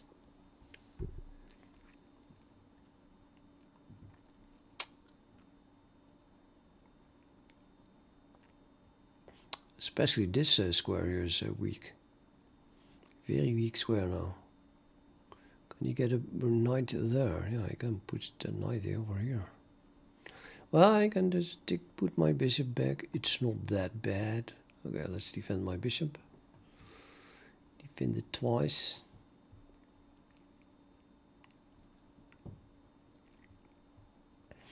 I still have to connect my rooks, but so does my opponent. So I guess the queen move is coming. What is happening? My music dropped away. Are you still there? Yes, I'm still there. That's not doing anything. Okay, let's go here. Rooks are connected. Now we are ready for... Well, that was the end of the opening. Now we're ready to attack, I guess. Yeah.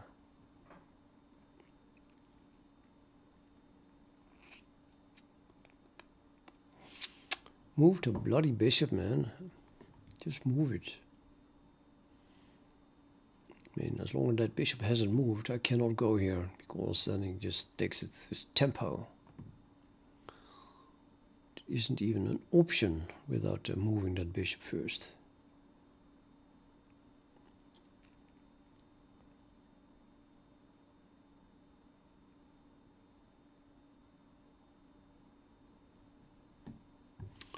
Pushing this pawn is on the cards. No, it's not, because it just takes it.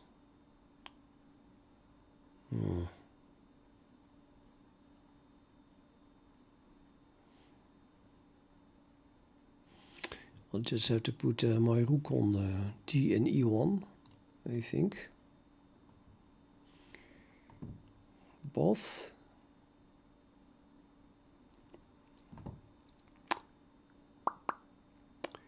The thing can give check, but then I take with this knight. So I can go here. Then the knight comes there. So then I go here, still pinning this knight, threatening a fork. And then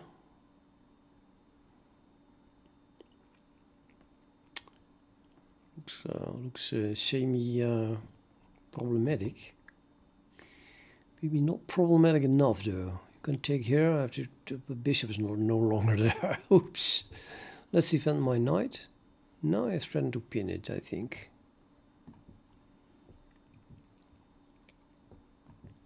Oh, I do this. You can take with check and everything. Oh, what is this? What is he doing? Can I not do this? Well, he takes with check. And then I could go to the side. That doesn't look good. I go here, check. Go here as mate. I can't take it. I cannot take it. This is serious. I can finally go to bed. Threatens this pawn as well.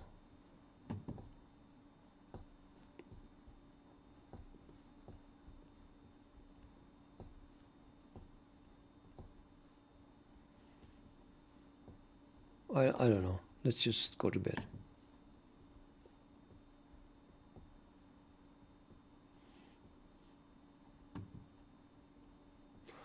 This attacks a knight. The knight is pinned. The knight cannot give check because I just take back. Can also not on that side, of course, because the black bishop is there. Then the black bishop is also attacked. So it's basically two pieces attacked. So he's definitely going to take here with check. And then the question is, what will I do? Take back immediately? Yeah, of course. So I take, queen takes. No, I don't know if the queen takes actually. Well, there's still two pieces attacked at that point. So he probably has to. And then I take back. And then there are still two pieces attacked. I think I'm gonna win. So we take back here. No problem.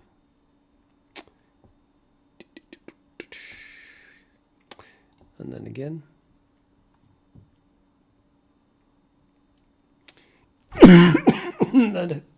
And then he loses a piece anyway. No, he does not lose a piece.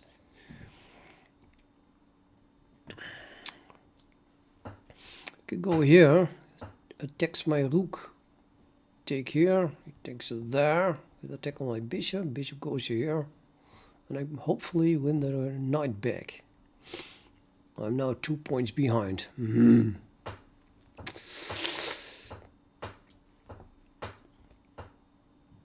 Well, the knight cannot go anywhere.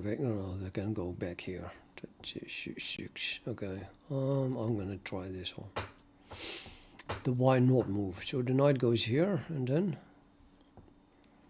then I move my. Oh, actually, the knight then can go nowhere. I just go sidestep, and then, well, sidestep. I just pick up the knight. Okay, so now I am. Oh, what did I do? I had not seen that one.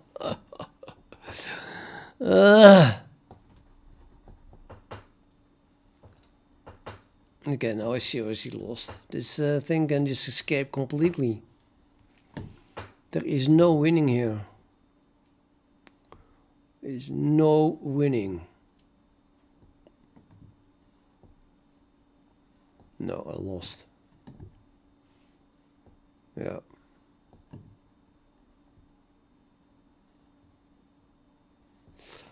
Okay, I lost.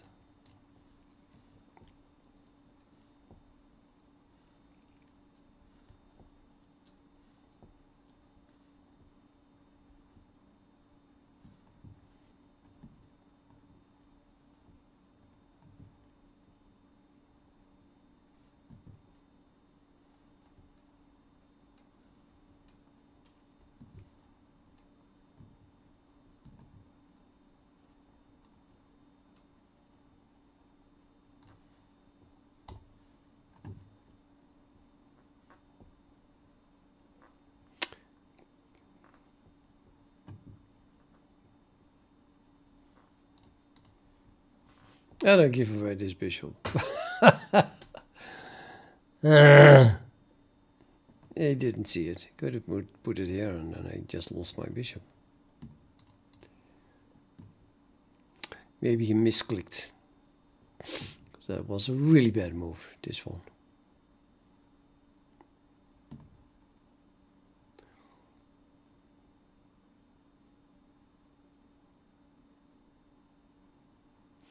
You think he's going to hold on, trying to hold on to all the pawns? Looks like it. I gotta take here. Oh, wins back one pawn.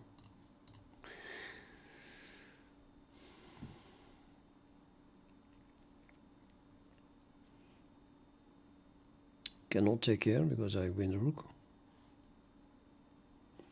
Rook takes rook.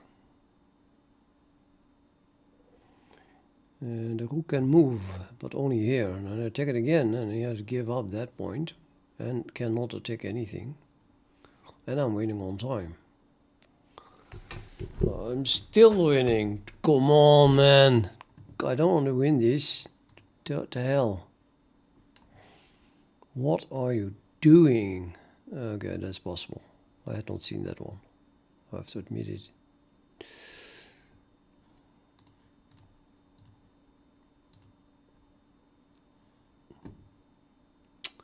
Still 3 points down now. Yeah.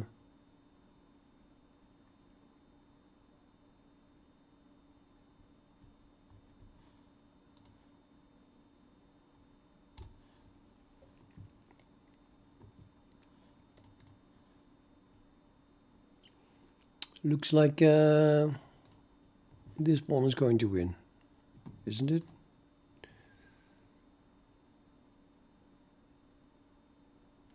Unless it isn't, of course.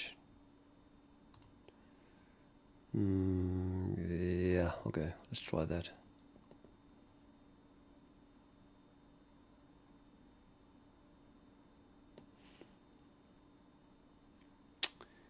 And then we don't have anything. Anything at all. Can push this pawn.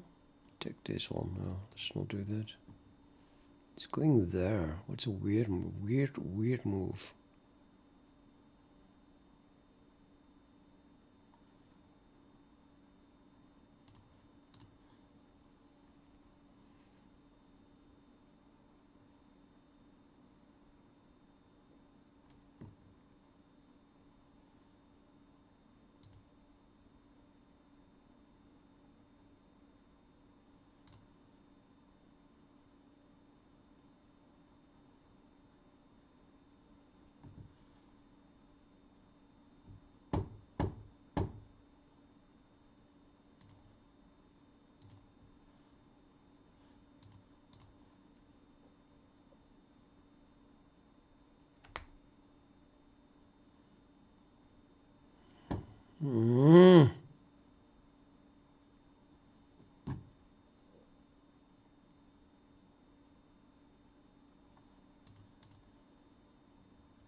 Yeah, this is bad.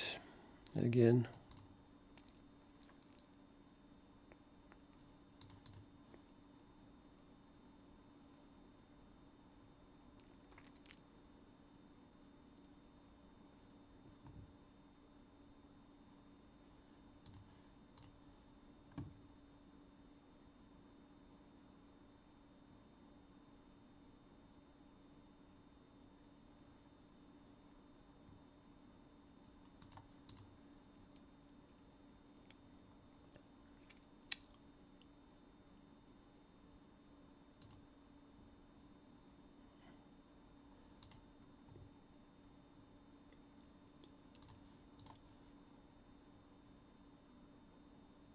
Yeah, I should have taken here first.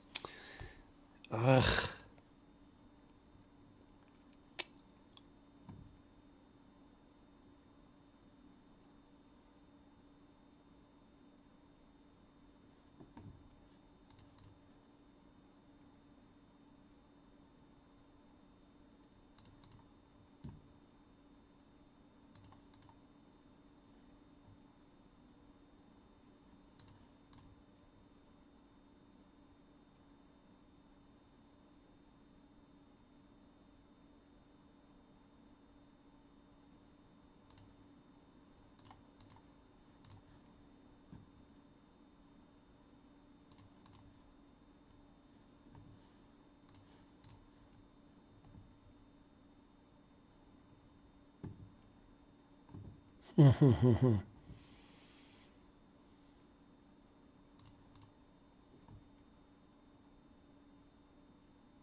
I lost. Good night.